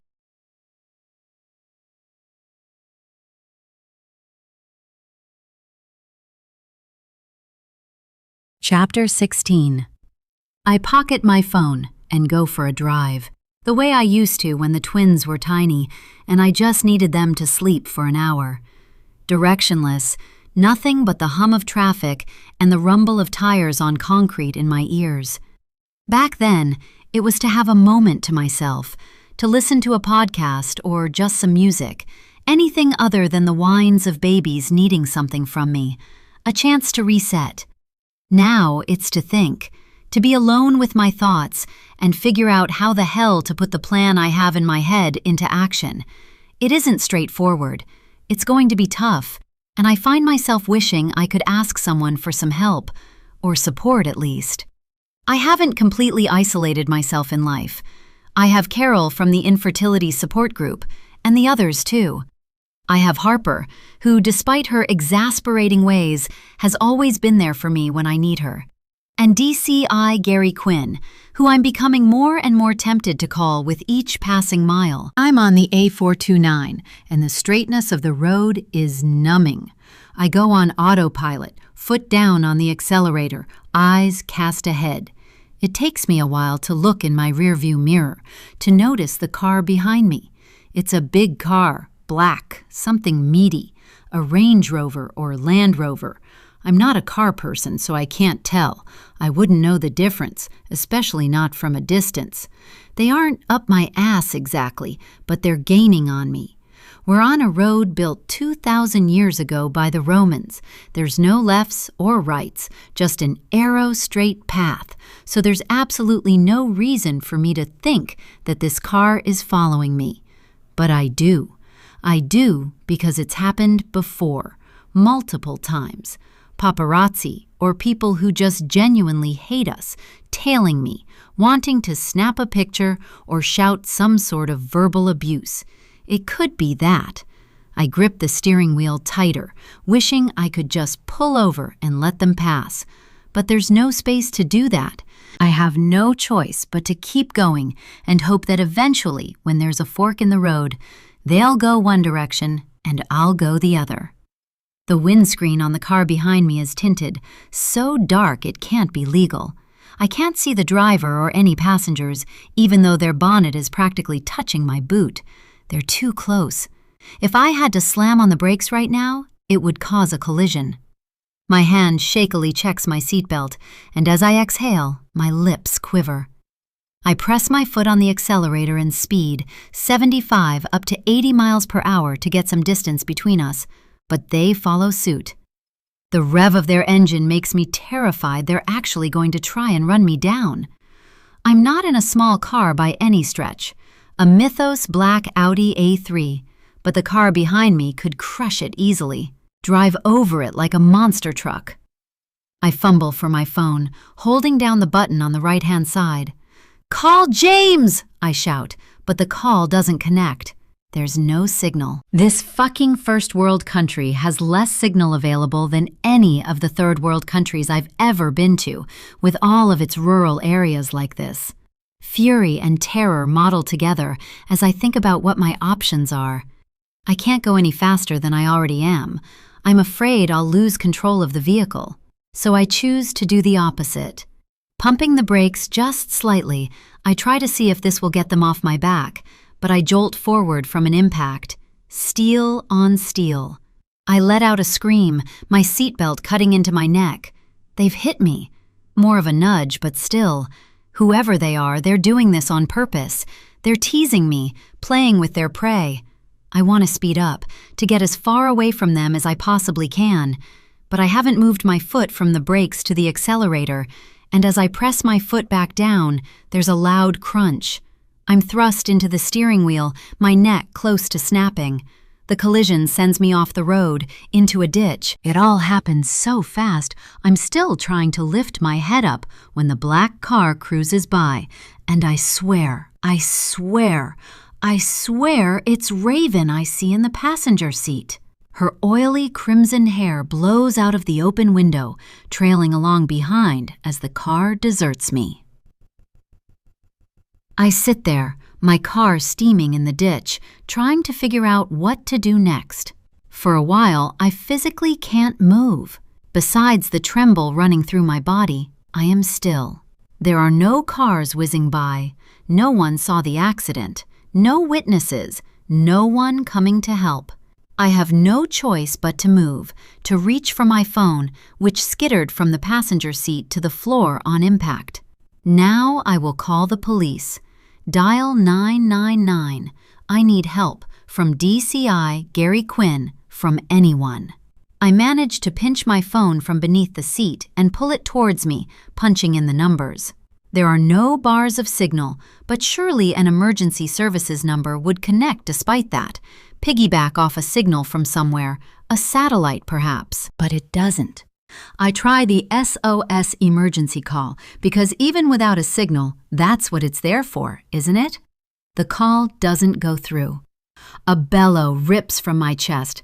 This day has gone so awry. Now what do? I can't just stay here in the hope that James or Skyla will load up Life 360 and see my little icon trundling down the A429 at a snail's pace. I know I'm the only one that actually ever really uses that app. I have to get out of the car and walk down the main road until I can flag someone down. And just the thought of doing that gives me heart palpitations. What if this is a setup? What if this is a hate crime waiting to happen? Am I going to be ambushed? Whether I like it or not, these indulgences of thinking everyone is against me happens every day. I can never be too careful, and it's kept me safe so far, so I'm not about to change now, regardless of how paranoid I seem. The door hangs on its hinges once I've managed to get out into the open. I climb up the small incline, leaving my car behind. When I get to the roadside, I look left and right. No cars in either direction, no signal on my device. Sighing, I start an uncalculated walk ahead under the summer sun. When the first few cars pass without stopping, I wonder if I should stick a thumb out, hitch a lift? The fear of them recognizing me keeps my thumb wedged into my corduroy trousers. Yet it amazes me the number of cars that pass without even bothering to check if a single woman, alone, on a long stretch of road, is okay. Where do they think I'm going? Where do they think I've come from? The road ahead and behind stretches endlessly, nothing but the sweep of the countryside. By now, the coffee has hardened on my silk blouse, turned the stain to a creamy brown that scratches against the raw skin on my stomach. I still haven't had a chance to inspect the burn, but I imagine the spill has left a few marks. Blistered? Probably. I don't look. I just let the material scratch against my skin as I march on. I don't notice the whiplash until later, when the adrenaline has worn off. Even when more cars pass, I don't stop them. I trudge on, terrified to bring attention to myself. My Apple Watch has never recorded so many steps in a single day. When I finally limp through the front door to our home, the first thing I hear is a woman's voice. A warning, undoubtedly. "This thing in your house is a demon," she says. It isn't a voice I recognize. It's American, somewhat monotone, eerie. I creep down the hallway, finding James on the sofa, Skyla curled up on one side of him, Raven snuggled into the other. There's a bowl of popcorn balanced on his lap, and as I stare, Raven reaches for the bowl, plunging her hand right in. Demon, my mind goes there before I can stop it. And how can I think such a thing? How can I have changed so much from the woman who has deeply longed for her child over the years? Yearning for my baby has been all-consuming. She's all I've wanted day in and day out, and yet now she may be here, right in front of me. I don't want her anymore. Not if she's Raven. How wicked and cruel is that? What kind of mother does that make me? To reject my daughter after she's been through such a profound amount of turmoil. Of course she'll have changed, become resentful, hateful even. I should be more understanding. I should be taking her into my arms and promising her I'll protect her from here on in, the way I should have done all those years ago. I should be comforting her, no matter how angry she seems or what she puts me through. But while I look at Raven and see so much of my little girl in her, she just isn't the tiny toddler who was snatched from her cot. She can't possibly be. I don't know what to believe. It is her, and yet it isn't. The word demon spins round and round in my mind. Creepy fables and folklore about changelings have started creeping into my dreams, my nightmares. I've tried to ignore them, but I don't think that I can anymore. I want nothing to do with this girl who I'm sure tried to kill me today. What is she doing back here? I dropped her off in town. I'd been looking forward to a night in with my family, alone, no outside noise. I needed it, needed space from her. I needed access to the guest room. I look at the wall-mounted clock. Raven could have easily got back here before me, her with a car, me on foot. I'm sure it was her in the car. Flooding with a silent rage, I take a step closer to the three of them. "James," I say shakily. He pauses the movie. "I was in an accident," I manage, and as I say the words aloud, I choke, sob. Something I hate doing in front of Skyla. Don't show weakness, vulnerability. Always be strong. I need my daughter to see me as a source of security, not this. The movie, The Conjuring, I learn later, is forgotten. James and Skyla leap up, flapping around me in alarm. Meanwhile, Raven descends into the sofa, throwing handfuls of popcorn into her mouth to mask a smile playing on her lips. "I've arranged for the car to be towed," DCI Gary Quinn says, picking up the cup of builder's tea I've made him, intense and sugary. He takes a small sip. Thank you, I say. I know this isn't part of his job, but he's always gone out of his way for us. The fact he's driven here all the way from Bristol makes me realize just how much he cares about us, and I attempt a grateful smile. I'm going to see what I can pull from CCTV, if I can spot any cars matching the description of the one you've given me. Get a plate reading. I'll do the best I can, he promises. And while I may not have a lot of faith in the justice system, I know he's speaking the truth. He will do his best to find out what he can. It's what he's always done for us. Sometimes I'm sure he's put us before his own family, if he even has one. I don't know.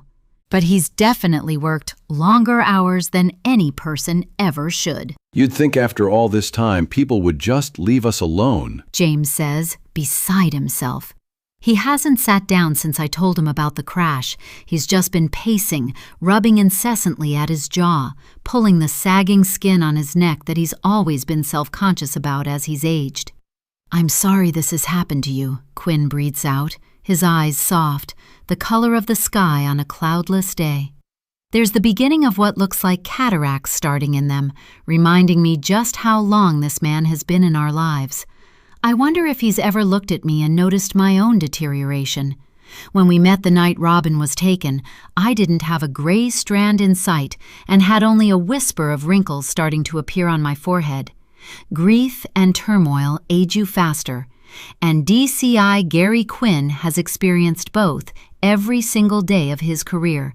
Not just mine, but countless other families' grief and turmoil too. What must that be like? To witness so much sadness every single day you get up and go to work. I'm glad I don't know. It isn't the kind of job you can just leave at the door when you get home.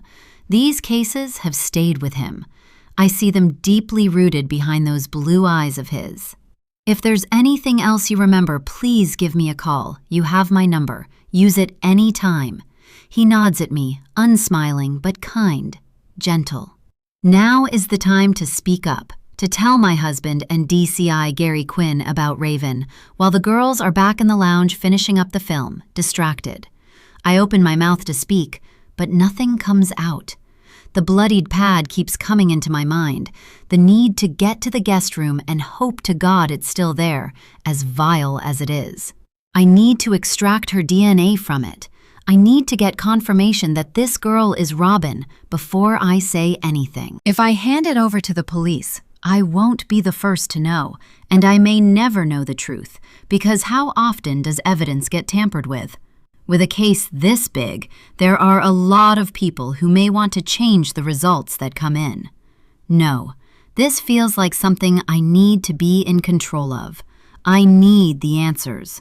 Only then can I let James and the police in fully and explain what has really been going on.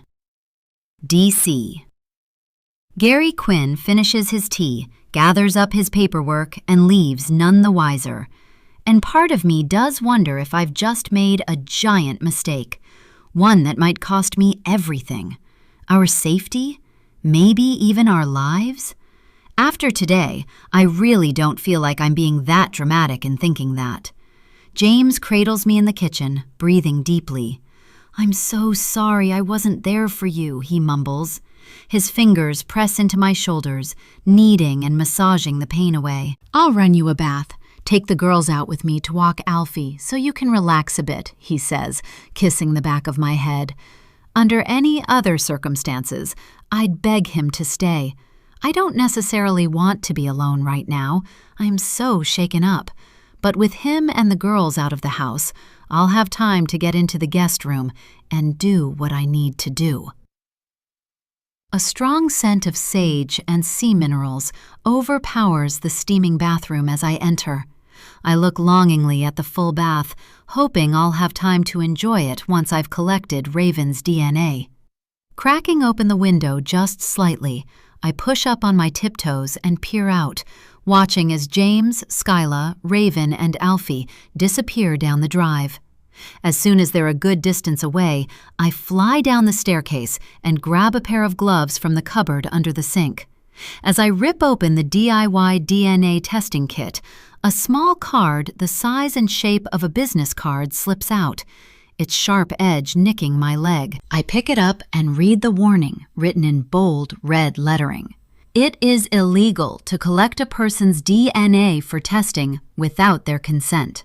I swallow back the fear this instantly erupts inside me, because I already know this. DCI. Gary Quinn has said as much to me in the past, when I've previously thought someone has been Robin. Parental responsibility consent would be needed to get hold of the DNA of someone under the age of 16, he'd told me once. There are forms to sign included in the kit. Forms Raven's mother Vicky should be signing with a strictly black pen if I could only ask her, but she's away again, and I don't have time to waste. As I touch the nib of the pen to the dotted line, I exhale. Fraud. This is fraud, isn't it? Am I going to get done for forgery? I close my eyes and think up a signature before letting the pen glide across the paper. I can't think about the consequences right now. I just need answers. The truth. I can worry about the rest later. Confront Vicky and ask her if we can perform a DNA test. Follow the legalities if we must. I can tell her Raven's been telling me who she is, all of which is true. No one need know about these specific DNA samples and test. These are just for me, so I can stop feeling crazy and get some answers. I study the instructions carefully before taking what I need and head back up the stairs. The door to the guest room unlocks, swinging open to reveal the room that never used to feel so cold and uninviting before. Perhaps the most unsettling of all is finding nothing out of place or bizarre this time. The room appears untouched, the bedsheets smooth, made perfectly, nothing out of the ordinary. Alarmed, I think maybe she's cleaned out the bedside drawer. While I'm sure I could think of another way to get her DNA, a used tissue, strands of her hair, I know nothing could be as accurate as that bloodied pad. A hair could easily be Skyla's or mine, or even Alfie's. A tissue may not have enough DNA on it to sample. That pad, as disgusting as it is, holds the information I need. I snap on the yellow rubber gloves and pull the drawer open. My mouth parts in disgust as I look inside. Now, not one pad is scrunched up in there, but several. I swallow my revulsion thinking, there's a reason she's doing this. Does she know I'll be wanting to collect her DNA? Is she hiding her pads in here so I don't find them in the bin she knows I empty every Monday morning? And if that is what she's doing, wouldn't she only be wanting to hide her true identity if she isn't Robin? Because she's having fun tormenting me, playing mind games with me, making me believe she's my missing daughter. I pluck up one of the pads, pulling a face as I handle it. It has dried and gone crusty, with a sharp metallic smell to it that makes me want to gag. What am I doing? Skyla's DNA is easier to collect and nowhere near as sickening. After I've collected what I need, I seal the envelope provided in the test kit, handling it like it could burst into flames at any moment. This little white envelope holds the truth, and a part of me is scared to release it into the world, scared of what comes next. What if it gets lost in transit? What if it gives me answers I'm not ready for? What if? But I must, simply must find out, even if it does reveal something awful. But what would that be? Would Raven being my daughter be the nightmare, or her pretending to be? I just can't imagine the baby I've been pining for all these years to have turned into Raven, and yet her likeness to Skyla is glaringly obvious, to me at least. I go to the post office, riding out a painfully long queue, and eventually pay for express delivery to speed up the process of the results, and I'm told the lab will send me a confirmation when they receive the samples I send in. Now, all I can do is wait. Chapter 17. By the time James gets back with the girls and Alfie, I'm fidgety, agitated, already willing the results back. While my skin is supple and softened from the bath I managed to sit in for all of 5 minutes, my mind has only grown even more erratic. I've poured a glass of wine, and James eyes me as he hangs up the dog lead.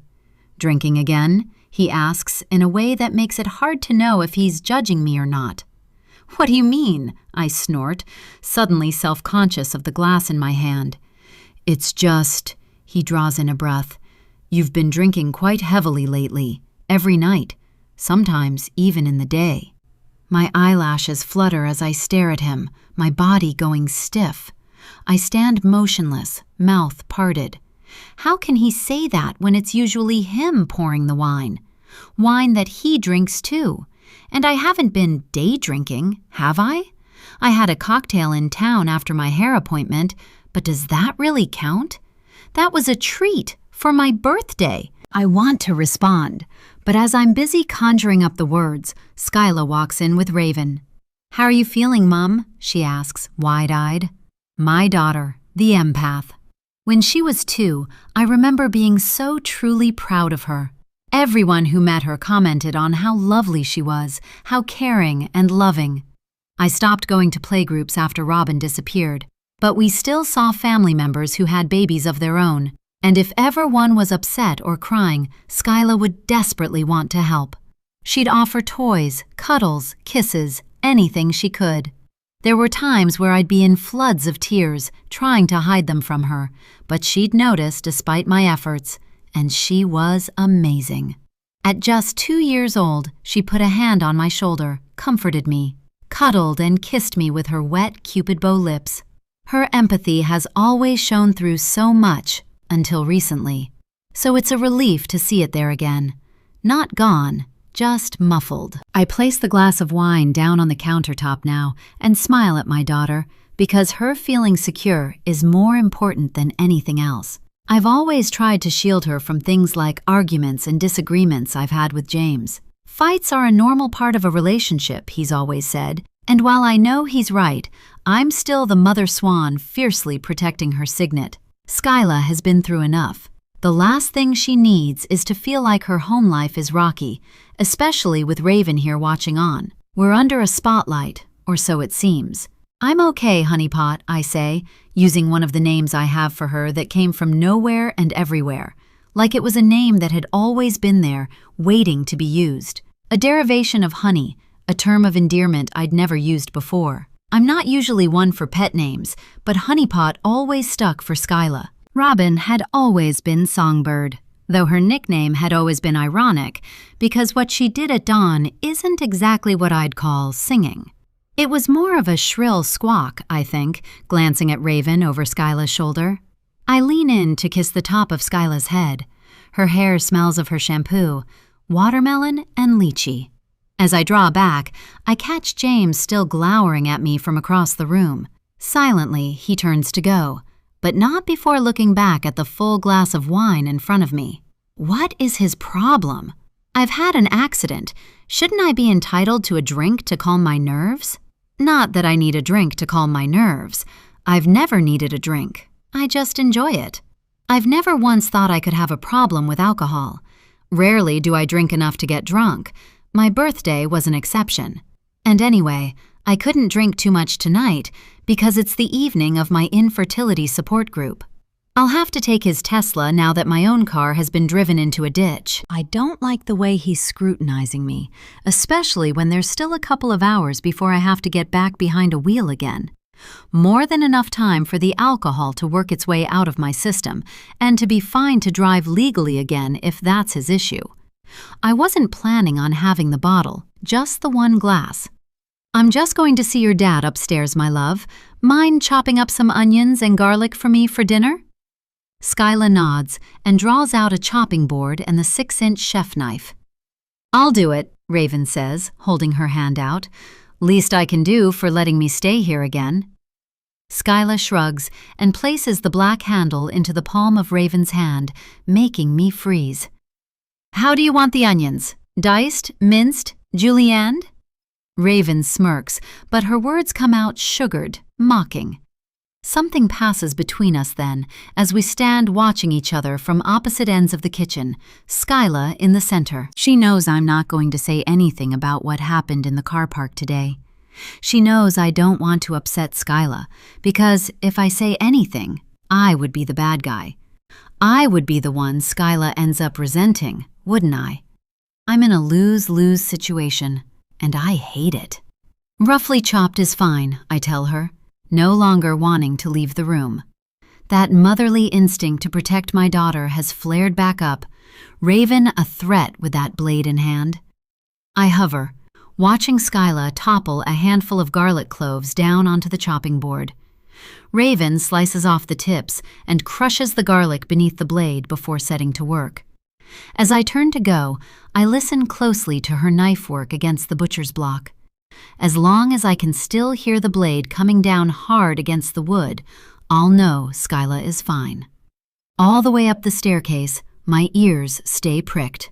I hear her change from chopping the garlic, moving on to the onion. The slices become longer, the sound deeper, as the knife cuts through the concentric layers of the bulb. Keep listening closely, I tell myself. Pay attention. Keep Skyla safe. I tap reluctantly at the door to the bedroom. Why, I don't know. I've never felt the need to knock before entering my own bedroom before. Yeah? James calls, and I take that as my cue to come inside. He's sitting on the edge of the bed, his belt on the floor, the buttons of his shirt undone. What happened to your top? He asks as I take a tentative step closer to him. I glance down at the stain I'd forgotten was there in the aftermath of the accident. This is when I tell him. Tears form in my eyes, and I scrunch the blouse up in my arms. Raven did it, I sob. She sabotaged me. James lets out a huff. What are you talking about? She knocked right into me, made me spill my coffee all over myself, I explain. She's everywhere, James. James cuts me off mid-sentence. Stop. Just stop. But she's doing things to me, James. Raven isn't normal, I cry. Raven is a young girl, Isabella. She's got a shitty home life, and she's obviously latched onto us for some sort of safety and security, James says. She's Skyla's friend, and she needs us. She doesn't need us. If her home life is that bad, she needs to go to social services, I say coldly. James blanches. And end up being forced to enter foster care at her age? What has happened to you? He asks, his lip curling in disgust. What do you mean? I stammer. You used to be so caring. You'd never have made a young girl like Raven feel so unwelcome the way you have been. You would have wanted to help her. That's the Isabella I married.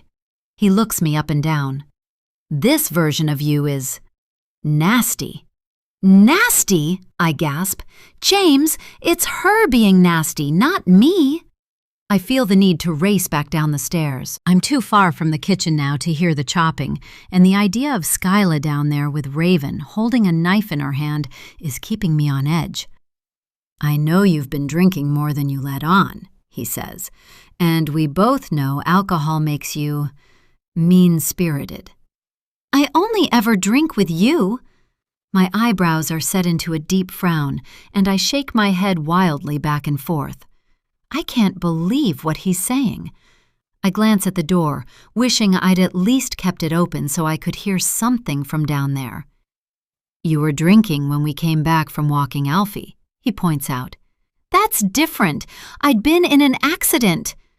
Adrenaline is starting to rush through my arms and down into the tips of my fingers. Why doesn't he understand? Why is he treating me this way? Maybe it's a good thing you weren't breathalyzed after the accident. James turns away from me. My mouth drops open, the room starting to lose its solidity. The walls seem to start caving in, the door falling away. You don't even bother hiding the bottles, he sighs. I've been seeing them stack up in the recycling, Isabella. How much are you actually drinking a day? Bottles? What? I flounder. James, I do not day drink. You'd be able to tell if I did. Alcoholics are good at hiding things when they need to, he says bitterly. Are you calling me an alcoholic? Come on, Isabella. You know you developed a bit of a problem after Robin disappeared. My legs turn so weak I have to sit down on the ottoman. I grip onto the softness of the velvet, hoping it will help calm me down. I've never had a problem with alcohol, I say firmly. I look up at him through tear-filled eyes. It is true that I started to drink more than I used to after Robin disappeared. 1 glass of wine in the evenings became 2. but I'd hardly think that constituted alcoholism. I was only ever trying to numb my nerve endings, raw and exposed. The wine helped with that. It helped to soften the constant aching for my toddler, drift my thoughts away from the everlasting worry of where she might be, who she might be with. Are they feeding her? Keeping her hydrated? Is she warm? Is she even still alive? Wine swaddled those questions and tucked them away for another day, and there was a deep sense of comfort for me in that, because I could only endure the persistent brooding for so long. "Where have all these bottles appeared from then?" James asks, hands on his hips. "Maybe it's her," I tremble. "Maybe this is another one of her ways to toy with me." James looks away again, working his jaw. "Ever since Raven arrived, you've been acting so strange," he says, refusing to meet my eyes. "Because she's tormenting me," I say, wounded and exasperated. "Believe me," I beg silently. We face each other, standing our ground. It is clear we've reached a stalemate, both of us living in different realities. And then he says the one thing that breaks me, that shatters my every confidence in him. "Is she though, Bella? Is she really tormenting you? Or are you tormenting yourself?" He winces, perhaps afraid of what his words have permanently altered in us in this moment. Words he can't take back and now linger in the air between us like a bad smell. He doesn't believe me. Maybe he never has. He's questioning me, implying I'm wrong. Am I? I can't possibly be imagining everything Raven has said and done to me since she arrived. I shut my eyes, press my lips together before I say something I'll regret. It's only a matter of time until the results from the DNA test come back. Time will reveal all, though I have no idea what I'll do either way. If Raven is our daughter, how do I handle it? If she isn't, do I report her? Yes, I suppose I must. She can't go through life preying on the vulnerable, destroying people's lives. If I report her, I wouldn't even need to share the DNA results anyway. Maybe the police will request samples of their own if I tell them she's been telling me she's Robin, harassing me. There are ways for the truth to come out. I just need to handle this all correctly. Let James think what he wants to, for now. The truth always comes out eventually, doesn't it? There isn't a bloodbath when I manage to hurtle back down the staircase and crash into the kitchen. Everything is fine. The onions are chopped, the garlic minced, and the girls are sitting at the kitchen island, both hunched over one of their phones, watching intently. A TikTok video, perhaps. Pulling open the fridge, I bring out the steaks and leave them to come to room temperature on the side. While I wait, curiosity gets the better of me, and I venture outside to the green recycling bin. I'm about to drop the steak's plastic packaging inside when I pause, looking down. A number of empty bottles are inside, not ones from the party either. Those we took to the bottle bank, knowing there were far too many of them to fit in our recycling. No Dom Perignon here, just copious bottles of wine, far too many considering our recycling gets taken away weekly. I certainly haven't had more than 2 bottles over the last week. I stride back inside, heading towards the bar. Our wine rack, usually fully stocked, has been attacked. Empty slots are dotted everywhere. Some really expensive wines we'd been saving for special occasions are missing. Wines we've collected from countries we visited. Keepsakes from South Africa, Portugal, Spain, even Norway. They're all gone. My heart is starting to pick up its pace again. It wasn't me. I didn't do this. I didn't. Chapter 18. It's a relief to walk out the front door and climb inside James's pearl-white Tesla after dinner. I put on self-driving and stare up at the star-spangled sky. Being back behind the wheel of a car should probably instill a fear in me after what happened today, but something tells me that with Raven inside the house, nothing's going to happen to me tonight. I'm not particularly thrilled about leaving my family with her either, but what choice do I have? If I kick her out before I can prove she's either a deranged tormentor or my lost and broken daughter, I'll be the bad person, And so I drive, my hands positioned at 9 and 3 o'clock on the wheel. Each car that comes close behind me makes me uneasy, but they all overtake me, leave me behind. Carol knows something is wrong the moment she sees me, and it isn't the Tesla giving it away. It takes all of my strength not to crumple in her arms as she hugs me hello. I haven't seen you look this rough since Matthew Perry passed away. She eyes me curiously, and I have to scoff. Like much of the world, I had mourned the actor who played Chandler Bing like he was a close friend. And I guess perhaps, after 10 seasons and 236 episodes I'd watched countless times, he was. Carol, you've been there for me through so much, I mutter, pulling away. If I tell you something, do you swear to keep it to yourself? Of course, she breathes, taking me by the shoulders and leading me to a bench outside the hall. No one else has arrived for the meeting yet, so we have some time. We're usually the first to arrive, by at least 15 minutes, so we can set up the chairs. But tonight, I just need to speak to my friend and forget everything else. We sit out in the last of the evening sun on the weathered bench, and my eyes roam the roses climbing up the trellis on the brickwork. "What's going on?" she asks, her hand never leaving my shoulder.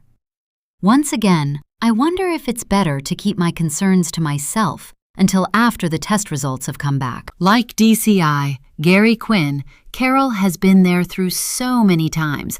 I'd believed girls were robbing when they weren't. I'm sure it's getting old for her, as it is for the police. My hysterics. But if I can't tell my best friend, then who can I tell? "There's a girl staying with us," I say hesitantly. "She's claiming she's Robin. She keeps plaguing me. It won't stop." "Oh, wow." Carol puts a hand to her mouth. "What has James said?" I swallow, stammer. I haven't told him." "Bella, why?" she asks, incredulous. Her thick white hair falls in front of her face, and she pushes it back, strands sticking to her shiny forehead. "Because," I take a deep breath, exhaling slowly, "because I'm doing things differently this time." "How so?" she asks, frowning now. My heart hammers, the truth on the tip of my tongue. "I've sent off some DNA samples for testing," I say quickly, letting the words escape before I can stop them. I watch as her emerald green eyes become colossal. "And this girl agreed to these DNA tests?" she asks. "Well, no," I admit. "Oh, God, Bella." Her head falls to her chest, heavy to match her breathing. "What have you done?" "I just need answers, Carol," I say. "The truth." "Isn't it against the law to... "Yes," I snap, "but no one needs to know. I just need confirmation. For me, not for anything legal, not yet anyway. If she's lying to me, she's basically harassing me nonstop." "And then what? What if she is? You can't tell the police about the results, can you?" "I won't need to. I've thought it all through. She's come to me, told me she's Robin.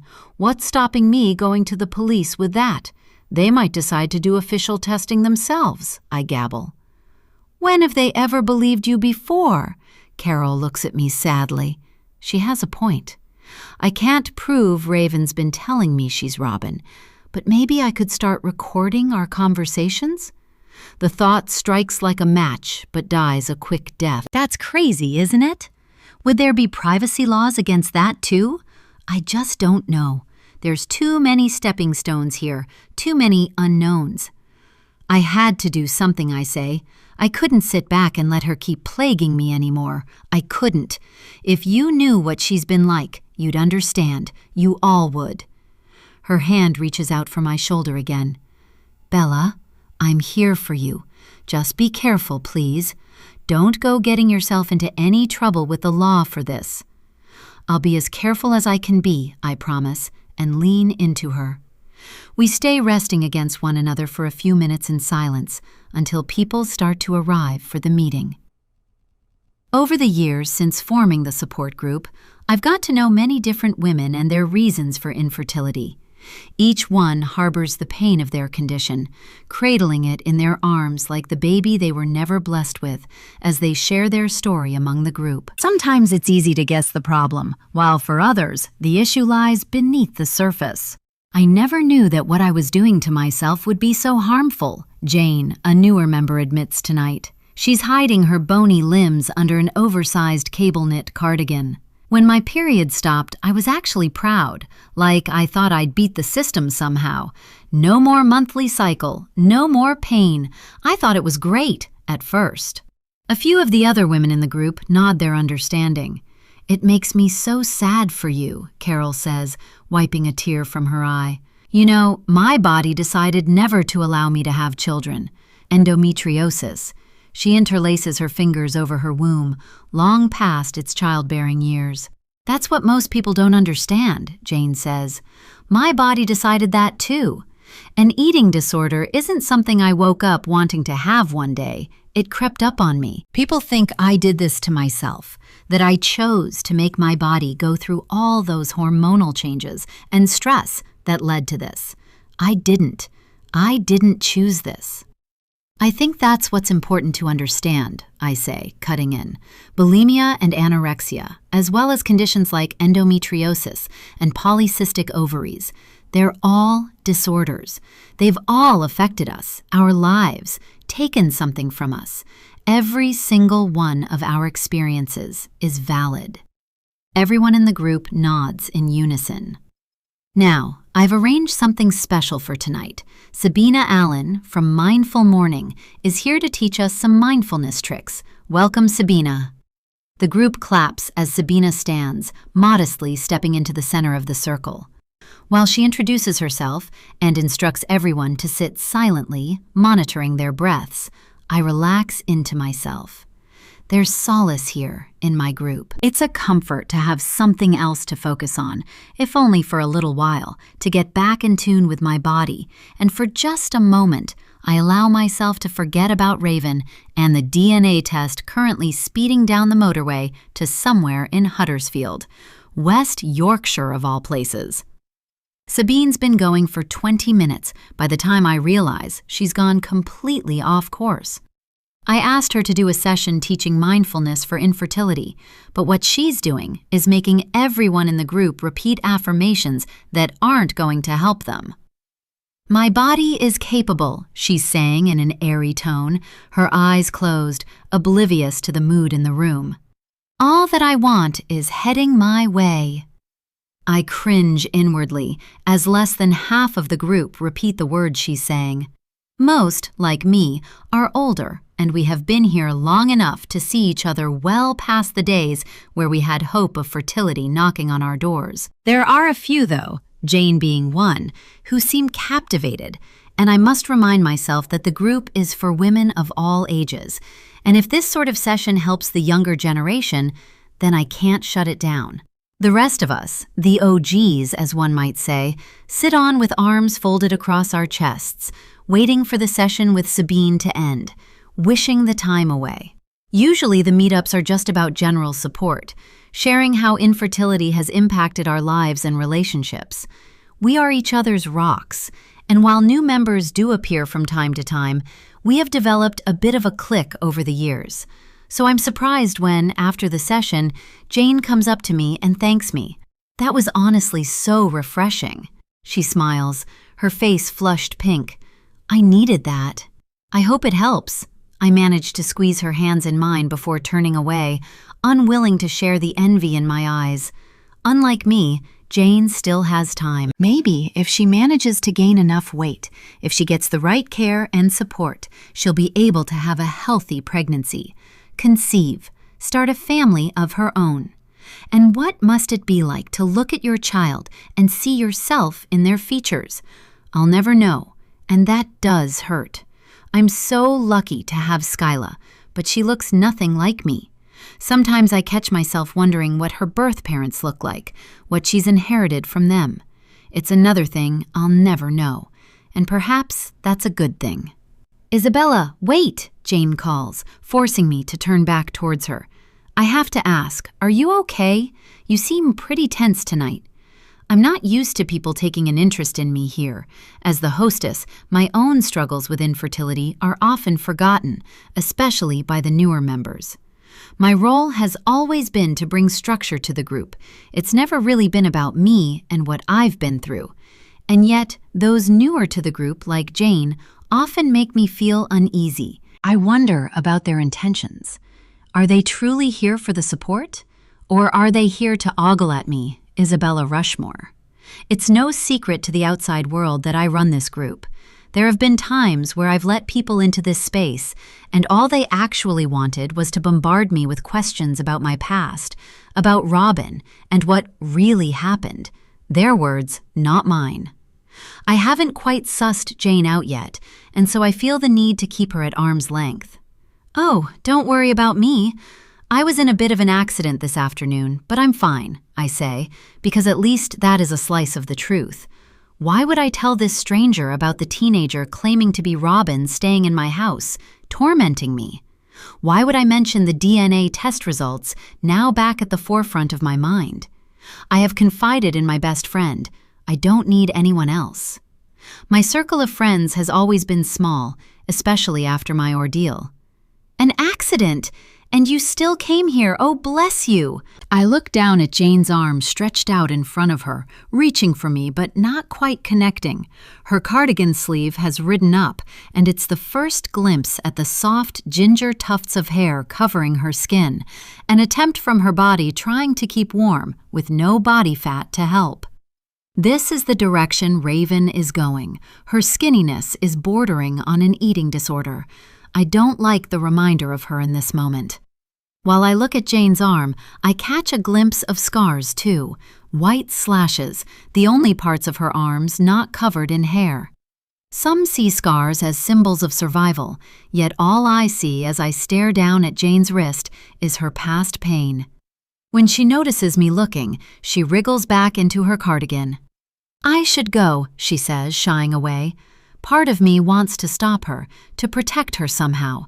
That built-in maternal instinct of mine, back again, more for her than for Raven, which makes me feel queasy inside. But Jane is gone, saying goodbye to some of the other newer members before scurrying out to the car park. I don't go after her. I know how exposed she'll feel, knowing I've seen what's really under the baggy clothing. Her vulnerability makes me warm to her, just slightly. Perhaps she is someone I can learn to trust in time, after all. But right now, her scars have reminded me of the silvery scar above Raven's lip, and I need to find Carol. I need her to placate me before I go home and have to face this girl. One more sleep. I say these 3 words in my head to comfort myself. They are the words I used to say to Skyla on Christmas Eve, and I wonder, is this Christmas Eve? Am I finally going to get the one thing I've wished for all of these years? My daughter back? If I do, will that be a gift or a curse? A very big part of me is starting to wonder that if Raven is Robin, would it have been best for her to stay missing after all? Chapter 19. The first text comes through in the middle of the night, the frantic buzz of my phone disturbing me from what feels like the first deep sleep I've had in weeks.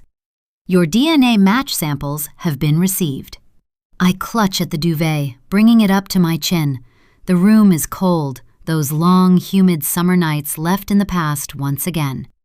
But I can't work out whether it's the cool night air or the chill crawling like fingertips up my spine, making me shiver.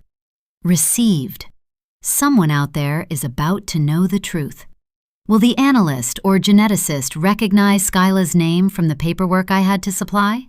Or will it just be some bored lab technician who couldn't care less, who just wants to get their job done and go home for the night? I can only hope it's the latter, because the Rushmore name isn't really something you can ignore. Could they leak something to a journalist? Or would that be a crime in itself? When I'd come home from the infertility support group, I'd been sure there'd be something waiting for me, another run-in with Raven.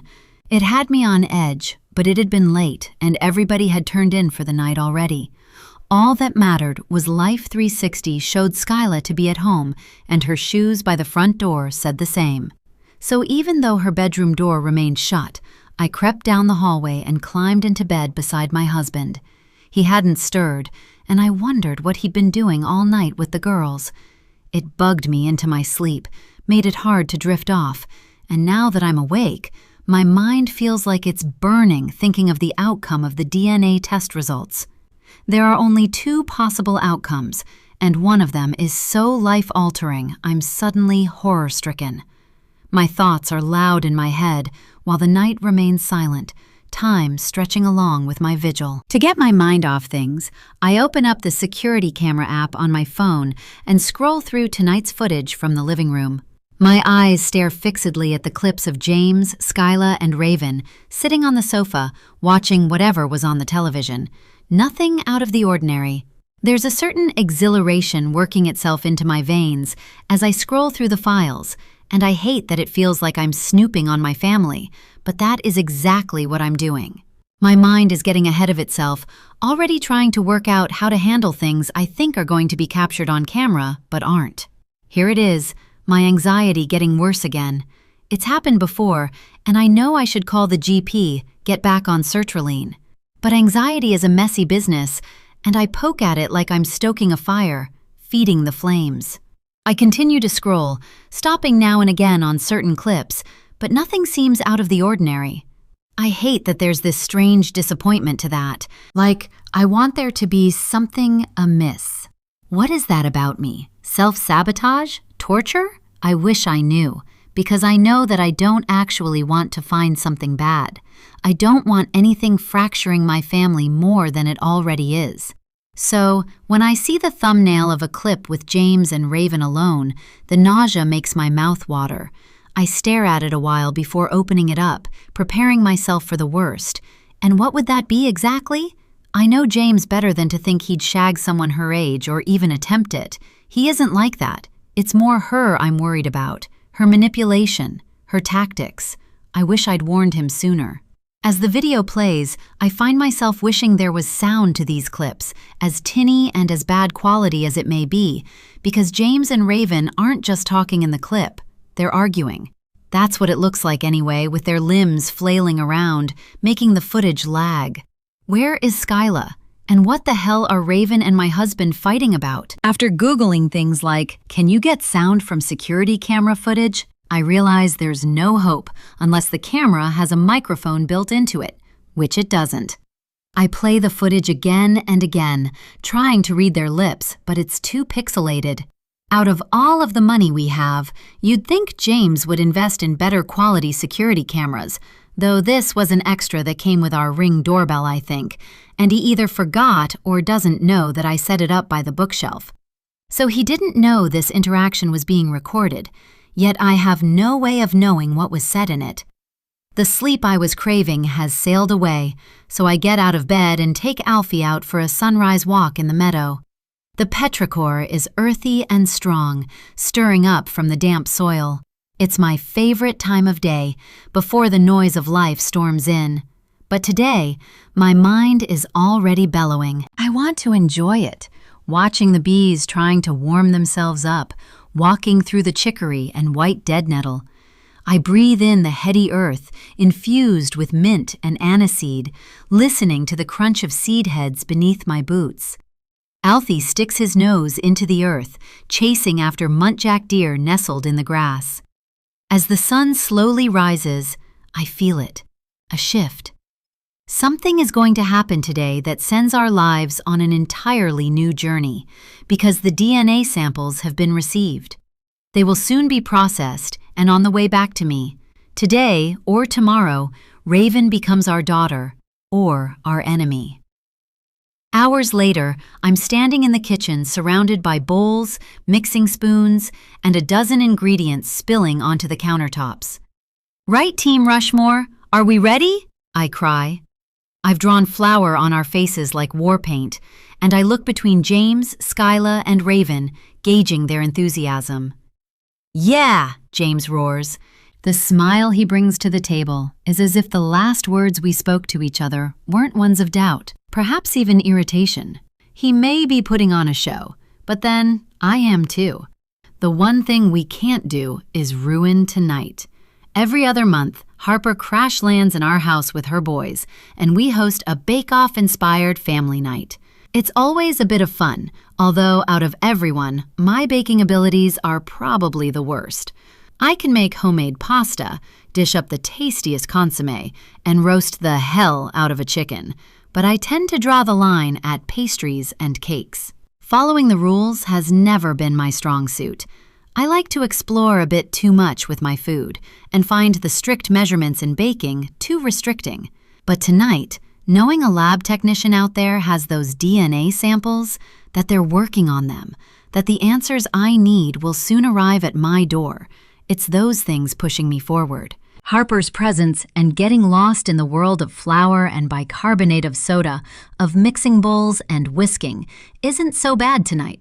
It'll take my mind off things for a while at least. It's a wonderfully rare time where Harper is able to stop making everything about herself too. She stops trying to talk about her life and her successes and actually focuses on the task at hand, beating me at baking. To make a point of things, I don't drink tonight. I don't know if James even notices I haven't poured myself a glass when I pour him and Harper some wine. I like to think he can see I'm trying, even though I don't really feel like I need to try. I know I don't drink too much. I'm also trying to keep things amicable between me and Raven, just for tonight, because James is right. I wouldn't want her ending up in the foster system. The stories Harper's told me about it are horrific, and no child deserves to go through that, not even her, no matter how she torments me. Opening my heart and home to her for a few days is the least I can do, isn't it? Besides, maybe it wasn't her in that massive black car trying to run me off the road. There are enough people with a vendetta against me. It could have easily been someone else. And the coffee spill? Coincidence? Allowing myself to believe that makes me feel better about everything. Lighter. And that is exactly what I need right now. It's funny watching Harper as a parent, delegating tasks between Jake and Luke. As usual, the boys, loud and obnoxious, pay Skyla no attention. But Jake comes to Raven's beck and call when she finds whisking too strenuous. It's impressive the way she operates.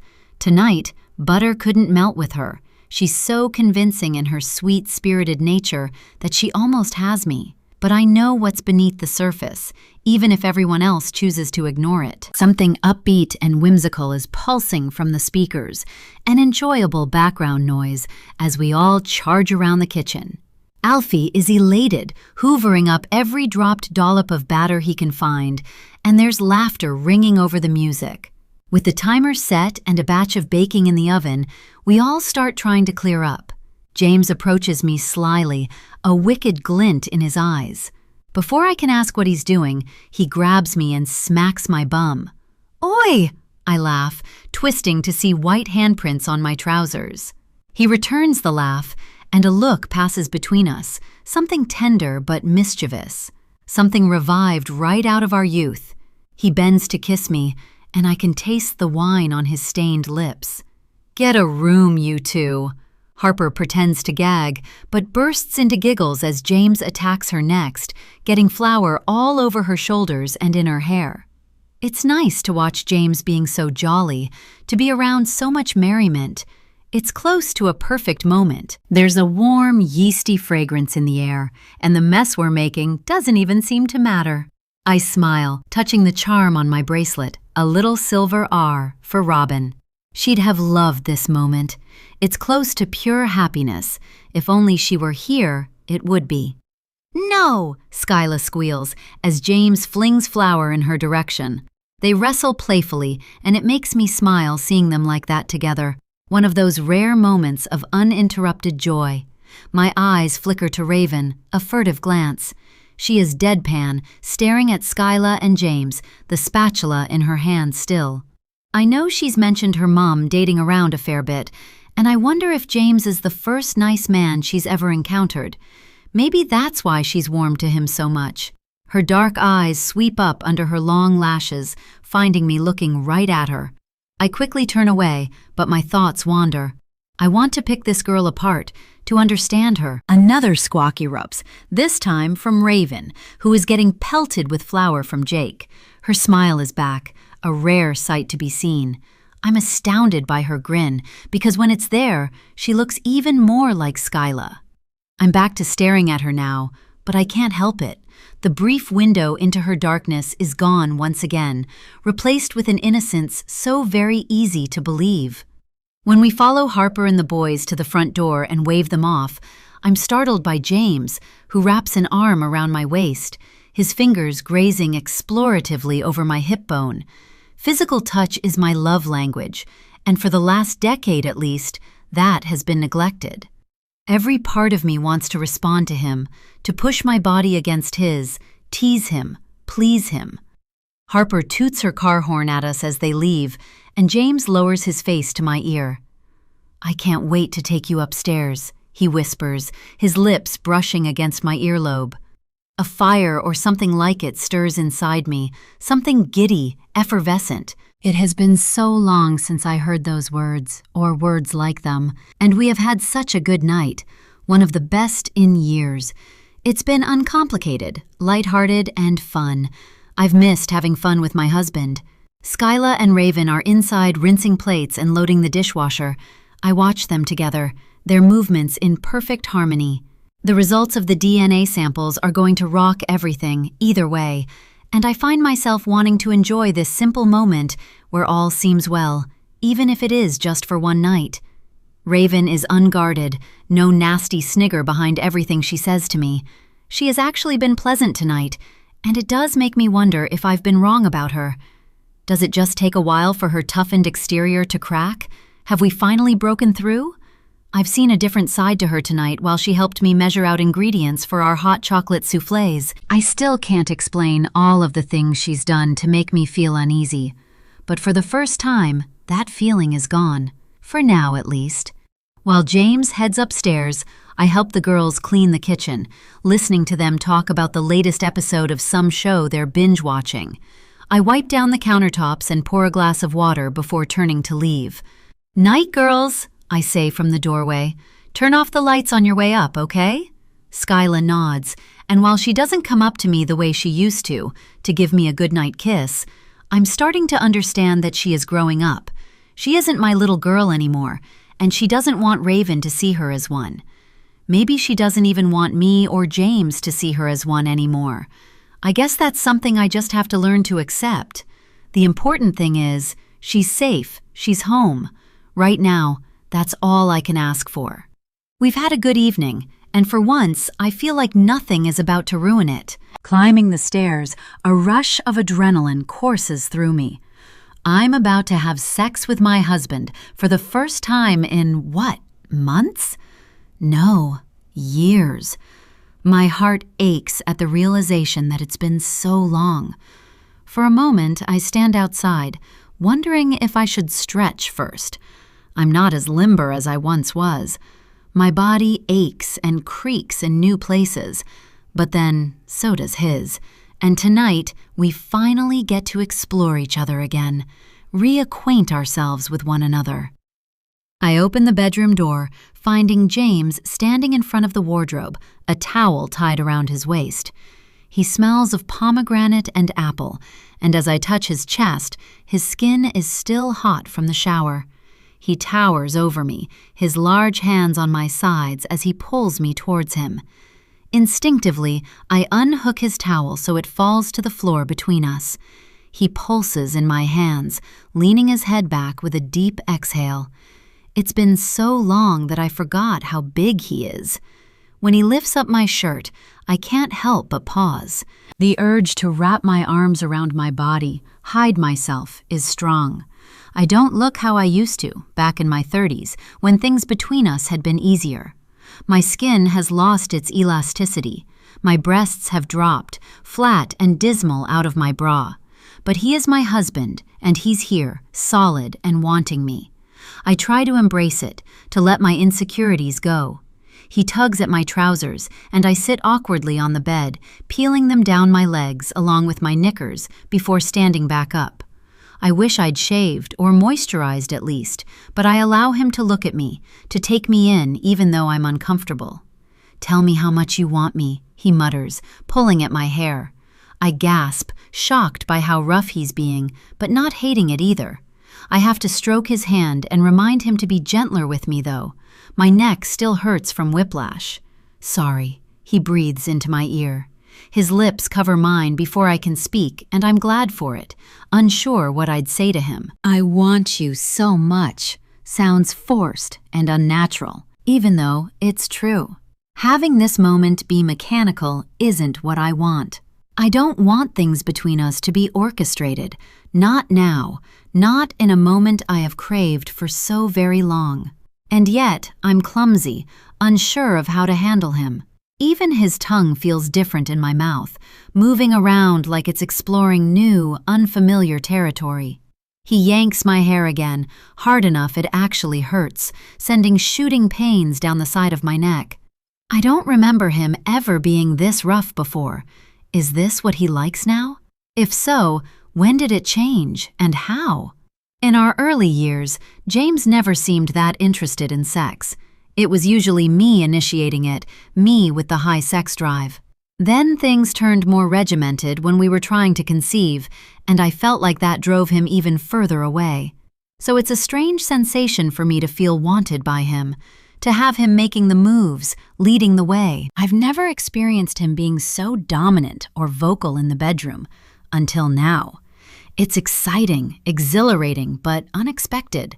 The change in him perplexes me, but I try to get out of my own head, to just go with it. And while I'm sure I'm going to be left with a fair few marks, we lie back on our bed afterwards, breathless and sated. "That," he sighs sleepily, lacing his fingers through mine, "was incredible." There's no denying it, it was, and I fall into a deep, dreamless sleep for the first time in years. DNA match. Your DNA match samples have been processed. I get the message that the tests have been processed as I'm taking a sip of my morning coffee. I sputter and cough, thrust back into the real world. Gripping the phone in my hands, I read the message again and again. The results have been processed. The wait is almost over. I stare at the words on the screen until they blur. I message Carol, swaying with anticipation. Her response is almost instant. "Want me to come over?" I'm about to reply, yes, because I don't want to go through this alone. Whatever the outcome, I think I need her here when I open them up. But then I hear it, a sharp yelp, something's stomach churning. I drop my phone and race to the French doors, looking out onto the patio and dog kennel. I wish I hadn't left my phone on my sofa the moment I see Alfie, usually pressed up against the gate, waiting for us to let him out for the day, now lying motionless, his golden fur red. "James!" I scream, scrambling to get out of the door. "James, come quick!" I'm already outside, but his feet thunder down the staircase, and he soon finds me, crouched over Alfie. My hands are covered in his blood, warm and sticky, but I keep pressing into his wounds, scared to let go. His breathing is labored, his usually wagging tail still. "What happened?" James asks, bending down beside me. He still smells of pomegranate and apple, but last night feels so far gone from us already. "I don't know."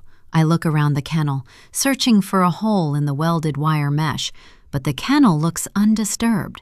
There's no way a fox could have got in here, but even if it could, would a fox attack a golden retriever? I doubt it. Alfie's too big for an animal like that to try and attack him. "We need to get him to the vet's," I say, as Skyla runs out, throwing her hand over her mouth. "Oh my God," she gasps, looking down at Alfie. "Mom?" The way she says "Mum," it's like the entire world hangs in the balance of my response. It's shattering, because I don't know what to say. I don't know how to make this better. Oh God, not Alfie. My sweet, daft, lovable Alfie. What happened to him? I risk removing my hand for just a moment, noticing several points of entry into his side. 6 at least. They're too spread out to be teeth marks. I press back down quickly as blood continues to spurt out from the holes in his side. Skyla? Raven appears behind Skyla, but her eyes soon land on Alfie. They grow wide, and I watch as she grabs Skyla's hand. Skyla, get some towels. We need to get Alfie to the vet, James says. Now! James calls the emergency number for the veterinary practice as Skyla collects some towels. I've got him, James tells me, as he carefully pushes me away from Alfie and peels him up off the kennel floor. His body is limp in James's arms, and I just hope it isn't already too late. I'm coming with you, Skyla says willfully as we get to the car. There isn't enough space for all of us in this car, James says. I'll take the girls with me. Bella, you take Alfie. The garage door opens, revealing the Ferrari James likes to work on at the weekends. It has been restored and modified, tinkered with in every possible way. He's already laying down the towels on the back seat. I think it's the first time in my life I'm thankful for that car. A ridiculous, bright yellow thing I chalked up to a midlife crisis when James bought it. Now, though, it's serving its purpose. The engine revs as I start it up, and there's a flicker of nerves as I sit behind the wheel. Alfie is laid across the back seat. I've always hated this car for its lack of spaciousness, but now the compactness acts as a cocoon for Alfie, injured and frightened, as I speed down the driveway. It's then I spot something protruding from the hedges, some sort of gardening tool. As I get closer, I want to stop, inspect it, but I don't have the time. Alfie's life is on a tightrope. However, there is a rake tossed into the shrubbery, and something dark is dripping from its sharp points, pooling in the grass. The vet, Simon, a young man with wiry brown curls, a beard, and kind green eyes, takes Alfie from us the moment we arrive. He picks him up effortlessly despite his whines, and as we all trail behind him, he spins. "Just one of you in the room, please," he says softly. "You'll need to keep him calm." "Me, please." Skyla is fighting back her tears, her face scrunched. She hasn't taken her hand off Alfie since she got out of James's car. Her clothing is ruined, covered in blood, but she doesn't care. Right now, there is nothing more important to Skyla, to any of us, than Alfie. Simon beckons her into the room and shuts the door behind them while the rest of us take a seat out in the waiting area.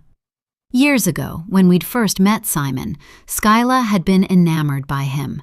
We'd had to bring Alfie in after he'd gotten to Harper's rubbish bins and had a reaction to something he'd eaten. Cannabis, Simon had guessed, from the way Alfie had frothed at the mouth and seized. Simon had let Skyla stay in the room while he'd examined Alfie. At the time, I'd been in the room too, and had watched her follow his every instruction, how to hold Alfie still, how to keep him calm. Skyla had flushed under Simon's praise. She adored him, and it was the first time I realized that my little girl was growing up. Developing crushes on someone other than Jonathan Rhys-Meyers in The Tudors. Unlike some mums, this new phase wasn't exciting for me. I never dreamed of being the Gilmore Girls, me, Lorelai, Skyla, Rory. I didn't want to cozy up with a hot drink and discuss her love life with her. I just wanted to keep her safe, swathed in my protection. I wanted to protect Alfie too, my whole family to be honest. And yet, here I am, sitting in a veterinary clinic feeling like everything I've built over the years, everything I've had to rebuild from the ground up, is collapsing. Alfie, my sweet, gorgeous boy, who has been my shadow since we arrived in the Cotswolds, is injured, possibly dying. Skyla is so detached from me. And James? Well, we are worlds apart right now. No matter what happened between us last night, it's not enough to fix things between us overnight, and I still need to get to the bottom of what he was arguing with Raven about on the security camera. Our family seems suddenly so full of words unsaid, secrets and lies, and Raven is at the center of it all. She sparked this all off, this change, this shift in our dynamic. Since she came along, absolutely everything has felt off. Up on the light gray walls of the clinic, a series of photographs are pegged, lit up with the most delicate of fairy lights. Above it are the words, Pet Wall of Fame. I scan through the photos of dogs, cats, rabbits, even some tortoises and guinea pigs, until I land on Alfie, his tongue lolling out the side of his mouth, black snout pushed forward, making it look comically oversized. Something squeezes my heart at the sight of him, so energetic and excitable, so alive. Over the years he's aged, started developing hip dysplasia and arthritis, but I'd always assumed we'd have another couple of years with him at least. Waking up this morning, had I known it might be the last day I was going to spend with him, I'd have done things so differently. I'd have been more present on my morning walk with him, taken his photo as the sun was rising, making his golden fur shine a brilliant amber. I'd have tried harder to get out of my own head, to leave behind my anxieties and enjoy my time with him. But my life has become one ginormous what if. What if I had done things differently today? If I hadn't put him in the kennel after the walk, if I'd let him inside like he always whines to do? What if I hadn't gone to that work event all those years ago? Would Robin still be here? Or would there have been another moment where someone seized their chance and took her? And if there had been another moment, would they have taken her or Skyla? Was there a difference to them? Or would either girl have done? My stomach cinches tight at the thought of someone taking Skyla. It makes guilt worm through me, because I hate being relieved that Skyla was left untouched, that she is still mine. That isn't fair to Robin. I go down a rabbit hole of imagining what life would be like if it had been Skyla taken instead of Robin. Would I still have a little history nut? A homebody? A girl so wonderfully family-focused, it makes my heart almost full. My head hurts to think about it, but I can't stop. Was everything that has transpired in my life always meant to have happened, or was it all down to circumstances? I wish I knew. I wish I knew how to go back in time and stop all the bad things from ever happening. But that isn't how life works, and all I can do is learn to live with what fate has decided to deal out to me. I don't think life is something you can ever checkmate, sadly. What the hell could have done this? James asks into his hands, his voice stirring me from my thoughts. I shake my head. The rake in the hedge, I think, hoping I'm wrong, but as I look across at Raven, I notice she's picking at her nails. There's something stuck under them, something dry and flaky and dark, something that looks a lot like dried blood.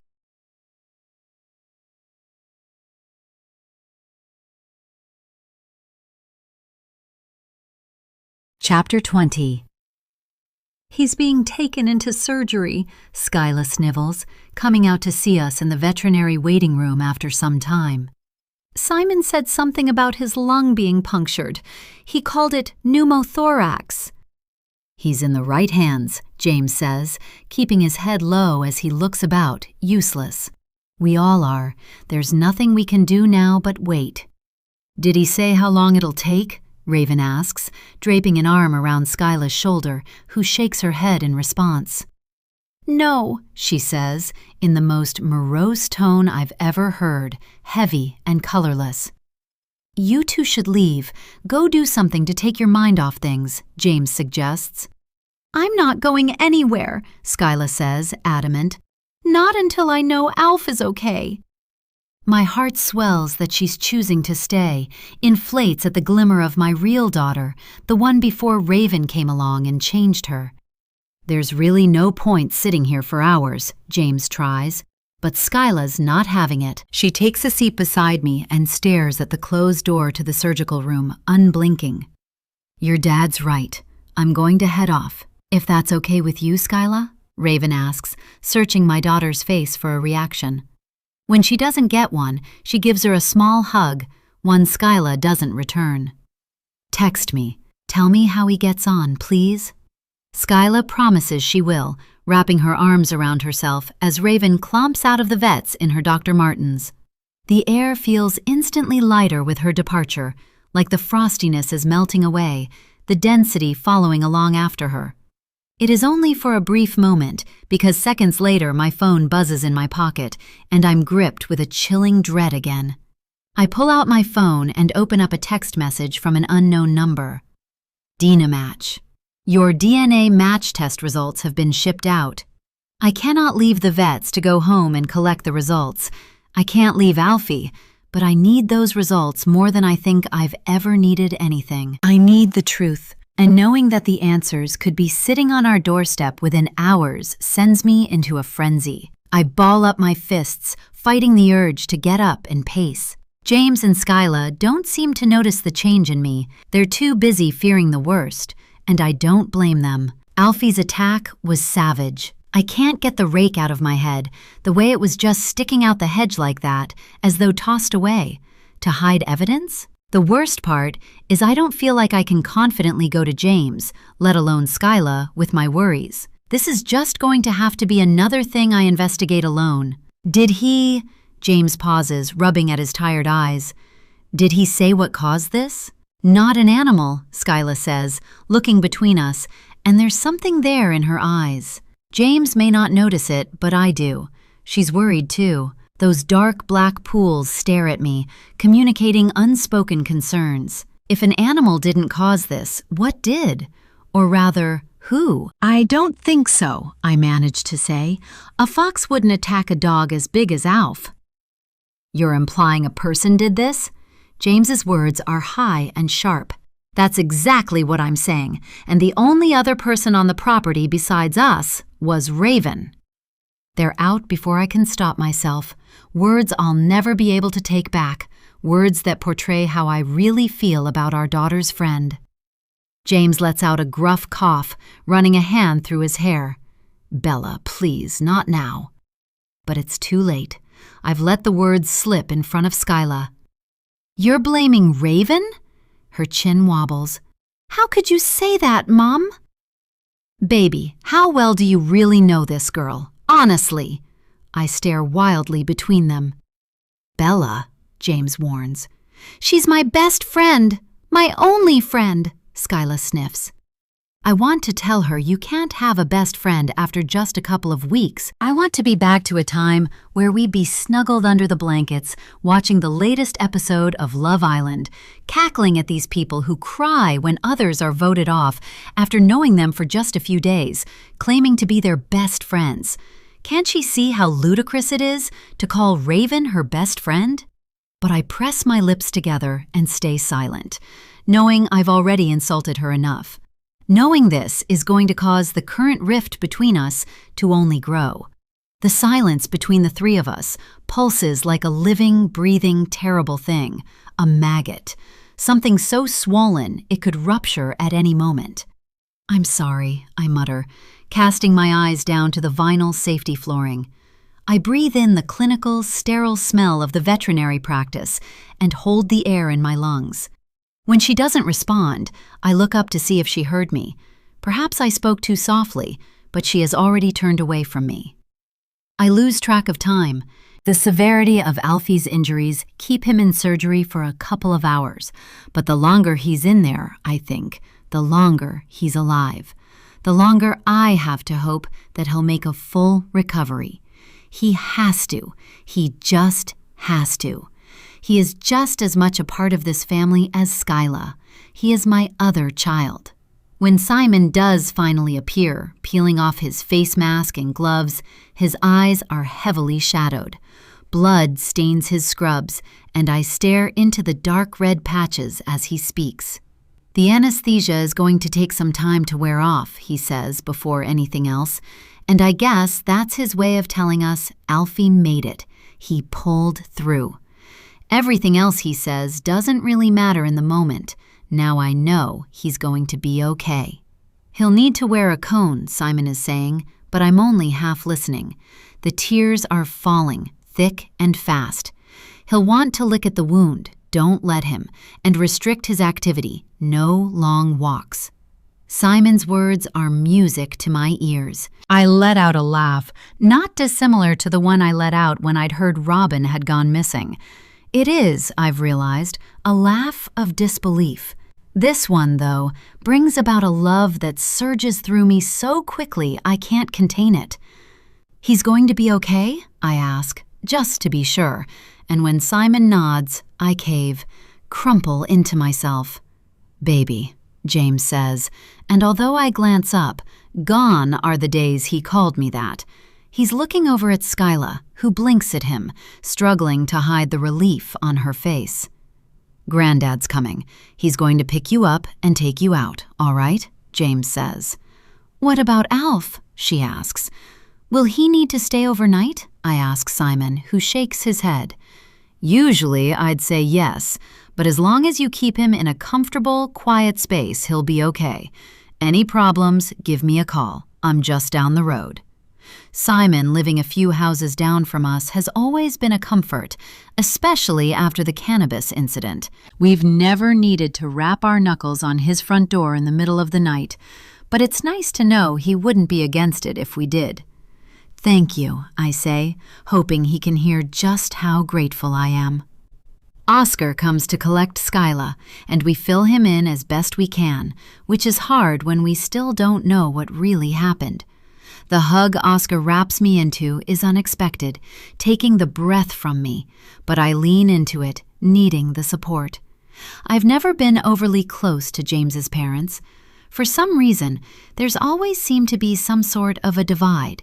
It isn't like how it is with Harper's husband, who they adore and treat like a son, even though he's more in London than he ever is at home, which is why he wasn't at our family bake-off night. He never is. Around me, James's family seem to tread on eggshells, though, and I've no idea why. So the hug, while surprising, is also wonderful, because as soon as his arms are around me, we are united. A family, regardless of blood. "Come on, you. How about you take your granddad for a stroll around the model village, eh?" Oscar throws his arm over Skyla's shoulder, steering her out into the daylight. It is blinding out, humid too, the last of the summer showing off before autumn brings the falling leaves and plummeting temperatures. Any other day, and I'd be dying to head to Burton-on-the-Water, my favorite village in the UK, with my family. It's where James proposed all those years ago, and I guess him buying a house in the heart of the Cotswolds, as close to that area as he could get, was his way of being romantic. He'd knelt down on one knee as I stood on an arched stone bridge above the river running right through the high street and asked me to be his wife. Families and couples picnicking on the grass took photos of us, and I'd secretly loved the attention, being the center of it for once. It was an untarnished time, one I loved to hold close. Every trip to Burton-on-the-Water fills me with a nostalgia, a longing for that time when no one knew us, but, on that day, wanted to. And besides being in love, we didn't have much of a story back then. Nothing out of the ordinary, anyway. I mean, we'd already been trying to conceive for a while, hadn't yet been given my diagnosis. That news came later. But for the most part, it was a time in our lives that seemed, frankly, perfect. I'd said yes on that honey-colored bridge, young and hopeful for the start of our happily ever after. And it was, just not in the way I had imagined. I'd patted James's wet eyes dry, and we'd called our parents over cocktails overlooking the bridge he'd popped the question on, my cubic zirconia flashing in the sunlight. I never did change my ring, even after James started pestering to buy me something finer. I didn't want that, some loud, garish thing weighing down my finger. I liked my flimsy ring and the story it told, even when it started to lose its shine and discolor after a few years. Stones and precious metal didn't mean anything to me, and they still don't. I look at my engagement ring now, glinting in the sun's rays, as I wave off Skyla and Oscar before turning back to James and Simon. "Thank you," I say again to Simon, "for saving Alfie, and for being so good with Skyla." Simon nods, his expression hardening. "I suggest you check your security cameras, if you have any, determine exactly what happened to Alfie." I gulp, wondering how that hadn't already crossed my mind. Our security system is extensive. Of course we have cameras out on the patio, with one positioned right over the kennel. Skyla mentioned you said it definitely wasn't an animal attack? James frowns. I wouldn't say so, no. The lacerations, they're spread too far apart, and they aren't consistent with teeth marks. With Simon hovering over us, James unlocks his phone and loads up the app. Just waiting for it to refresh, he mutters, not taking his eyes from the screen. I don't either. I need to see what happened to our dog. I need to know just how dangerous Raven really is. A thunder rolls through me as the video clips start to load on the screen. What are we about to witness? Closing my eyes for a brief moment, I count my breaths. Maybe now James will finally see how awful Raven is. I just need him to see it, so that he can start to believe me. Maybe then we can get onto the same side. Bella, James interrupts, reaching out from my leg. I stare down at his hand, so warm against my skin. A hand that used to be such a comfort, one I grabbed when walking down the streets, one I let touch me in all of those intimate places just last night. My body reacts to him, wanting to lean in, but I can see in his expression something has rattled him. His eyes are hard, brows scrunched together, making his forehead a roundabout of wrinkles, deep creases in his skin streaming in every direction. James? Even with all of our tension, our differences, I place my left hand on top of his. The metal of our wedding bands clink together, a reminder of our commitment to one another. I don't understand, he stammers, his finger dragging footage from our security camera back and forth. It's on some sort of static loop. Look. A video plays before my eyes, the time in the top left-hand corner not making any sense. We found Alfie practically bludgeoned in the kennel, but at the time that happened, the camera is showing the kennel was empty. We are nowhere in sight. That's not possible, I whisper, grabbing the phone and flicking through the footage myself, but there's nothing there. Alfie's attack, us finding him, it's not there. I'm calling Gary Quinn, James says, already prizing the phone from my hands. Something's going on, and we need to find out now before something worse happens. As he gets DCI Gary Quinn on speed dial, a buzzing in my pocket makes me jump. I pull out my phone, and suddenly, I find I can't swallow the lump that has formed in my throat. DNA match. Your DNA match test results are out for delivery. Chapter 21. Raven. Using muscles in the throat, ravens can mimic human voices, even laughter. I chose the name Raven not because it suits me, which it does, intelligent, mysterious, dark, but because in certain folklore, ravens are said to have the power to reveal secrets. Ravens, like most things in life, are viewed differently by different cultures. Some see them as a bad omen, a link to death. Others call them prophets, turn to them for guidance and knowledge. I like that, the contrast, the ambiguity. And I like that no one will ever really know which one is correct, if either are.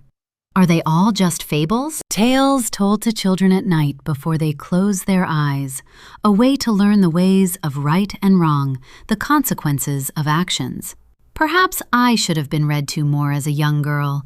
Maybe that would have changed things. But my childhood? It was different from others, marked by struggle, by hidden bruises and loneliness. I lived a life of depravity, of scarcity. Survival was the only thing I really knew how to do, the only thing I was good at.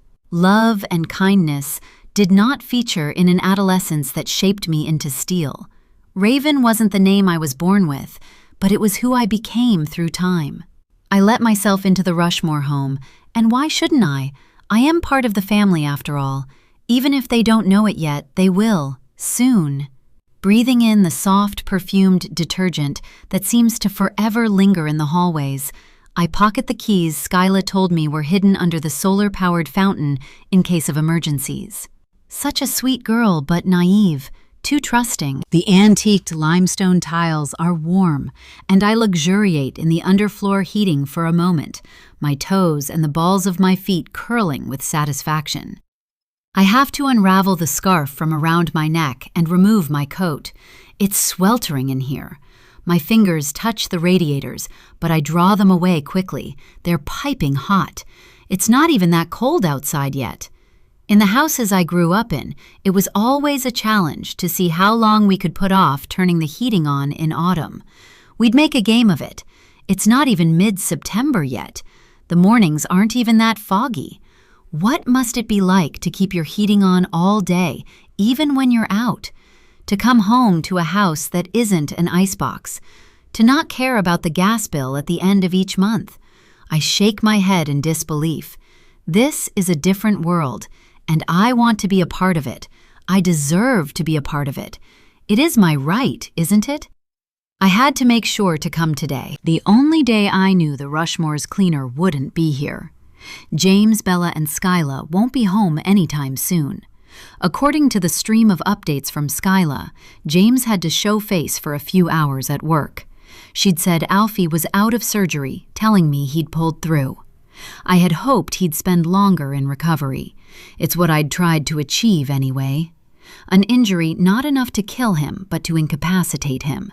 Just to be safe. Dogs are unpredictable after all. I guess I'd always assumed he'd spend the night at the vet's, but a short while later she messaged again. I only opened it up after a few hours, hadn't been worried about what it said. But now, as I stare at the words on the screen of my phone, I still. Hey Raven, he's being discharged. Vet said he'll make a full recovery. Sky, Kicks. You learn quickly to change plans when you're in shoes like mine. You have to. With Skyla spending the day with her granddad and James at work, the only person I don't know the whereabouts of is Bella. But with no cars in the driveway, I was thrown off when I arrived. I thought I was alone, but an angry growl thunders from down the hallway and my stomach tightens. Whipping around, Alfie, their dopey golden retriever, is baring his teeth at me, head enclosed in an amusing cone. When I bare my teeth back, he darts his eyes down, puts his tail between his legs. I'm frozen, assessing the situation. Is he going to attack? He should. But could he even get to me through that stupid cone? Doubtful, I step warily closer. My ears are pricked, though I already know from Alfie's food and water bowls inside rather than out that Bella isn't in. She never leaves his bowls inside if she's here. So the question is, where is she? How long will she be out? This wasn't exactly part of the plan. But plans change, Bella. Plans change. She's kept him indoors, safe, until now. I'll admit my heart flutters as he continues to sniff at me. But instead of safeguarding his home the way he should, the way I'm sure the Rushmores intended for him to do, he moans unhappily. Yielding at my presence, he scratches at the door, wounded, pathetic. Stupid dog, I hiss, letting him out. There's a remote on the wall for the iron gates at the bottom of the drive, and as Alfie limps towards them, I let them open. Good riddance. Closing the front door behind me, I notice a pile of post jammed into the letterbox and pull them through, inspecting each one carefully. I drop each envelope from HMRC and banks with disinterest, but pause at one in particular. It's stamped with the name of a company that sends my eyebrows into my hairline. DNA Match. Bingo. A shiver runs through me, making me tense as it works its way up the back of my neck. My jagged fingernail runs along the seal of the envelope, breaking it open. I hold the paper with trembling hands, skimming over a case number, and then over the 2 columns on the page. My eyes inspect the page until something big stands out to me. Something huge. Sibling A and Sibling B. The bitch has taken our DNA. She's tested my DNA against Skyla's. I don't know how, but she has. This confirms it, and what the results say needs to change before she can get her hands on them. There are so many numbers, calculations, and words like alleles I don't understand. I'm instantly overwhelmed. But down at the bottom is a certified signature and a summary of the findings, and it turns me numb. Numb like how I got after attempting to surf at Fistral Beach that one time, when Vicky was dating that beach bum with a van. I hadn't been able to feel my actual fingertips for days afterwards, even after standing under a scalding hot shower, just to work up the courage to peel the neoprene wetsuit from my body. Staring at the words on the page, I become paralyzed. Stop breathing. The parties tested have adequate DNA markers in common to confirm that they are half-siblings with 25% shared autosomal DNA. Half-siblings, not twins. Well, this won't do. This won't do at all. It's amazing what you can do with AI. All I have to do is ask the app to replicate the letter, but change the results to show a match for fraternal twins. I don't even really need to do any research. AI is that clever. It calculates everything for me, confirming that I, sibling B, am a 50% DNA match with sibling A. I do check these results on Google just to make sure it's accurate, a precautionary step. I'm not taking any chances. It creates a letter with words like dizygotic and adds in some impressive-looking mathematics. It's all very professional. I watched Skyla using her dad's laptop and printer in his office when we had a study session the other evening, so I swagger over to it confidently, touching the screen to wake it up. The little touchscreen is blindingly bright in the darkness of the room. Typing out the letter into a Word document, I read through it a couple of times to make sure I have it all down, word for word. I only have one chance at this, and I'm not about to muck it up now. The page is hot as I retrieve it from the printer. Dr. Jessica Reed's signature is more of a scribble and easy enough to recreate. The last step is to reseal the envelope with some glue and place it back with the other post for Bella to find. As I'm leaving the office with the letter, I catch sight of a car by the gates from the window. The Ferrari. Bella's home again already. Fuck. I race down the hallway, grasping hold of the pile of envelopes, and jam everything into the letterbox as quickly as I can before I slip out the back, through the French doors, and disappear into the tart, sickly sweet apple orchard, out of sight. Chapter 22. Isabella. I don't want to have to go out after getting home with Alfie. He's been heavily sedated and woke, disorientated, uncoordinated on his paws. But James tells me I have to meet him at the police station. "Don't say anything to Skyla," he hisses. "Tell her I had to go to work or something. Just get here. Gary's waiting for us." I try to make it as comfortable for Alf as possible before I leave, top up his bowls with water and food, but for once he shows no sign of an appetite. He flops down on his dog bed, droopy-eyed, shivering. Usually I wouldn't put the heating on until October, but my heart can't cope with looking at him like this, half of his body clean-shaven. It makes him look so much smaller, skinnier. The pipes tick to life, the tiles warming. "I'll be back as soon as I can," I whisper, stroking the tip of his nose as I leave. But he's already asleep. Twice in 1 week, DCI Gary Quinn breathes heavily as he opens the door to his office. "To what do I owe the pleasure of seeing you two again so soon?" He's trying to be funny, but when we don't laugh, his expression shifts. "Sit," he says, gesturing towards 2 black fold-out chairs that have seen better days. I sit across from him, and Quinn listens intently as James tells him what happened to Alfie. "And your security cameras have been tampered with?" he asks thinly, his thumb rubbing at his graying beard. "That's right," James says, and I'm thankful it's him doing the talking because I really don't think I can bring myself to speak right now. I should have told him and James about Raven yesterday when I had the chance. If I had, would it have stopped this from happening? Would Alfie still have been okay? Quinn takes James's phone and scrolls through the security camera app with his large, calloused fingers. "Are you able to recover the footage somehow?" I ask, my words laced with hope. Quinn blows out a breath that wafts towards me, coffee and something else, cigarette smoke perhaps, lingering in the air around us. "It's not an easy process. Digital forensic tools will be needed. It'll take time, if that's the route you want to go down." He looks up at us, eyes heavy above the swollen bags that sag down the skin on his cheekbones. "We do," I say quickly, overriding anything James is going to say first, acting quick the way I somehow know I need to in this moment. "Okay." Quinn places the phone on the table between us. "Has there been any luck on the CCTV from the accident?" James asks. "Not yet. I'm working on it." "Do you think these two things could be related?" I search Quinn's face, hopeful for an answer I know I'm not going to get. "Very possibly," he says, wrenching away any sense of safety I could have felt before. A bit of a strange coincidence having two such unfortunate things happen so close together.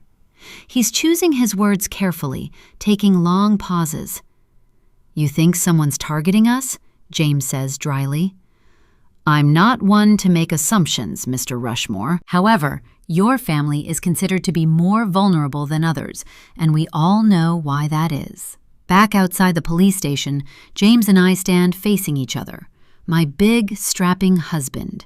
His eyes are tired, sunken into their sockets. "Come here," he says softly, opening his arms for me to walk into. It's a gesture that makes me want to cry, because he is my home, my teammate. We should be in this together, yet I've been feeling so alone.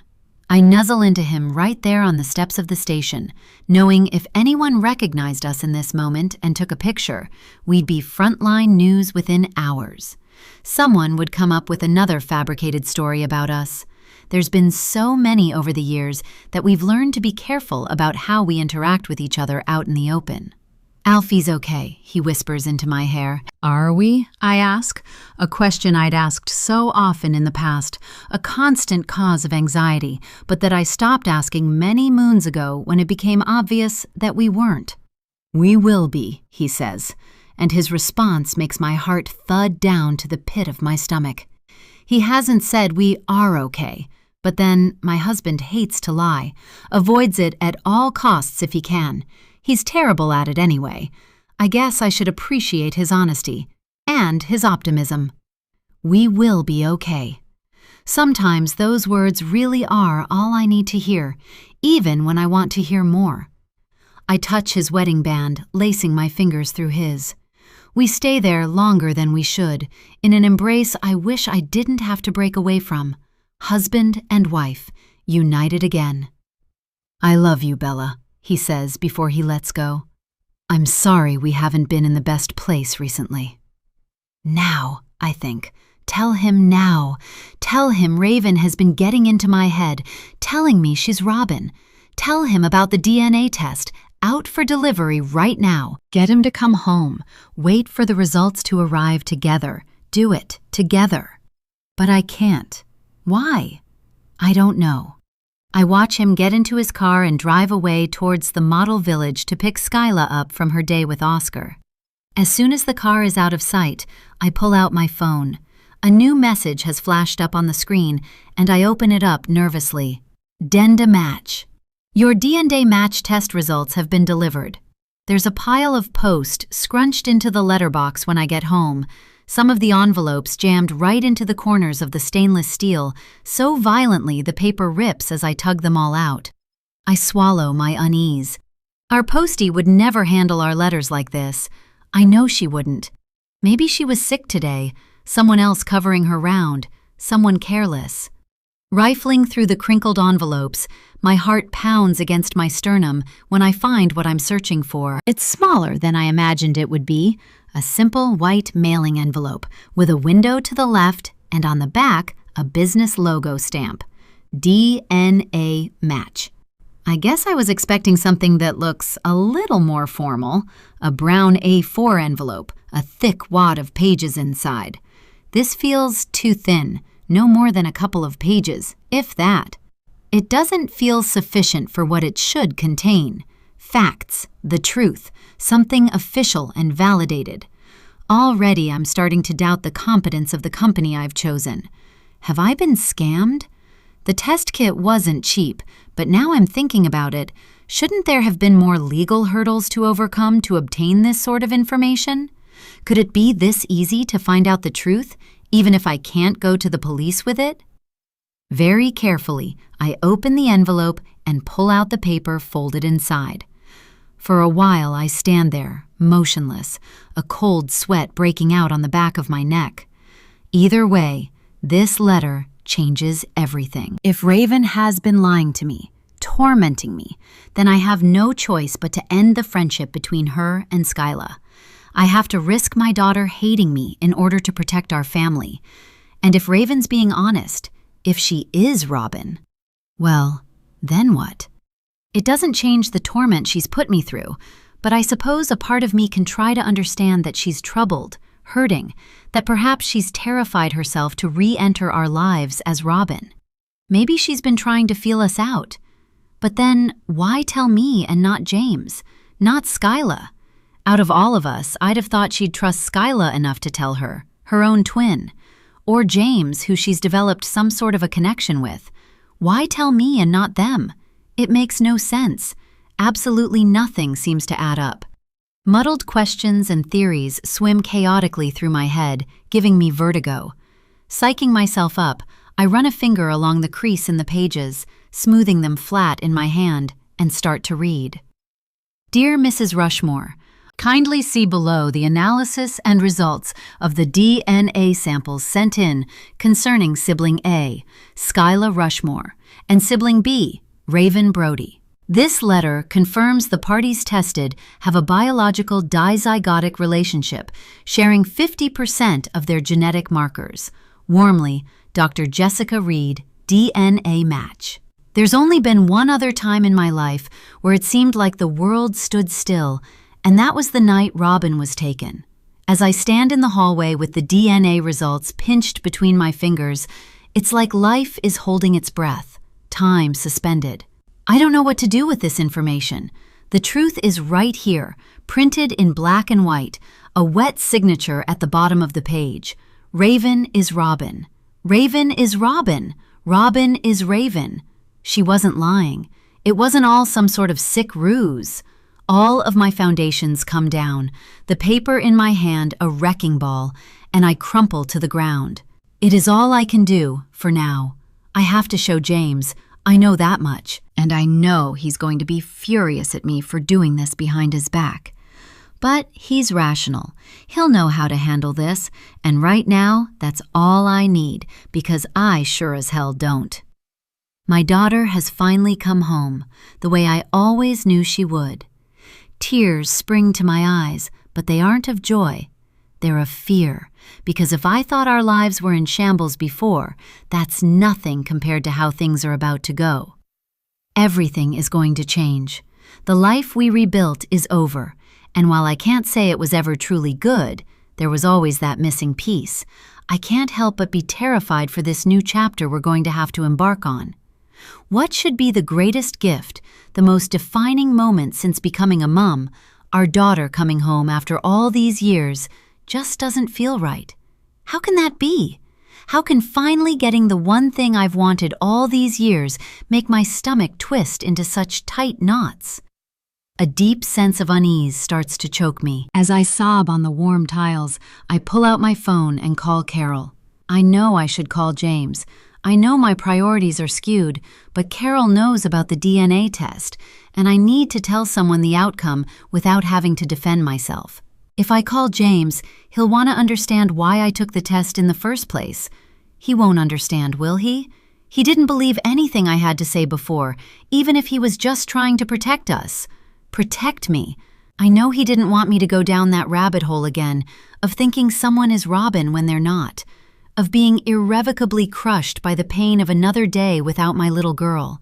And now, she's back, and I hate myself for not wanting her, my baby, my responsibility, my everything. I grit my teeth together to keep from screaming while I wait for the call to connect. Verdict? Carol asks by way of greeting me when she answers the call. She's always been this way, no nonsense. It's something I've always liked about her. She cuts the fluff, gets straight to the point. I snivel, unable to speak. My eyes don't leave the paper on the floor beside me. Bella? She presses. She was telling the truth, I whimper into the phone. She's Robin. Oh, My God. Carol's words drag, laden with disbelief.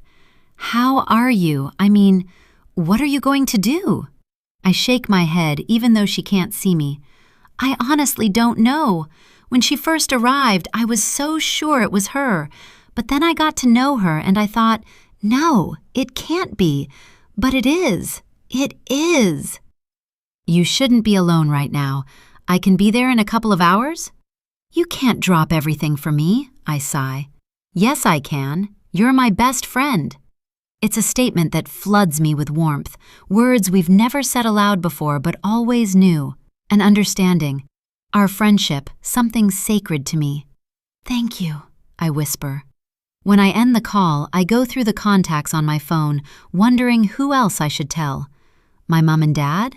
James's parents? Harper? Robin was their family too, and they have every right to know that she's back.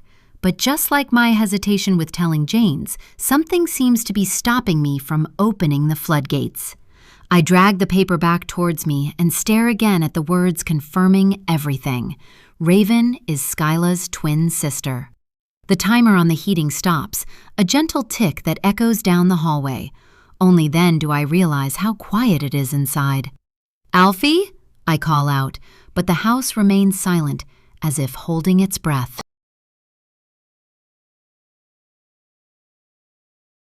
Chapter 23. Isabella.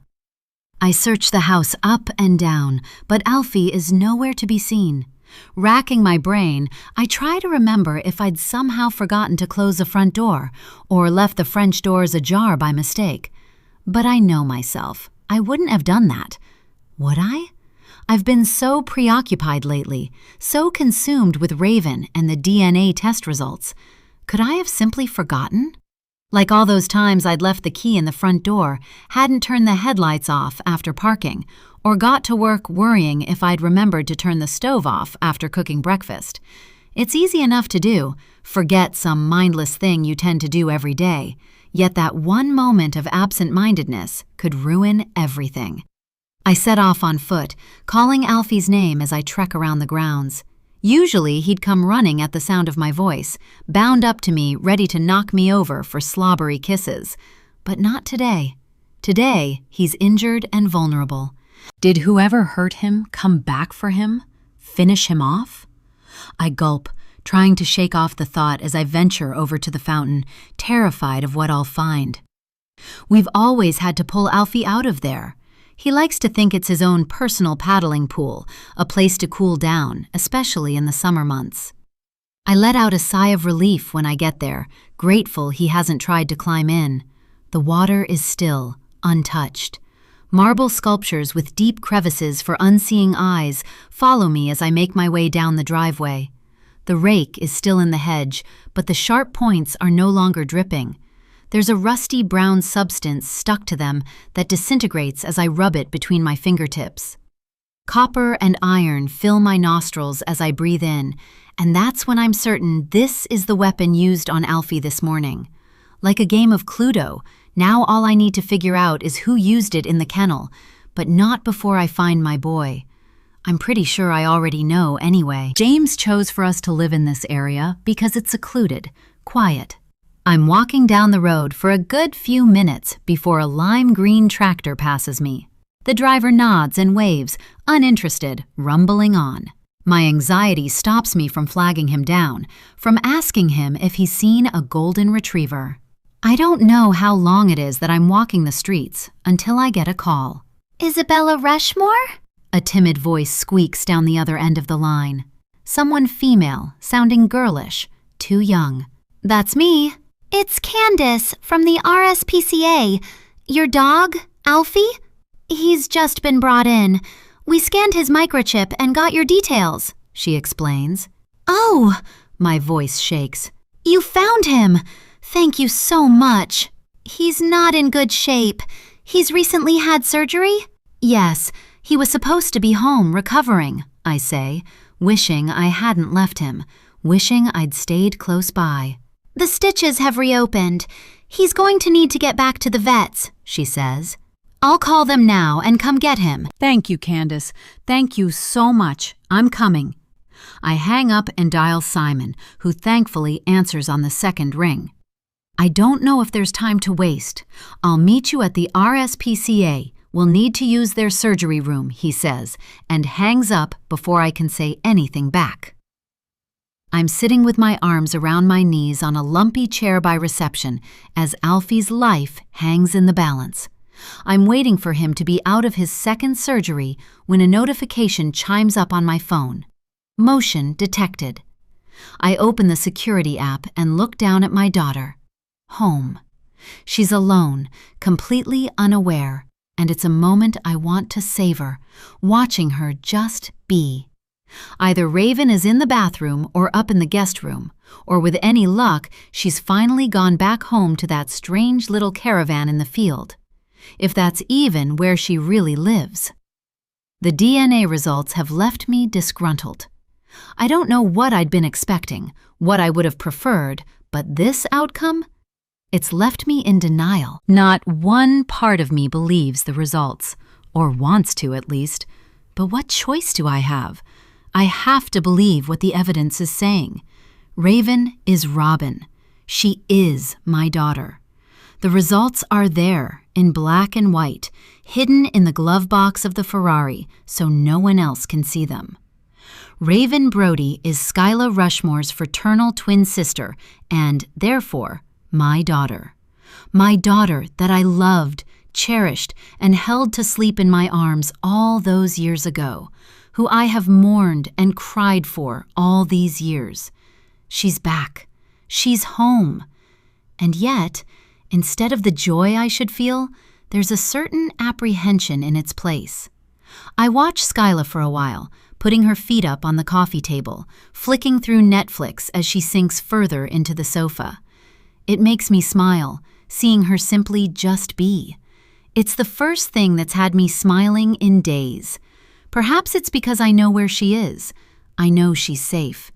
I click back in the app, bringing up the page with recordings of previous motion-detected alerts. Most of them are of us or Alfie, charging through, his tail going so fast it blurs the footage. But then I see something that makes me stop. It's from earlier today. The timestamp says 12:43, which can't be right. We were all out at that time, still at the veterinary practice with Alfie. No one was home to set off the cameras. Or so we thought. Pressing play, the hair on the back of my neck rises as Raven drifts past the camera and sits on the sofa. Raven was there, in our house, while we were all out. How did she even get in? I haven't given her a key, and I wouldn't even if she'd asked, not even under special circumstances. She's not invited in unless Skyla is there, and Skyla was at the model village with her granddad. So what was Raven doing here? Skyla doesn't even have a key of her own, so it's not like she could have lent Raven a set. Had she broken in? For a while, I'm transfixed, but she doesn't come back on camera. She doesn't leave the way she came in. She just disappears, though I know she wasn't there when I got home shortly afterwards. When I'd arrived, the house had been silent and empty. The more I think about it, the harder I bite at my lip. There are only a few things I now know for certain. One is that Raven was at our house when Alfie was initially attacked. The other is that she was there when he disappeared. When other cameras in the house had stopped working, she had walked inside, unaware of the camera hidden in between the books on the bookshelf. I clutch my phone firmly in my hand, knowing that this could be some sort of evidence I'll need in the future. Watching the footage again and again, I try to work out what it is she's doing inside. All I can make out is her sitting on the sofa for some time, on her phone. Alfie's dog bed is empty, so I trail back in time to a few minutes before Raven enters the lounge. 12:40 p.m. I watch Alfie's head snap up, watch him struggle to get on all fours. He leaves his bed and heads in the direction of the front door, but I don't have another camera set up to follow his movements there.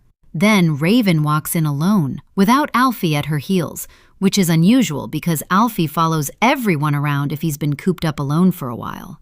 That's when I know she must have let him out. That's when my eyes drift down to her hands. She's holding something. I squint, looking closely. A small white envelope is in her hands, an envelope with a little window to the left. Bile rises in my throat. What has she done to the DNA test results? Chapter 24. This time, Alfie doesn't get to come home, and I feel relief that he'll be out of Raven's reach, for now at least. He'll be in recovery under Simon's watch, and that thought eases my anxiety. A portion of my anxiety, anyway.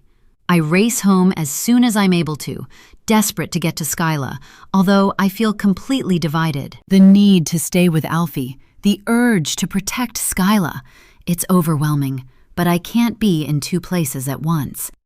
After seeing Raven walking through our house when she wasn't supposed to be there, it's left me so uneasy. Something feels off, and I need to get home, now. I want to get in, change the locks, strip the bed. But how can I do that when Raven is in fact Robin? She is my daughter, my parental responsibility. I have to accept her. But I don't want to. I can't. I examine the results again, my eyes roving every inch of the envelope I've stashed in the glove box of my car. Is it possible that she did something to the results? I can't tell. It all looks so professionally done, and the envelope had been sealed when I'd picked it up, hadn't it? I'd been in such a hurry to see the results that my memory is fuzzy. For the second time in my adult life, I feel the need to call my parents, to get them on the phone and tell them, I need you. But I don't have time. Every second that ticks by somehow makes me and my family feel even more in danger. Skyla! My voice rips through the house as I barge through the front door, our autumnal wreath falling from the metal hook. Acorns and pine cones clatter to the floor, but I don't care. I don't care because there is no answer from Skyla. Striding through to the lounge to where I last saw my daughter sinking into the sofa, I can't help but clutch at my throat when I see the room. Maybe to anyone else, the room wouldn't look out of place. But I know my daughter, and I know how she'd leave a room. The first thing I notice is the coffee table, nudged out of its usual position. The sofa has depressions in it, the fabric creased, pillows scattered. A hardcover copy of War and Peace, leather-bound and heavy, is tossed to the floorboards. Open, the edges of the cover crunched. I want to pick it up, but stop myself. Skyla hurled this across the room. She chose the heaviest book she could and used it. My heart slams in my chest. What did she use it against? Or rather, who? I'm about to open up my phone, check the security footage, when it rings in my hand. I'm desperate to see Skyla's name on the screen, but it's not. It's Carol. I'd completely forgotten about her coming to see me, but I can't worry about that right now. I swipe to answer but stay silent. My breathing is heavy down the phone. Bella, where are you? I've just been to the RSPCA and they said you left. I'm home, I say. Carol, I'm so sorry, but something's wrong. I think something's happened to Skyla. Okay, she says slowly. It's okay. I'm coming. The phone disconnects before I can respond. While I wait for Carol to arrive, I open up Life 360, but Skyla has left our circle. I cannot see her location, and that sends a wave of fear through me that has me crashing to the floor. I don't know much, but I know something is wrong. Skyla wouldn't have left like this. The room wouldn't be out of place, and she wouldn't be removed from the Life 360 app. Skyla would never have taken herself off that app, not unless she was pushed into doing it. She knows how much I depend on it to check in on her, to make sure she's okay. Much like the night Robin was taken, I start to search. But besides the obvious, there are no signs of a struggle that I can see. I bend to inspect the book, big and heavy enough to knock someone unconscious, perhaps even kill them given its weight. But no. Besides the leather being crumpled from connecting with the floorboards, the book appears untouched. Whatever Skyla had been aiming for, she'd missed. Whether that's a good or a bad thing, I can't decide. Next, I load up the security camera footage, but the camera that is usually positioned on the bookshelf has been dislodged. It always sat on top of the copy of War and Peace, and now that's been pulled out, The camera has fallen. I stride over to the bookshelf and find the camera on the floor. A tiny little thing, no bigger than my thumb. Twisting it in my hands, I wonder what it would have captured if it hadn't been disturbed. I crush it into the palm of my hand, despising how much we rely on technology. It is so delicate it could easily break if I just squeezed a little harder, but that won't solve anything. I drop it back to the floor and try to make out the last footage it was able to record. There's a short clip of Skyla jumping up from the sofa, the back of her knees knocking into the cushions as though she's trying to step back, away from something. But I can't see what she could see. I can't see what frightened her. She's turned towards the arched doorway, speaking to someone, but it's just out of the camera angle. I watch as she goes from standing still to breaking out into a sprint. The last thing I see before she grabs the book from the bookshelf is her face, blurry, pixelated, but terrified. Then the footage turns black as the camera falls to the floor, facing into the carpet. The front door opens, Carol swooping in without knocking. "When did you last see her?" she asks, dumping her handbag down at her feet. "At the vet's. She went off and spent the day with her granddad, and then she came home. She was here. I saw her on the security camera," I babble. "Something's really wrong. Raven, she's dangerous, Carol. She's going to hurt Skyla. I know it." "I thought you said Raven was your daughter." Carol narrows her eyes at me. She is, I say, my entire body shaking with fear. "But she attacked Alfie, and now I think she's taken Skyla." I don't want to sit on the sofa and explain myself right now, but Carol makes me tell her everything. When I'm finished relaying every last strange thing that has happened since Raven arrived, she sighs. "We've got to think rationally about this," she says slowly. "Do we, Carol? Do we?" I pull at my shirt, anything to keep my hands busy. My skin is still tender from the burn, but I pull at that too. I'm furious at myself, knowing I should have told James and DCI Gary Quinn everything sooner, because now it might be too late. "I'm calling the police," I say, and start dialing. "Stop." Carol touches my hand with hers, her skin papery thin and full of bulging blue veins. I yank my hand away, not understanding why she's stopping me. I furrow my eyebrows at her, my thumbs threatening to hit call. "Bella," she says calmly, too calmly, "if you phone the police, you'll be arrested. Don't you see that? You stole someone's DNA." "That honestly doesn't even matter to me, Carol. Right now, my daughter is out there somewhere with a girl who tried to kill my dog, ran me off the road, almost gave Skyla sepsis, stole my lingerie, and has been in my head plaguing me for weeks." I press the green call button, but Carol smacks the phone from my hand. "What the hell are you doing?" I demand, scrambling to pick it up, but she kicks it across the room. "I won't see you get sent to jail for this." She shakes her head, looming over me. "Carol, please, I need to get help for my daughter." I start to cry, the exhaustion from everything that has been going on recently finally catching up to me. "Let me help you," she says. "We can find her together before involving any police."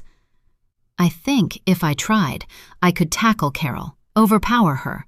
She's older than me, frailer. But perhaps she's right. Calling the police would mean needing to tell them everything if we were to have the best chance of finding Skyla now, and from experience after Robin's disappearance, they were useless. I know where Raven lives. I could go there myself without having to tell the police anything until I need to. "Can we take your car?" I whisper, pushing up from the floor, my phone clutched firmly in my hand. Carol nods, and I follow her, sliding into the passenger seat of her Peugeot. What she doesn't know is that I open up WhatsApp while she walks ahead of me, and I slip the phone back into my pocket after calling James. "Why didn't you want me to call the police?" I ask her as we sail down the driveway. "I told you, I'm not going to have you arrested for stealing DNA." Her hands grip onto the leather of the steering wheel, and it squeaks in her palms. "Bella, You're my best friend. We both know how shocking the justice system is. Even if you were just trying to protect your family, the police won't care about that. You don't think that Quinn guy will throw you behind bars the first chance he gets? That's all they want. I'm sure they have some sort of quota to reach or something. I don't think they do, I say, hoping that James is still listening, that he didn't just assume I pocket-dialed him and hung up. To get to Raven's place, take a left up here. Pointing to the left, I hold my breath, praying James listened when I told him where Raven's caravan was a while back. I try to speak as clearly as possible, worrying about how muffled the conversation might be in my pocket. Carol glances at me as she drives, and I wonder if she's noticed. If it even matters if she has. Is she just protecting me, or is there a reason I feel so edgy around her all of a sudden? I exhale as she turns left, following my directions. Chapter 25. Park here, I say, directing Carol to the gate leading to the field I know Raven's caravan is in. She takes her foot off the pedal and yanks up the handbrake, her hand shaking. It's not much, she says, lifting her handbag and digging around inside it on her lap. But take this. She hands me a small black object, and I turn it over in my hand. It's an alarm. If anything gets out of control, press it. It's loud, she explains. If anything, it'll disorientate Raven for a moment. I'm filled with a rush of love for her, my dearest friend. How could I have doubted her? Why had she made me feel so anxious? She has always had my best interests at heart. She just doesn't want me to be arrested, to spend years in prison for trying to find out the truth. I should never have doubted her. I blink back tears, nodding vigorously. Thank you, I say, scooping the alarm from her hand. And I have this. She pulls out a small pocket knife, something so flimsy-looking it could have come from a Christmas cracker, but it will have to do. But remember, Raven and Skyla might not be here. It isn't what I want to hear. She has to be here. She just has to be. I wouldn't know where else to look. I breathe out, too afraid to look up and spill the tears that have formed. If they aren't here, we'll come up with a plan B, she promises. We'll find her, Bella. Trust me. I nod, keeping my head dipped and my mouth sealed, on the verge of breaking. I'm desperately trying to keep it together. Falling apart now won't help anything. It will only hinder us finding Skyla. Let's go. Carol opens her car door, and I follow suit, the alarm she's given me bulky in my palm. I squeeze it gently, careful not to set it off, but liking the comfort it brings me, this gadget so similar to the hidden camera in my bookshelf. The field is even more overgrown than before, the parched grass rolling like waves around our thighs as we work our way over to the caravan. You're sure she lives here? Carol asks, dodging nettles and stirring up dandelion pappus that parachute into the air, dancing around us. Just up ahead, I huff, indicating in the direction of the trailer. This is where I dropped her off once. I point at the caravan. That? She asks, the skepticism in her voice hard to miss as we get closer to Raven's rusted, derelict home. My answer is a subtle nod. As we get closer, I chance a look back to the direction of the gate, hoping to see James running through the field.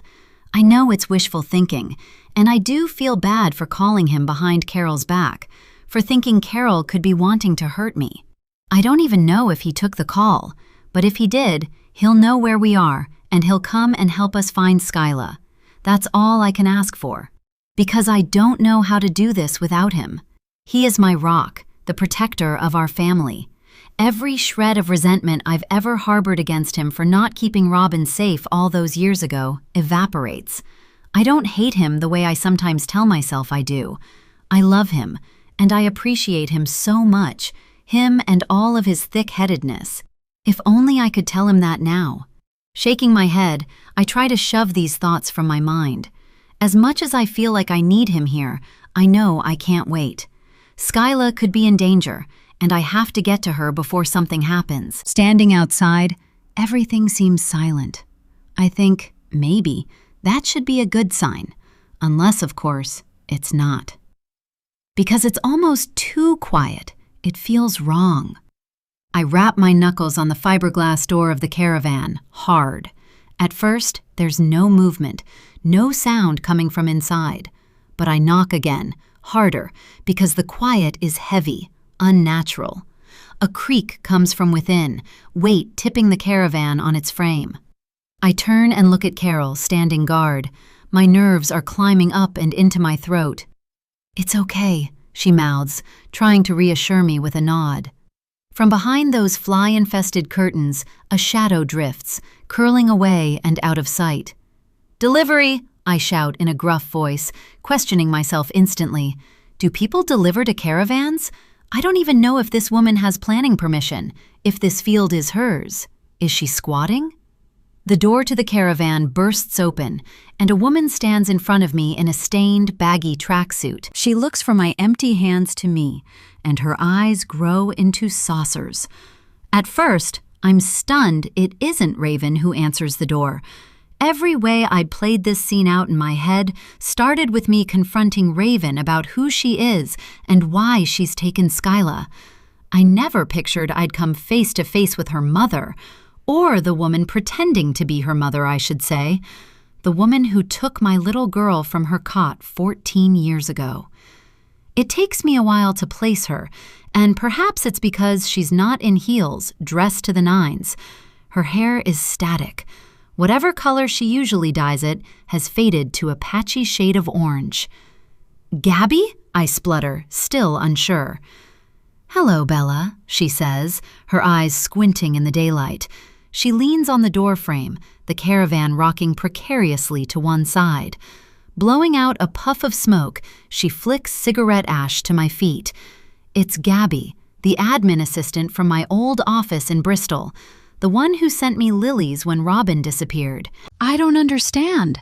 I step back, stumbling in the uneven earth. Carol catches me before I fall, lifting me back up. "Who is that?" she asks softly, but I can't answer her because I don't know what to say.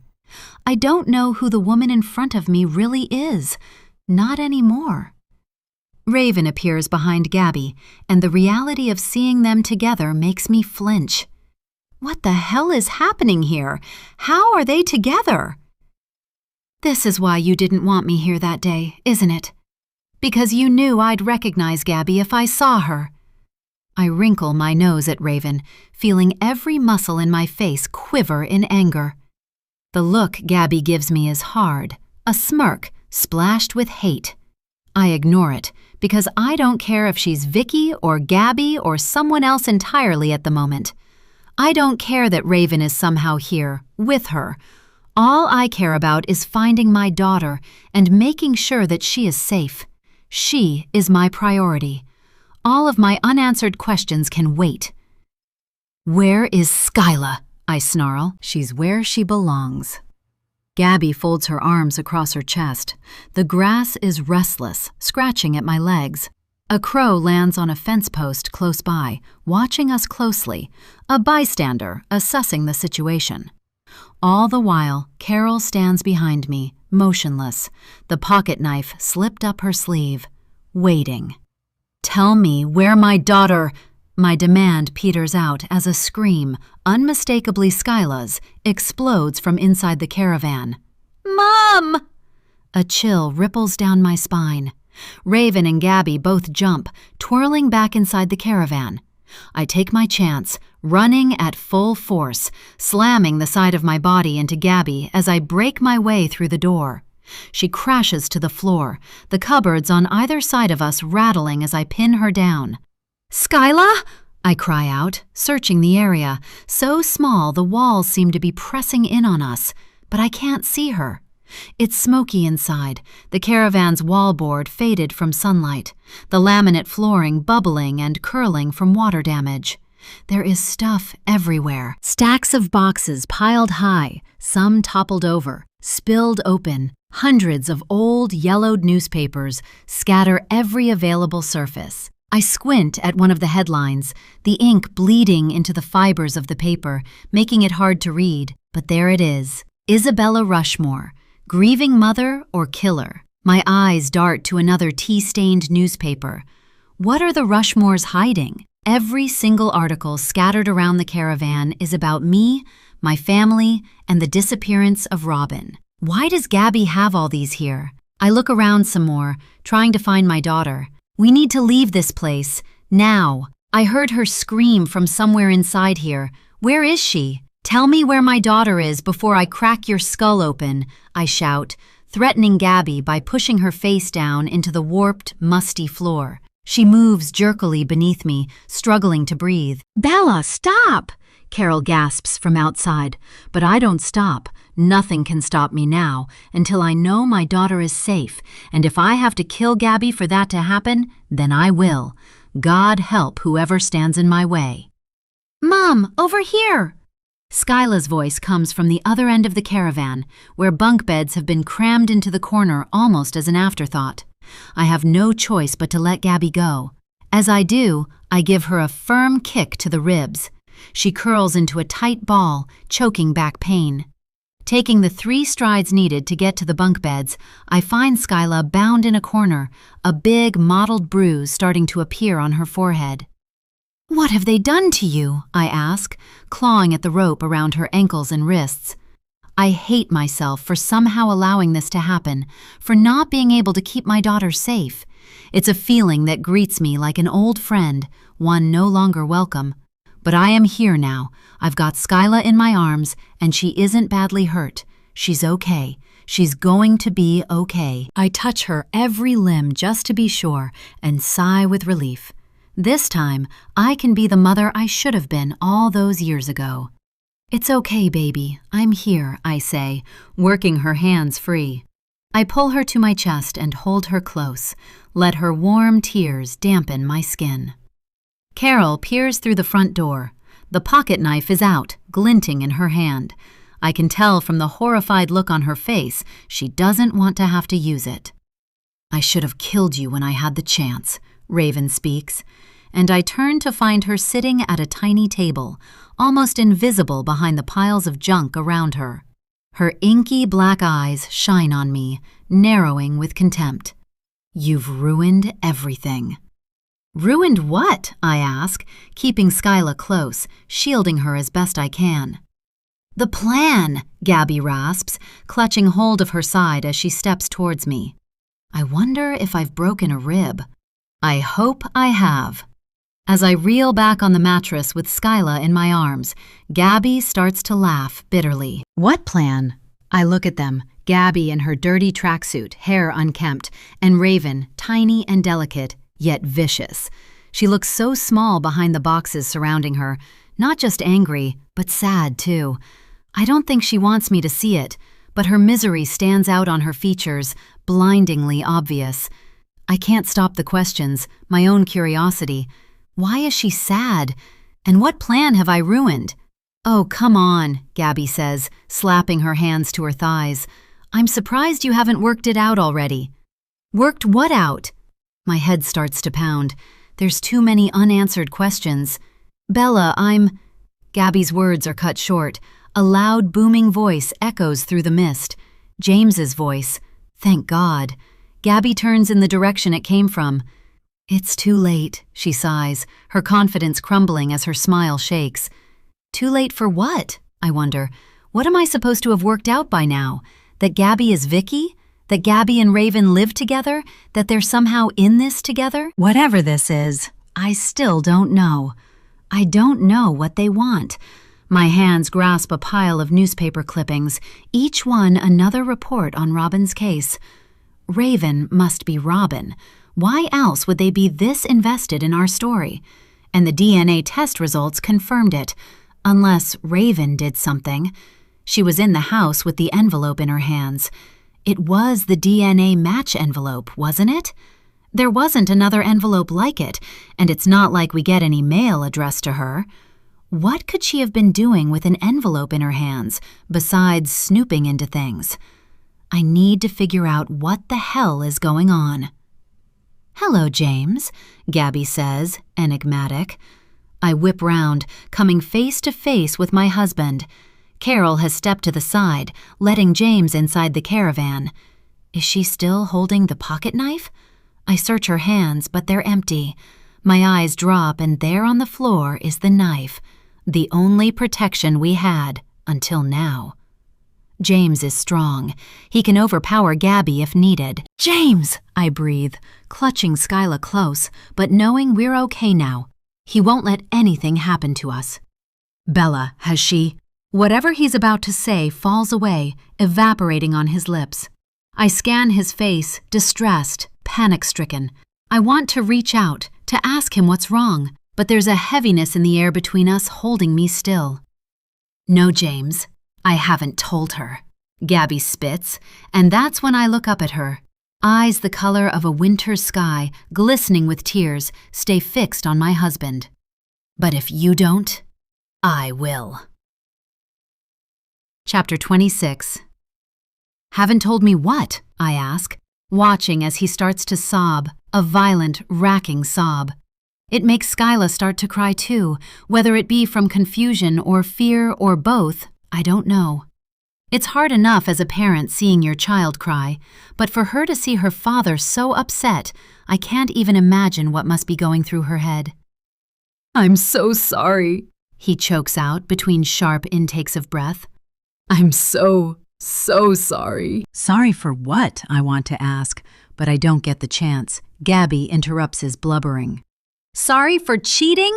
For lying?" she screams. "For choosing her over me and Raven?" The look she gives me could slice right through glass. "Cheating and lying?" I repeat her words questioningly. What is she talking about? How did James cheat and lie? I have always trusted my husband implicitly, even after we stopped being intimate. I've always been sure the only thing he'd ever do is watch a bit of pornography, and I've never been someone that has cared too much about that. Gabby limps over to Raven, putting a hand on her shoulder, and Raven, so frangible, seems to sag with the extra weight. She surveys a moldy cardboard box, refusing to look up. "My daughter and I deserved the life James gave you," Gabby growls, her fingernails digging into Raven's neck. "You aren't Raven's mother." "You can't be," I say, my head spinning, thinking about the DNA results, the letter confirming that Skyla and Raven share 50% of their genetic markers. There's no way Raven forged that document. There could be a million reasons she had an envelope in her hands when she was inside our house. It can't have been the one from DNA match. I'm being paranoid, jumping to conclusions.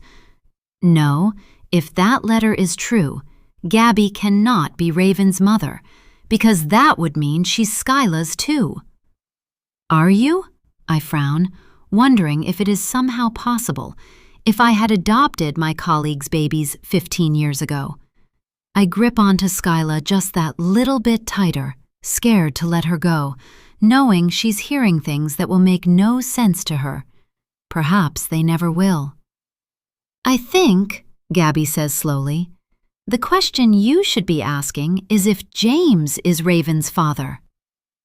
James swears under his breath, raking his hands through his hair the way I know he does when he's stressed, a nervous tic he doesn't know he has, but I know it. I know it well. "James?" I ask, incredulous, standing to make myself feel braver than I am. What is she talking about? I don't want to believe it. It can't be true. It can't. "Dad?" Skyla trembles in my arms. I wish I could protect her from this, but I can't, and it feels as though my entire world has just splintered apart. "You're Raven's dad? What is she talking about?" She shakes her head, then turns to Raven, and I have never seen her look so wounded. "You knew?" Raven looks down at her hands on the table, her mouth parting, but she doesn't speak. Her chest rises and falls rapidly, like she's about to crack. Skyla's disbelief roots as she gives James a look so hollow and broken. I can't cope. There have been so many lies lately, so many secrets. "Just tell us the truth," I whisper, stroking Skyla's curls from her face. I know now, whatever the truth is, it's going to hurt. and I don't want to hear it, but I know that I need to. It's the only way forward, now with us all in this compact mobile home. The truth has crawled from dark corners, chasing us here, cornering us here, unrelenting, harsh, but vital. Things were tough. We've been struggling to fall pregnant for a while, James mumbles, and I blink reality into existence. James had an affair. He just confirmed it. My ears ring with the painstaking truth of his confession. He fathered a child, Gabby's child, Raven. My weight is too much for my knees, and I reach out for the caravan to steady myself. "So you fucked my colleague?" I seethe, my confusion already starting to be replaced with fury. "I didn't know she got pregnant," James sobs. "Not at first." Those last 3 words drive the sword between my ribcage. "Not at first?" I repeat slowly. "How could I? Before you got your PCOS diagnosis, I'd always assumed I was the problem," he says quietly. "I didn't think I could have children." He glances at Raven, his daughter. His daughter? Has he known she's his all this time, while she's been living under our roof? The thought sickens me. We'd had the twins less than a month, Bella. I was overwhelmed with it all, how sudden it had all been. They just arrived. There was hardly any warning. I know we used to say how ready we were to start a family, but that was too quick. Overnight we became parents. That's what it felt like to me, anyway. I tried so hard to be strong for you, to not show you how much I was struggling with it, but I was. I went out drinking a lot, and one night, I met Gabby. "But she was my colleague," I cry, unsure if I matter at the affair or that it was with her. Someone I know, someone close enough to me to make this feel very, very personal. "I didn't know she was your colleague that night," he says, as though that helps in his defense in any way. I wish it did, but it doesn't. He still cheated. He cheated! My frown deepens. "Wait," I say slowly. "You said we had the twins less than a month." He nods, shamefaced. "I don't understand." I pull at a clump of my hair in frustration. "This doesn't make any sense." "I know, and I'm so sorry, Bella. I really am," he blubbers. There's no time for his self-pity, and I don't care about his apology. It's not his infidelity I don't understand. It's how we had the twins when he had the affair and got Gabby pregnant. That is impossible, because I know that Raven is Skyla's twin sister from the DNA test results. Is he lying to me, or is Gabby lying to him? It's not unheard of for a woman to have an affair and trick the man into believing he got her pregnant. Is that what she's done? I look at him and wonder if the DNA test results is a card I need to hold close to my chest, and for now, I can't decide. "You." I twist towards Gabby, feeling more and more claustrophobic in this space as each second passes. "Did you know?" Gabby bubbles with laughter. "Know that James was your husband? Bella, of course I did." James thrashes his head left to right, sobbing into his chest. "She tricked me," he mumbles into his chest, not to me, not to anyone, to himself, as though he's only just realizing it. "Why?" I ask her, refusing to listen to my body that somehow still feels the urge to comfort James, even after what he's done. "He cheated," I remind myself, incensed. "You took my daughters," she says, as though she's explaining something to a child, her words slow, dripping in satire. "What?" I search her face, trying to understand. "I'll admit I gave them up after they were born. Didn't think I was ready to be a parent. By the time I realized I'd made a mistake, it was too late. They were already yours. Yours. Suppose I have Harper to thank for that." Gabby tosses her head in James's direction. "Harper? What does she have to do with any of this?" And then it clicks. She's a family support worker. Could she have somehow arranged this? But if she did, why? Why give us Gabby's twins? I signed the consent forms after 6 weeks the way I was told to do, But when I went back and said I'd made a mistake, I was told the adoption order had already been granted, that it was too late. Skyla and Robin were yours? I ask, pressing my fingertips into the corners of my eyes. Gabby nods, her mouth starting to quiver. Do you know how hard it was, being around you every day at work, knowing you had my little girls? I hated you! I wrap my arms around myself, shivering. The grass outside the caravan sways in the September breeze, a sharp wind screaming inside, so strong it could have stolen my breath if it hadn't been taken already. There should have been some sort of legalities in place for something like this, a way to make sure the twins' birth mother didn't cross paths with us, letting us take on twins from a colleague. Either someone hadn't done their job properly, or someone was heavily involved in making this happen. Harper. Why would she do this? I grind my teeth together, working my jaw, enamel grating. And you only slept with Gabby after we had the twins? I turned to James. Yes. Bella, I'm sorry. I'm so sorry. Raven can't be Robin. Relief and confusion crash together inside me. If Raven is James's child, and he had her from an affair after the twins were in our care, that means Raven isn't Skyla's twin. The DNA results are wrong. Somehow, they're wrong. I look down at Skyla, rigid in my arms, then up to Raven, trying to catch a glimpse of the age gap that must be between them. But it's so hard. She meets my gaze, her face darkening. There is an unkindness in Raven's eyes as she juts her chin forward, something ugly crossing over her features. And that's when I know. She tricked me, like a raven is known to do in Native American and even Slavic mythology. She's lived up to her name, tampered with the results. I know she has. It's written all over her twisted little face. I want to ask her why. Ask her what she gained from doing something so awful, and why she would want to make me believe she was Robin, but Gabby continues speaking before I get the chance. Obviously, after giving the twins up, I wasn't breastfeeding. My breasts got all hard, dried up, excruciating to the touch. Not that you'd know anything about how that feels, Bella. I started ovulating pretty quickly after that. Meeting James in the pub wasn't difficult. People are creatures of habit, after all. Creatures of habit? But James hardly drinks. I think back, my head starting to throb. We both drank to numb our pain back in our 30s, when infertility could have broken us, should have broken us. I must have been so consumed in my own mental turmoil that I hadn't noticed James was struggling too. The twins had enveloped me. I went from one extreme to the other. My insatiable need to be pregnant was silenced by the girls, who in a single moment became my entire universe.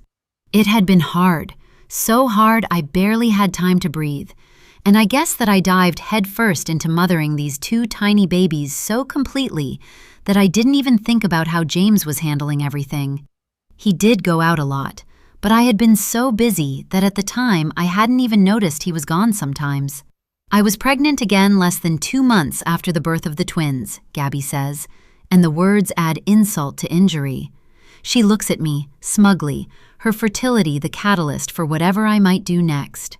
Despite Skyla's world unraveling right in front of her, she rubs my arm, her turn to cradle me. It calms me when I need it most, because every cell in my body is fighting the urge to fling myself at Gabby and grab her by the throat. Rage, jealousy, betrayal. It's all coursing through me, and I don't know what to do. So I stay mute, taking it all in, letting it sink deeper into my consciousness. Please, Gabby, just stop, James begs. She's heard enough. She's been through enough. He reaches out for me, but I pull away. And it isn't James's pain I care about from how I just retracted. It's Skyla's. We are meant to be Skyla's safety net, and not only has that net just been torn wide open, she's also just come face to face with her birth mother for the first time. I know she's wondered who her birth mother is over the years. She's always told me it wouldn't change anything, but I've always been terrified of her birth mother coming back into the picture. wanting a relationship with her, demanding answers I can't answer about Robin. Where is she? And now she's here, I'm starting to wonder, does she even care? I glance up at Raven again. You aren't Robin, I say. Not a question, not really, though my words are laced with uncertainty. Gabby shakes her head. Raven was born 10 months later, she says, staring as I do the maths myself. I try to make sense of all this, but it's making my brain ache. Raven isn't Robin. Raven is just Raven, a little girl 10 months younger than the twins, their sister and James's biological daughter. There's a burning in my chest, bile working its way up into my throat. 10 months. There's no wonder I didn't notice an age gap. As much as I want to confront the topic of the affair, and I do, my focus shifts to something else, something much more important. If Raven isn't Robin, then where is my daughter? As the words leave me, I'm surprised by the strength in them. They are solid, fully formed. I will not cry. I will not crumble. I will remain strong. For Robin. I owe it to her to find her. She was my daughter, not yours, Gabby barks, spittle flying from her mouth in her rage. Out of the corner of my eye, James claws at his face. He's hysterical, falling out of the caravan, drool dripping from his mouth onto the parched earth. Why is he crying? What does he know? And why did Gabby refer to Robin in the past tense? Was. She said Robin was her daughter. Where is my sister? Skyla bellows. And I must remember that this is about her, too. I cannot be selfish right now, as much as I'd love to be. Her world is reshaping as these revelations come, and that can't be easy for her. And yet, there is no way I can protect her from this. The truth is coming out, whether we like it or not.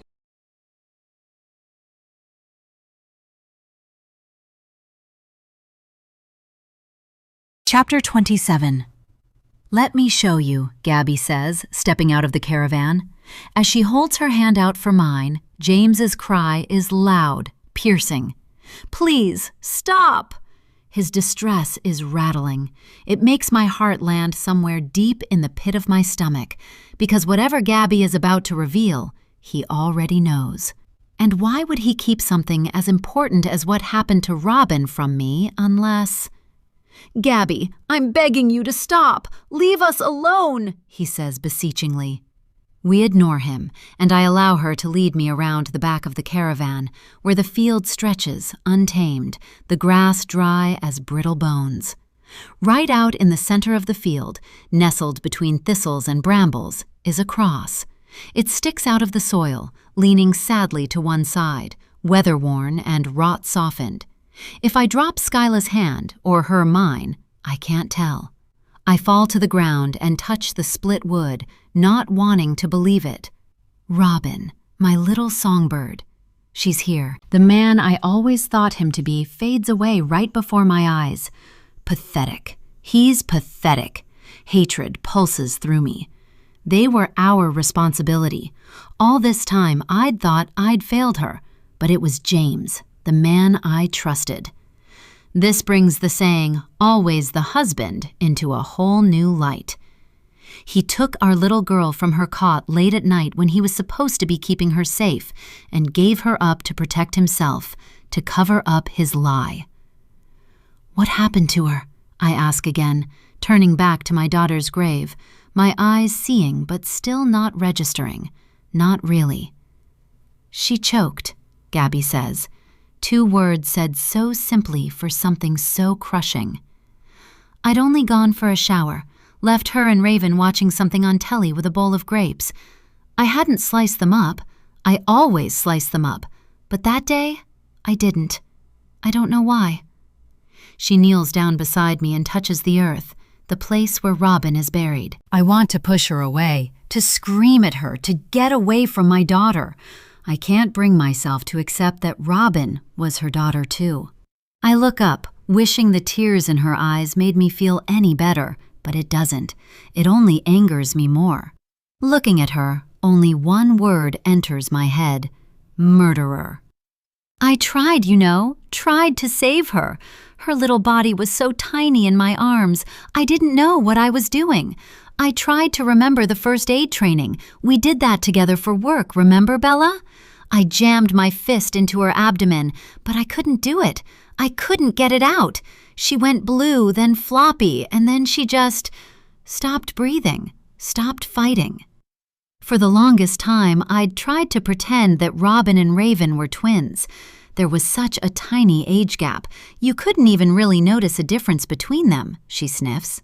I told James I needed Skyla back after what happened to Robin, told him that she was mine, not yours, Gabby continues. But he threatened to go to the police, tell them what happened to Robin, said he'd tell them I killed her if I came anywhere near your family again. James drags himself over to the grave, reaching out and rubbing his thumb over the cross. It was too late to save Robin, but I did what I could to save Skyla, he says. I wouldn't let Gabby near her, or you. I felt like I finally had some sort of leverage, and I used it. He grimaces as though he absolutely hates himself, and that's when I see that he does. He hates what he's done just as much as I do, and he's had to live with himself all these years, harboring a secret so awful it must have destroyed him. His distance suddenly makes sense. He withdrew from me because he couldn't handle what he'd done, and he had to watch silently as I crumbled apart, going slowly mad from the disappearance of our daughter, from having no answers for so many broken years. I watched Skyla grow up with you, even after we moved away to Liverpool. I kept my eye on you. I couldn't not. Gabby gestures back to the caravan, where all of those newspapers litter the countertops. All I wanted to do was take her back, but I couldn't. Raven realized I had this sort of unhealthy obsession when she was old enough, and that's when she started digging into things herself. She realized who you were, who James was to her. I guess she's been coming to see you, has she? Raven stands mutely at the end of the grave. You didn't know she was staying with us? I ask, batting a fly from my face. Staying with you? No, of course not. She turns to Raven. How dare you? I just wanted to be a part of a real family. She looks up brokenly. Knowing I had a dad and a sister, I wanted to be part of that world. That was never the plan, Gabby yells, grabbing Raven's shirt and shaking her. Get your hands off her, James says. He pulls her away, protecting his daughter. What was the plan then? I ask, unable to watch the moment James and Raven share. To make your life a living hell, the way you made mine.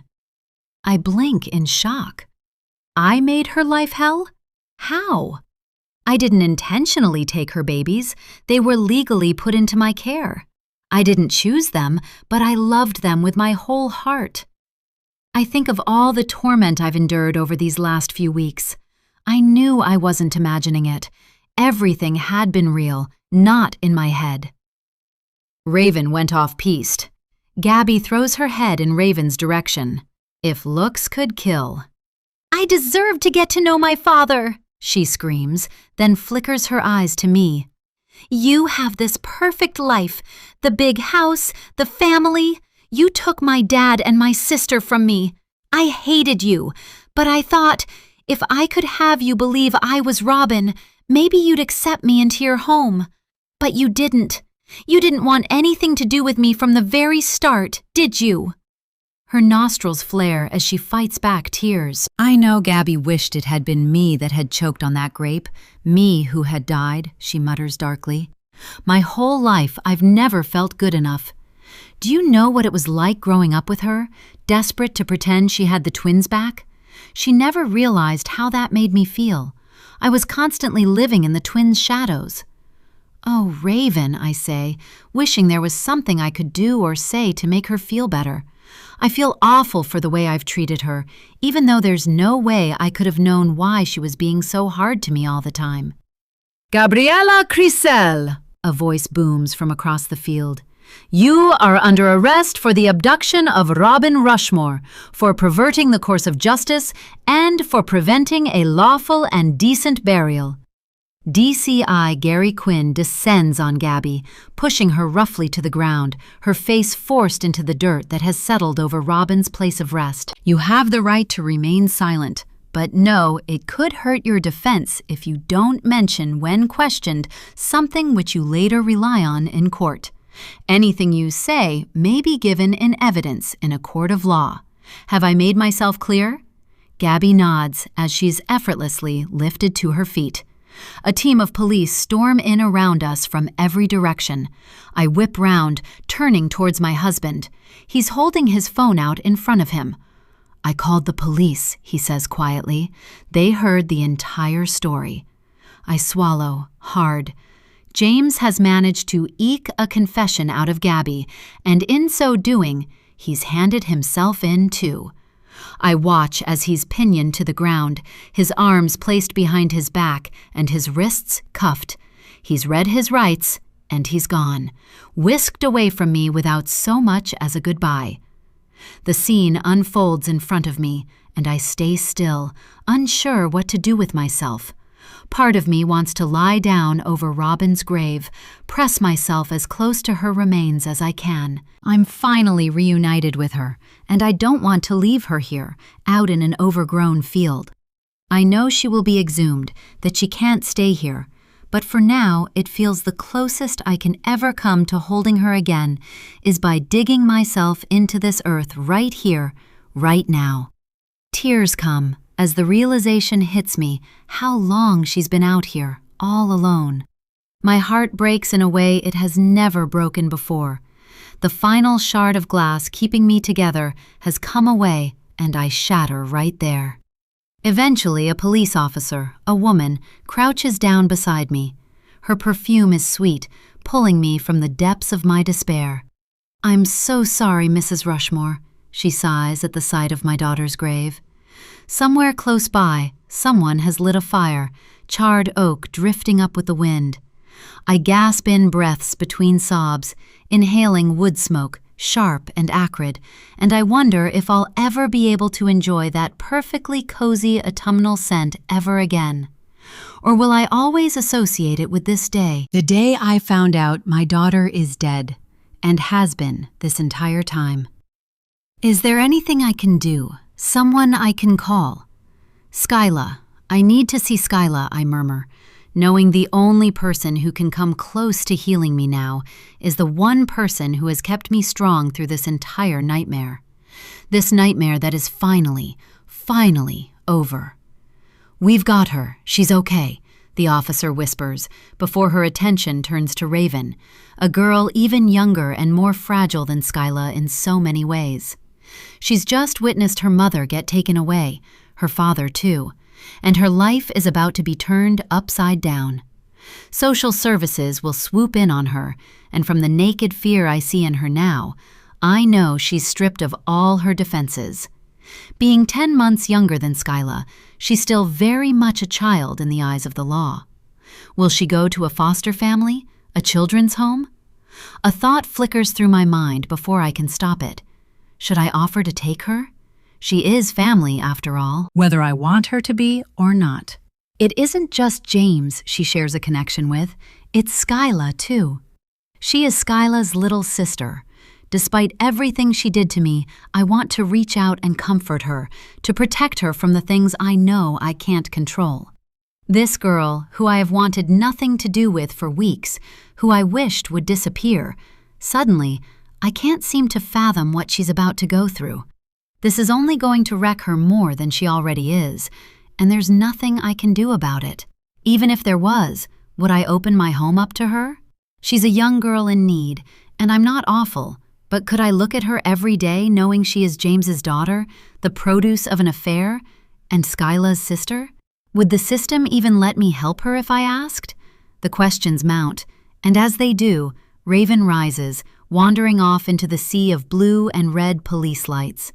Watching her walk away, Carol steps close to me and puts an arm on my shoulder. Spiky green conker casings litter the ground, tiered fungi creeping up onto logs. I walk through the park into town, instantly unraveling my scarf as I step into the warmth of the cafe. The Rushmores were just another family on the news to me at first, another missing persons case getting a ridiculous amount of media attention, year after year. It was Vicky who got me interested in the case, not because I cared about it, but because of the way she seemed magnetically pulled towards anything to do with it. The newspaper articles that cluttered the caravan were my first indication that there was something different about this family. I didn't understand at first why Vicky would keep so much information about one family in particular, and so I knew something wasn't right. I only noticed it as I got older and more in tune with what was going on around me. I'd always known pretty much everything was more important than me when it came to her, but there seemed to be something about the Rushmore's story that bewitched her. If a story came up on the radio about them, the volume would go up. I'd be shushed no matter what we were doing. If they appeared on television, she'd lean forward, abandoning her phone. I didn't understand her fascination with them in the beginning. All I knew is that she was giving them and their story a lot more attention than she ever gave me. To her, I was just a means to her child benefit income. The money that should have gone towards caring for me went solely to her hedonistic lifestyle. I received the bare minimum to keep living and breathing, and yet I was way too scared to ever tell on her. If I did, someone far worse could get their hands on me. I was lucky in that, for the most part, Vicky left me alone. I guess you can say that me trying to uncover the truth behind Vicky's obsession sparked one of my own. Without meaning to, the Rushmores became enchanting to me.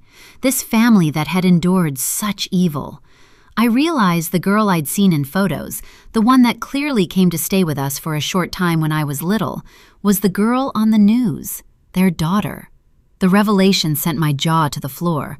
I started printing out photographs of the Rushmores, sticking them in my journal, which became more of an album, a time capsule of watching Skyla grow up without her twin sister. And I always wondered if they knew Robin was buried in our back garden. I didn't understand why they wouldn't visit her if they did know. That's when I started suspecting maybe Robin was hidden there, in secret. I guess I should have gone to the police when I figured that part out, but I had this burning desire to be a part of the Rushmore's life. At first, it started with trying to mimic Skyla's smile, the way she moved and used her eyes. It helped that our eye color is almost identical, and it was easy enough to stay out of the sun, get paler to match her skin tone. I studied her photographs for hours, the laptop screen glaring in front of me, a stainless steel swivel mirror right by its side. I would work on the expressions she'd pull, practice them until my facial muscles hurt. It was a delicious secret, the only one that was mine. Impersonating her gave me something to do. In a world with no friends, no family that cared, and nothing else to do, becoming similar to Skyla became therapeutic. I took a knife to my face when I saw Robin had a beauty spot above her lip, gave myself an impressive-looking scar. It was easier to do that, I thought, than to draw on a mole every day. People get moles removed all the time, so I decided that was my best option. I kind of liked the look it gave me too. Edgy, formidable. In doing so, I became the twin Vicky always wanted me to be, and yet it still was never enough for her, for anyone. I knew all along that I couldn't have myself too similar to Skyla. I wanted to leave room for doubt. Am I Robin? Am I not? That was the fun of it. So I dyed my hair to keep some sort of a question mark in the air before I stepped foot into the Rushmore's world. I don't think I ever meant for it to go as far as it did, but by the time it had, it was too late. "So why did you hate me so much?" Isabella asks, and it hits me that I've been so enthralled in explaining the bones of the story, where it all started, that I've left out the best part, the meat. We're sitting at a quaint Italian restaurant, and when I first got here, I really didn't think she was going to come. But she's here, sipping her San Pellegrino at the red and white checkered table. In the background, an accordion plays as freshly baked focaccia has roasted garlic filling the air. I pick at the bowl of olives between us, leaving only the black ones untouched. I look at her and smile, a sympathetic smile. I tilt my head to the side, give her a moment to acknowledge it, but she doesn't get the hint. She doesn't seem to see that the question shouldn't be why I did hate her so much. It's, why do I? Chapter 29. Isabella, 2 years later. At home, there are reminders of James at every corner. The bouquet we'd preserved from our wedding day, the sunny yellow and blush pink petals of the gerbera daisies framed on the wall gather dust I don't remove. His clothing stays hanging in the wardrobe, his hot sauce and mayonnaise left untouched in the fridge, ticking slowly over to their expiry date. Our photos don't go either, but every time I look their way, the bitterness inside me grows. The affair has left me disgruntled, and yet I cannot bring myself to remove the traces of James from this house. If it's for Skyla's sake or mine, I'll never know. James is in jail, serving a 10-year prison sentence. I miss him, of course I do. Love isn't a tap that can just be switched off. But I'm angry, so angry that I have yet to visit him. He's been getting the silent treatment, and considering where he is, I know that must be tough. But he dug the grave himself, and now he must lie in it. Skyla and I continue, the way we have to.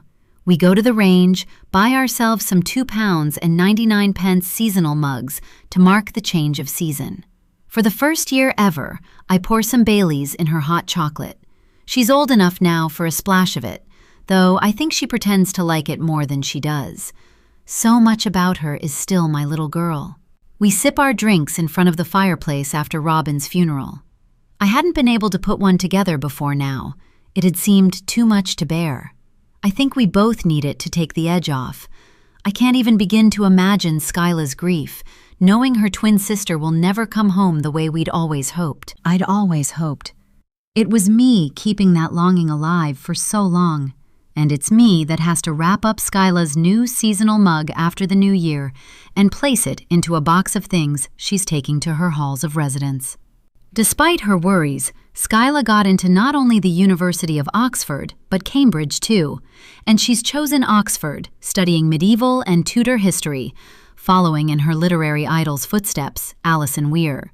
She dreams of penning Tudor novels just like her, and I have no doubt I'll be seeing Skyla's name splashed all over the history section at Waterstones, and in all of those lovely little independent bookshops in the not-too-distant future. She's already started writing one, a story on Mary I, and what led to her imprisoning her half-sister Elizabeth. The premise strikes a little close to home, but I suppose Skyla feels a connection to Mary I because she had a half-sister too. So Skyla will be studying at Oxford, and as for me, I have Alfie and my infertility support group to keep me busy. The company I interviewed for reached back out to me once the news came out that Robin was found and that I had nothing to do with her death. They apologized, offered me a second interview, a chance to redeem myself, said they'd be lucky to have me. I turned them down. A company with people like that behind them isn't one I want to be associated with at the end of the day, so I've strung together a CV and scour the internet for jobs a couple of hours each day. I'm sure I'll find something soon, something fulfilling, and have it help me start this new chapter of my life. In the meantime, I've started a course, the Early Years Foundation Stage Training. I'd like to do something with children, I've realized. Childminding, perhaps. I don't think there's anything else that will make me quite as happy as working with little people, helping them to become the best possible version of themselves. And there's always a desperate need for childminders here. A lot of my love has been bottled up, and I think it's time I shared it with children who need someone to watch over them, keep them safe. If anyone will have me remains the question, but once I'm qualified, I'm going to try. Life, for the most part, continues as it always has done, minus the scrutiny of the outside world, because our story is over. Robin's body was found, and the world simply stopped caring about us. For the first time in years, I am able to walk down the street without the fear of being photographed or worrying about a new story being leaked to the media. That part of our life faded as quickly as it began, and perhaps it's that I find most jarring. Because how can you go back to normalcy after years of scrutiny? Life and the way I deal with it has forever changed. The night before Skyla leaves for Oxford University, I leave Alfie sleeping at the foot of my bed and make my way across to the guest room, a room I'll always now associate with Raven. She's here despite my better judgment, because who am I to keep the girls apart? They are family after all, and Skyla had practically begged me to let her have a relationship with Raven. "You can't stop me," she'd said when she'd seen my hesitancy after she'd asked if she could reach out to Raven. That's what really made me say yes, because at least this way I can keep a close eye on her rather than things going on behind my back. For now, at least. When Skyla goes to university, I don't really know how I'll cope without this current sense of control. Even after DCI Gary Quinn told me the incident on the road had nothing to do with Raven, that the black car that tried to run me off the road was registered to a Mr. Joe Ford, a man well known for road rage in the area, I'm still uneasy around her. Our security footage could never be recovered, so what happened to Alfie never came to light. I won't say anything to Skyla for fear of upsetting her, but I do believe Raven did something. Alfie won't go near Raven now, and for such an affectionate-natured, friendly dog, that speaks volumes to me. I didn't really think she'd be allowed here for sleepovers, but the system is more lenient than I'd anticipated. It's late, and they should both be asleep, but I know they're not. I'm about to open the door when I pause. There's a faint light spilling onto the landing. I shuffle my feet back into the shadows, but lean forward, putting my ear to the door. It creaks beneath my weight, though the gentle purr of a girl's voice continues. I edge closer, slowly, carefully, trying to make out any words, but I can't, and I take it as my sign to walk away, to start to let go of this craving my mind has for control. I can't steer the outcome anymore. In fact, I don't think I ever could. I still tiptoe around Raven, still wonder what secrets she keeps close to her chest. We aren't on good terms exactly, probably never will be, but for Skyla, I try. The next morning, I make the girls dippy eggs, a favorite of Skyla's no matter her age. She's in a flap about what to wear on her first day, and Raven is in the shower. She's left her phone on the kitchen table, and when it lights up with a message, I stop buttering toast and stare at it for a moment. The shower is still running upstairs, so I take a subtle step towards it, then another. By now, the phone has gone back to a dark screen.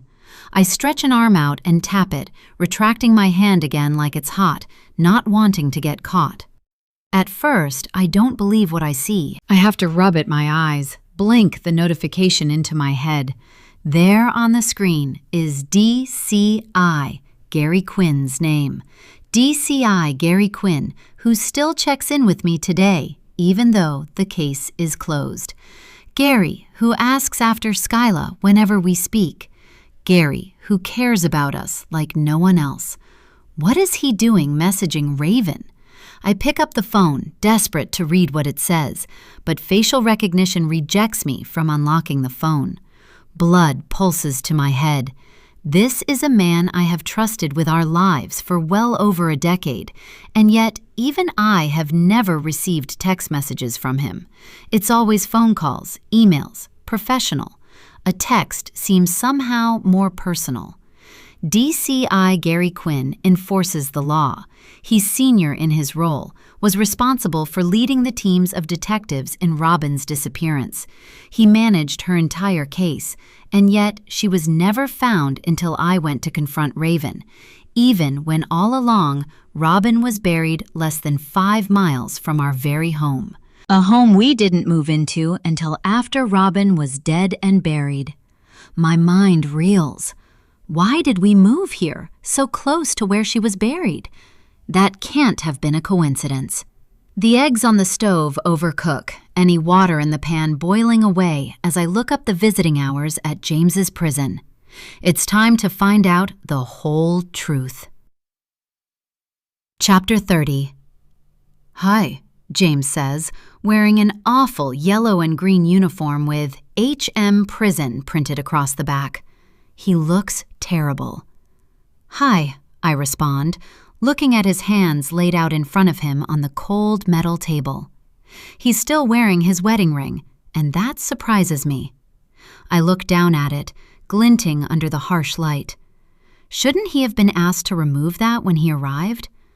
I wouldn't know. I notice him glancing down at my own wedding finger, where my bands still sit too. Is that going to give him the wrong idea?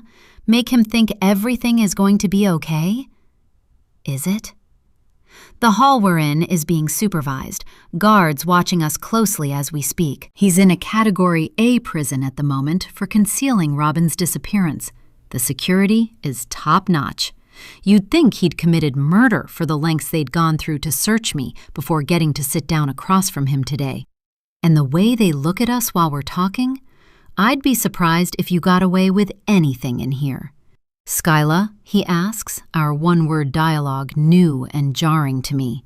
I lick my lips, wanting to change it. "Dropped her off at uni yesterday." I try to hide the wobble in my voice as I respond. "Which one?" His eyes gleam proudly, though the sadness in them hits me too. He's had no information given to him about us for a while. He has no idea what is happening in the life of the girl he raised as his own, or the life of his wife. Future ex-wife, probably. "Oxford," I say, a smile escaping before I can stop it. But I'm proud, so why hide it? His grin splits. "Amazing," he says. And I wish, in an alternate universe or timeline, that this happiness, this pride in our daughter, is something we could share together. I think about how differently the first night without Skyla would have gone had James been there, had he not done what he'd done. "And you?" he asks, leaning forward as though he wants to touch me, but we both know he can't. "Me what?" I scoff. "How are you?" I stare back at him, at the way his mouth hangs in a way it never used to. He's miserable, but I wasn't the one to cause this, and I can't fix this for him. He's asked a stupid question, and we both know it. "I'm fine," I sigh, as if my husband isn't in prison serving a sentence that seems never-ending, as though I didn't just lay our daughter to rest after all these years. "I just can't believe you knew this whole time, and you never told me." I huff, turning to go. I can't be around him anymore. It's too hard. "Please, Bella, wait." "What?" I snap. "I know you don't understand, but I did everything I possibly could to keep you and Skyla safe." "And what about Robin? Where was her safety?" I hiss. "That isn't fair." "Don't talk to me about fair, James. You took her from her cot in the middle of the night while I was at a work function. You gave her up." "To her birth mother," he cries. "And she ended up dead," I yell, turning heads in every direction. "I don't care if you gave her up to the fucking Pope, James. You took her from me." I glare at him. What I think he's struggling to understand is that the second Robin came into our care, I became her mother for all intents and purposes. It didn't matter that we weren't tied by blood. When she was taken, it hit me just as hard as if she was my own. I don't think any part of me will ever be able to forgive James for what he's done. The more I think about it, the angrier I seem to become. "I'm sorry," he says. 2 words he said more than I can count by now, and at some point in time, they lost their meaning. I don't acknowledge his apology. I've been swept up, and I need to come back down to earth. There's a ticking clock, and our time is almost up. I still need to understand why Gary Quinn is messaging Raven, and why we moved to the Cotswolds, to a house so close to where Robin's remains were buried. That is what is most important. Everything else can wait. We have 8 years to sit across from each other here in this hall and talk about how sorry he is. All around us, there's a low hum of conversation between other inmates and their visitors. The guards shift, not taking their eyes off us. "There's something else I don't understand," I say, glancing at the clock. "Yesterday, I noticed something on Raven's phone." "Raven's phone? She's still hanging around?" He looks shocked. I don't answer him, Don't feel the need to justify myself. James looks up at the clock too, watching the hand tick our time away. Is she okay? He asks, grimacing with the question. Fury breathes down my neck. I straighten in my seat, drawing out a long breath. Bella, I know you're upset, but she is my daughter, and now she's in the foster system, right? He pauses, eyebrows furrowing. Or has she been placed with you? I shake my head. No, she hasn't. She and Skyla are building a relationship, though. Is she being nice to you now? He leans back in his seat, stretching his legs. Not really, I admit, but she's Skyla's sister. I can't really keep them apart. That's really good of you. He smiles sadly, his eyes wet as he looks at me from across the table. I don't think she's a bad kid, you know. Sure, I cross my arms, wishing I could believe him, but I don't. I don't think I ever will. Not everyone is out to get you, Bella. That does it. I rise from the chair, glaring down at him, and as I do, the siren sounds, ending the visitation hour. So why the hell is DCI Gary Quinn messaging her, I ask, but there's no time for him to respond. He's cuffed and pushed back through the door separating guests from prisoners, gone before he could even say goodbye. I set up a fake Facebook account. It can't be too random. It needs to be for someone Gary Quinn knows. He's not stupid enough to accept a friend request from just anyone, not even me. It takes a bit of digging through old paperwork from Robin's case, but eventually I find a signature from someone other than Gary, someone who worked on the investigation alongside him. Daphne Higgins. My only hope is that they're not already friends on Facebook.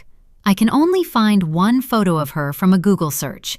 It's blurry and she's in uniform, but it'll have to do. I spend a few hours plumping up her profile, nothing too extravagant, just enough to make it look authentic. I only need him to press accept so I can trawl through his page a bit until he cottons on and deletes me. I set my phone to loud after hitting Add Friend. His profile is locked. The words, Add Gary as a friend, to see the details that they share on their profile below the details section. There's nothing I can do but wait. He's either going to reject the request, think it's spam or an old colleague he doesn't want to connect with, or he'll accept. I can only hope he'll choose the latter. Pushing in my AirPods, I take Alfie for a walk through the meadow to kill some time. It's just gone 4 o'clock, and it's already getting dark, the clouds forming above in deep, dark swirls. I look back towards home, wishing I'd left a light on, wishing I wasn't going back to a quiet, empty house. I have the infertility support group tomorrow night and dinner with Carol the night after, but tonight, I'm alone. It isn't something I'm used to yet, though I don't think I ever will be. Watching Alfie with his nose pressed to the earth, his fur covered in burrs and thorns, I allow a despondent smile. At least I have him. If I didn't, I don't think I could cope. I'm learning to be alone for the first time in my life. I've always been something to someone, a wife, a mother. I've never not had someone relying on me, so Alfie is my rock now more than ever, and I am so grateful he's made a full recovery. He's definitely slower and more wary of people, but he's his old silly self, and as he pants at me out in the long grass, my heart warms. A notification chimes in my ears, and in my haste, I pull out my phone, opening the message before I can stop myself. Gary Quinn. Daphne, long time. How have you been? I squeeze my eyes shut, wishing I hadn't clicked on it. Gary will be able to see I've read his message now. Is he sitting there with our new message box open in front of him, waiting for me to respond? If I don't, will that seem suspicious? Is he checking out my flimsy profile now? What if he realizes it's a fake account? Nervously, I start to type, but questioning myself, I delete every word. Facebook is over 20 years old, so there's a lot of stuff to sift through, photos he's been tagged in mainly. Gary himself has only a handful of albums, but back at home, I open up each one as a new window on my laptop, ready to comb through every detail of his life. I don't know what it is I'm looking for exactly, but I know somewhere there has to be something. Something incriminating, something linking him to Raven. I start with all of the most recent posts, scrolling through mindless updates, football score predictions, movie trailers he's shared, the odd photo he's uploaded. He's a simple man. Everything he's written on his page is so stripped back, unvarnished. There's no fluff to his updates, and there's a certain refreshing honesty about that. He's not trying to impress anyone. I scroll back. Going back so many years, I start to lose hope, because Raven wouldn't have had Facebook all these years ago. But then, just as my eyes are starting to burn from staring at the screen for so long, I spot something. There's a photo of him sitting on a lumpy sky blue sofa, and beside him is a very heavily pregnant Gabby. Holy shit. I read the caption, my mouth dropping open. Tomorrow, these two become parents. How exciting! I don't know if it's the caption that astounds me more, or who posted it. A face I know well is grinning at me on the screen. Harper's face.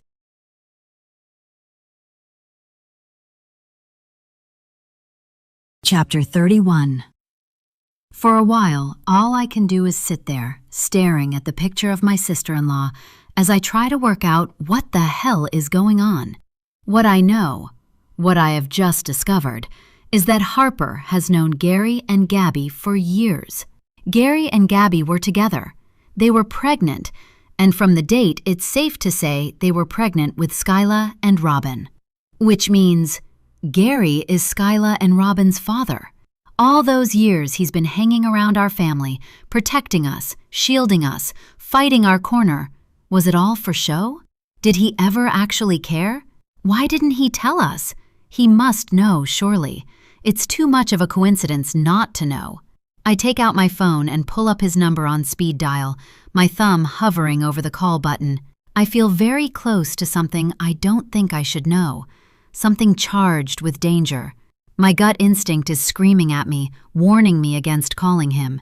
He is the law, and that instills a deep fear in me. What could he do to me? What could he get away with if he finds out I know the truth about who he is? I have to be careful. That I know for sure. Swiping his contact away, I draft a message to Harper and hit send before I can stop myself. One word. Coffee? Her response is almost instant, a simple thumbs up. Letting out a shaky breath, I tell her to come over whenever she's ready. I can wait. Waiting is what I've been doing for years. What's a little longer? I lay out some coffee and walnut cake from Waitrose, 2 spoons, some plates. When she arrives, I don't want her to suspect a thing. Blindsiding her is the best option, I decide. Corner her in person and eke out the truth. For all of my preparation, my confidence falters as soon as she's sitting down across from me. She picks up the cake fork and drives it beneath chopped walnuts and buttercream. As she brings the fork to her lips, I clear my throat. I know, I say, clenching my jaw. Don't show fear. Be strong. If it's possible to intimidate someone as hardy as Harper, I don't know, but I have to try. Know what? She asks, her hand pausing midair. Giving me an amused half-smile, she eyes me quizzically. I've thought about how to handle this, about what to say, and yet every practiced word evaporates on my tongue as I open my mouth. Know what? She asks again, harder this time, more demanding. She knows something is wrong. The energy in the room is thick and heavy. Things haven't felt right between us since James got arrested, but it's never felt this hostile before. Those hazel eyes of hers pin me down, seeming to dare me to look away first. I swallow, settling on revealing 2 words I know will put everything into perspective. Gary and Gabby. Harper's brows lift, her mouth parting, but no words come out. She abandons the fork, still loaded with cake. We stare at each other in some sort of standoff. And, she asks, wrapping her arms around herself, you knew Gary and Gabby when they were pregnant with Skyla and Robin. I know you did. I produce my phone and bring up the post I'd found online, watching as Harper's face drains of color. So what if I did? She leans back in her seat, looking left to right. She's making sure we're alone, that no one can hear her. I inhale and attempt to still my hammering heart. You had something to do with the adoption, didn't you? She freezes, unblinking. Didn't you? I demand loudly, so loudly I think I startle us both. Yes, all right, yes I did, she cries, shrinking into herself like she's terrified someone is about to step out of the shadows and arrest her there and then. When she realizes that isn't going to happen, she continues. My intentions were good, she says, lips trembling. I want you to know that. I never meant for things to end up the way they did. A vein bulges at her temple as she fights against the tears threatening to spill. Tell me everything, I say, refusing to let her emotions get to me. I deserve the truth. She nods once. Her mouth is a thin, quivering line. I knew Gabby wanted to give the babies up. I knew you and James wanted to adopt. I thought, how amazing would it be if you got not one, but 2 babies? She barks out a laugh that is more of a sob, wiping her cheeks. If my job ever found out I tampered with things, Bella, I'd be in huge trouble. It's the way she looks at me that throws me. Harper is not someone to let her walls down. She oozes confidence, and yet I have never seen her more terrified than now. You did it for us? I whisper, wanting to make sense of it all, wanting to make sure I have it right. I wanted to make you and James happy. It was heartbreaking watching you suffer with infertility. I made sure you were bumped up in the adoption process, made sure your profiles were under the noses of the right people when they needed somewhere to place the twins. And that's your only role in any of this, I ask? No. Bella, I'm so sorry. I promised Gabby I'd find somewhere amazing for the twins. And I did. You guys. She sniffs. But when she changed her mind, when she wanted the twins back, she went crazy. She started blackmailing me. She knew so much about me that could wreck me, Bella. I grab her by the wrist, which I think frightens us both. What did you do? I spit. I had to tell her where the twins had gone.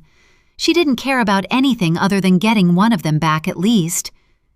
You led her straight to us, I whisper, thinking of how she found James in the pug the night of their affair. I hadn't even questioned how she'd known we had the twins until now. Harper gave her our details. I blink furiously, trying to rid the tears in my eyes.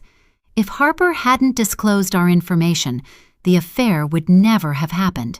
Gabby would never have threatened James, made him give up Robin.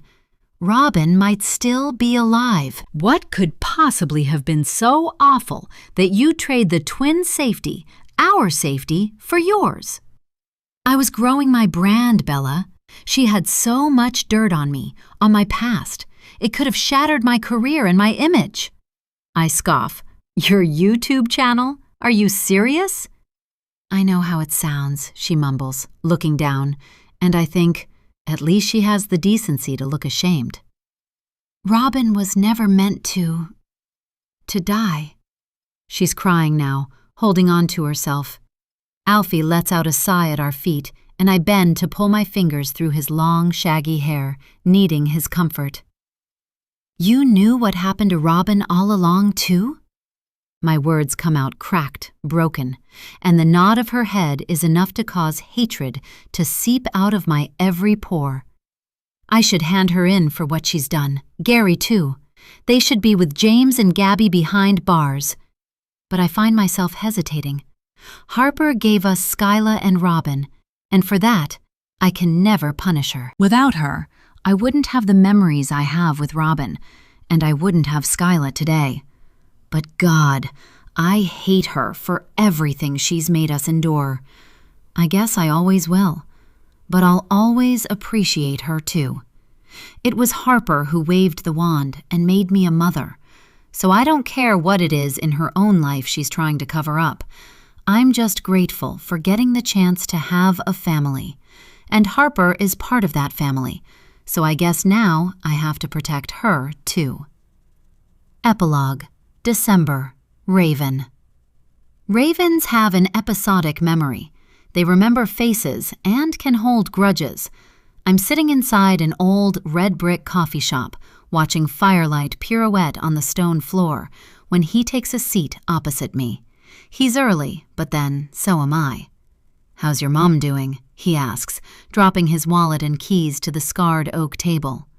"Fine," I shrug at DCI Gary Quinn. I mean, as good as she can be behind bars, I guess. He sighs into the palm of his hand, squeezing his mouth between his thumb and forefinger. It makes him look even older than he is. "You know I had to do my job, Raven. James called into the station. There was nothing I could do," Gary says. I know he's right, and to be honest, I'm not even that angry. I'm better off without her anyway, but watching people squirm is so fun. "I had to do my job," he says, to fill the silence. I've started to learn he doesn't like the quiet. It's too still for him, too dormant. "You know I've done everything your mother has asked of me over the years," he mutters into the menu. "She says jump, I say how high." "What do you mean?" "She asked me to convince James to move closer to her, said if I didn't make it happen, she'd ruin me, my career. She backed me into a corner. I had to do it, and when you're as high up in the law as I am, it's pretty easy to scare anyone into doing anything, as long as they don't have dirt on you," he says, finally meeting my eye. "That's why they moved to the Cotswolds?" I ask, the truth a jolt running through me. I'd always wondered. "That's why," he nods. "Your mom has always had me under her thumb, even after we split up." Gary, of course, can't visit my mom, even if he wanted to. Can't be seen to have any sort of connection to her. If it ever came out, I'm pretty sure his career would be over. And anyway, it's actually quite fun having this information in my back pocket, a sort of smoking gun. Maybe that's why he's always been nice to me, because I know his secret.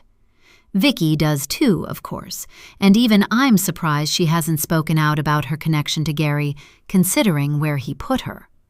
We order drinks, a caramel brulee latte for me, an Americano for him. The lit, open fireplace crackles beside us, the brickwork glowing amber, coffee and sugar thick in the air. He smiles at me from across the table, a nervous half-smile. It's awkward between us, always has been, and probably always will be. "They treatin' you well over there at your new place?" he asks.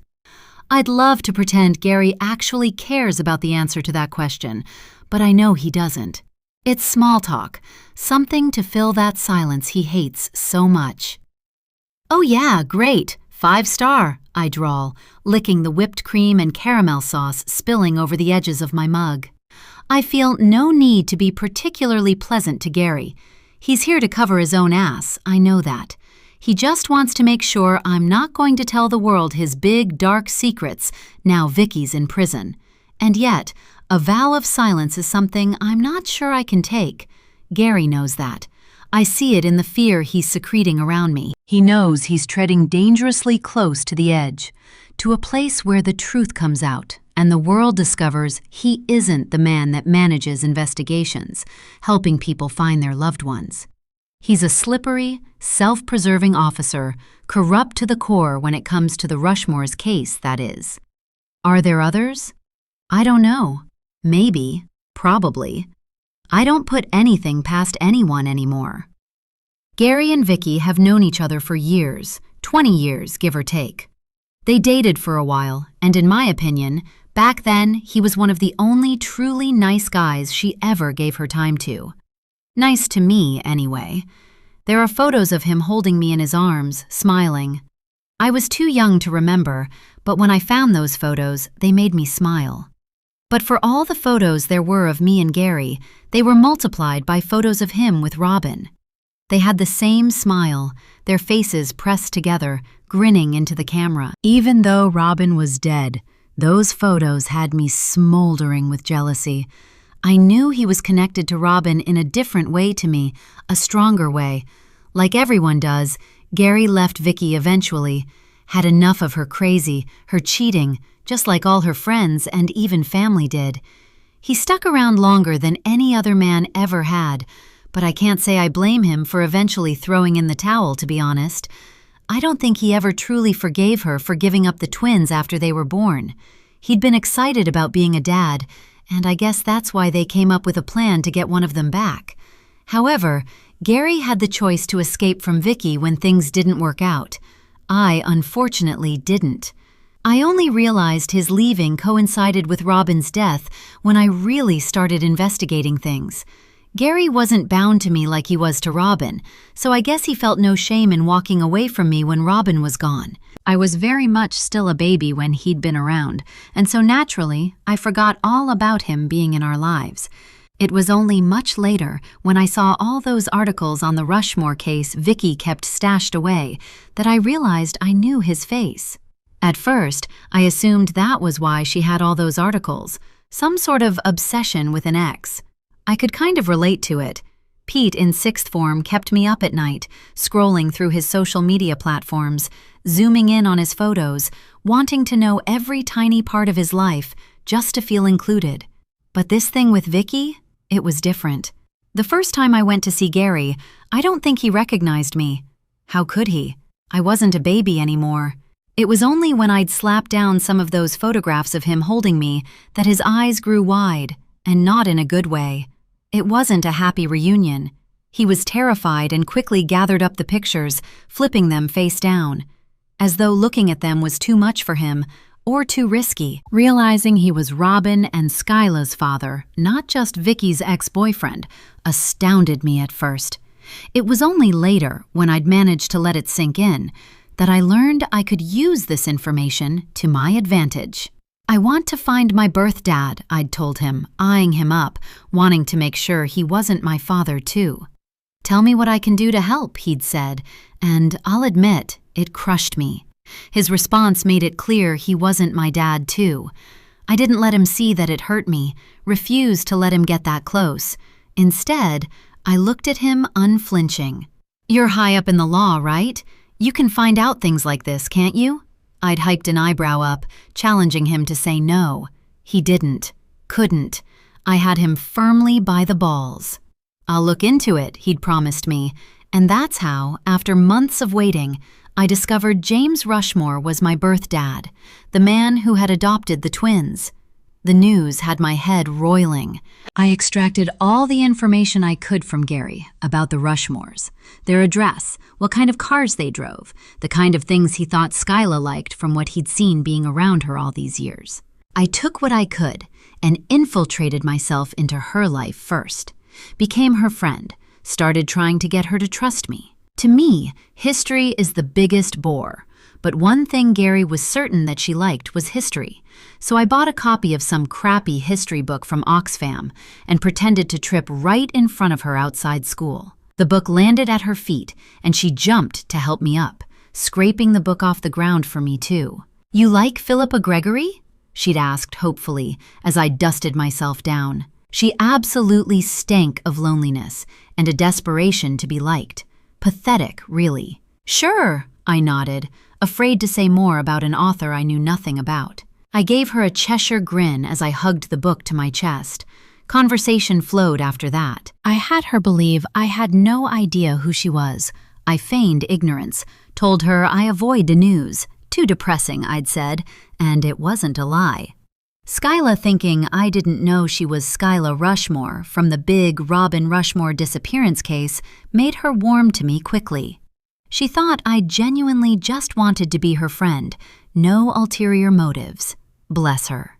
James recognized me the moment he saw me. He'd kept tabs on Vicky and me over the years. After Vicky had told him about me, I was sure.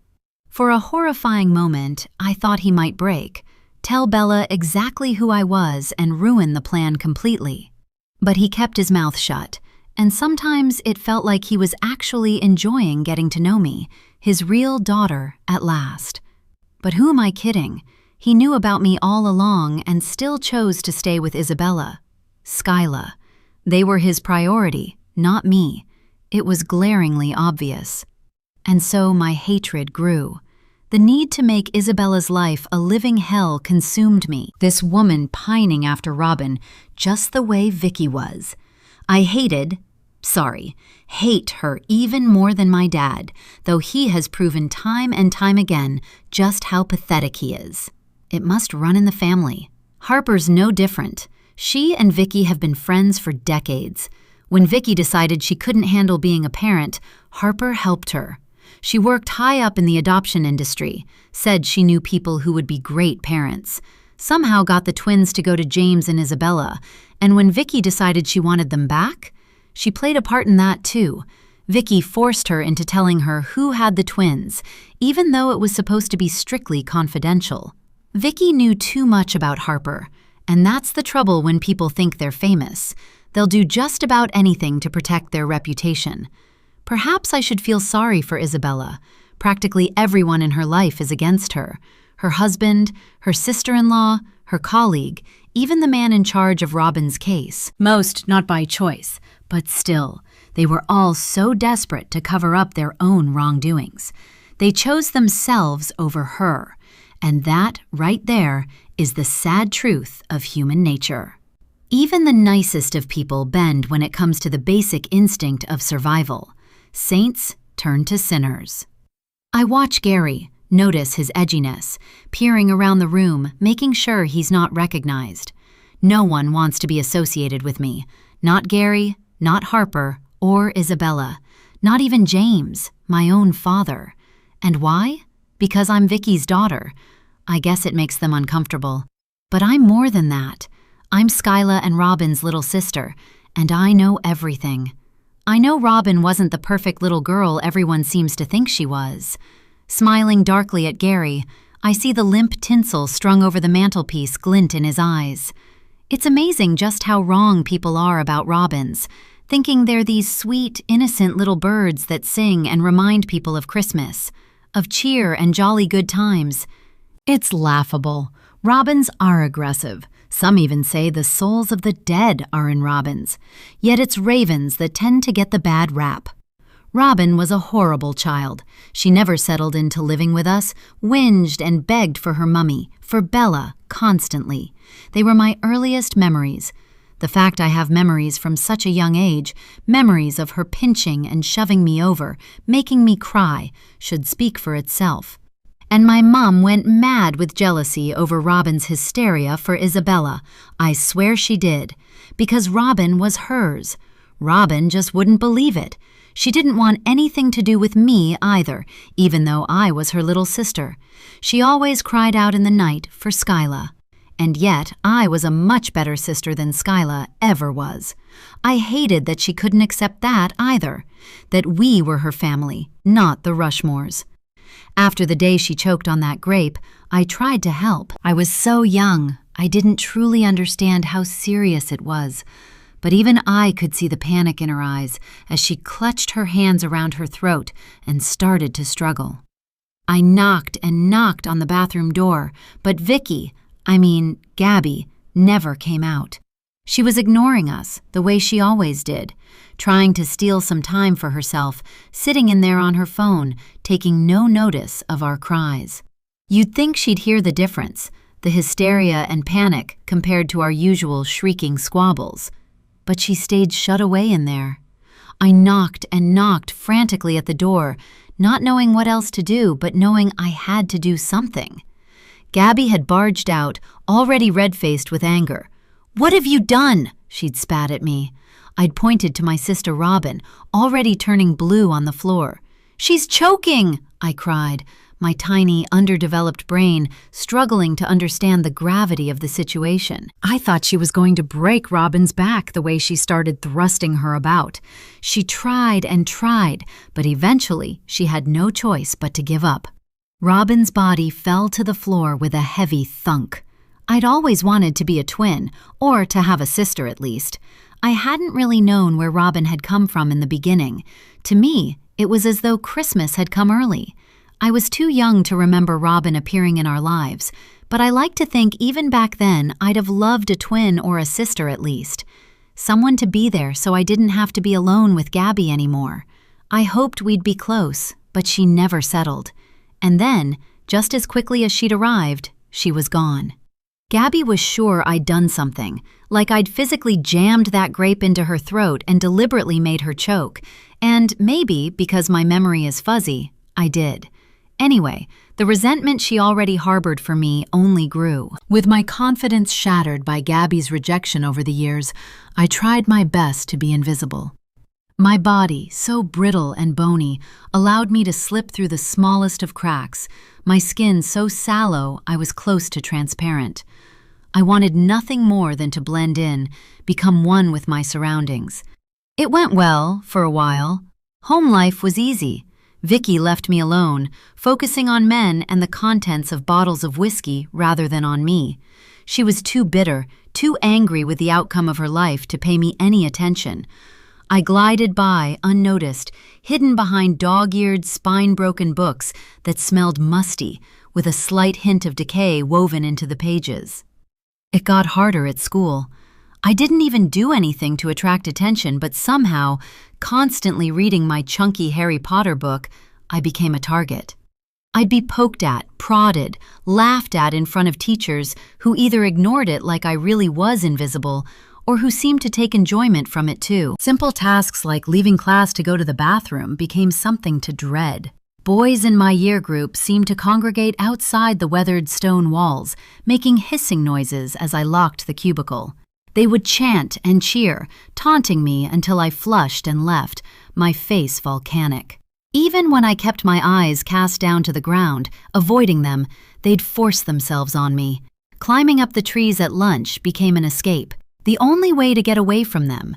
If I didn't, they'd find me at their level, wrap their arms around my waist, and dump me in the bins around the back of the school building. Their laughter rang on long after it had finished, stopping me from sleeping, from living a semblance of a normal life. And then, as time went on, their focus changed. Instead of tormenting me, they became interested in me, as though they'd forgotten the hell they'd previously put me through.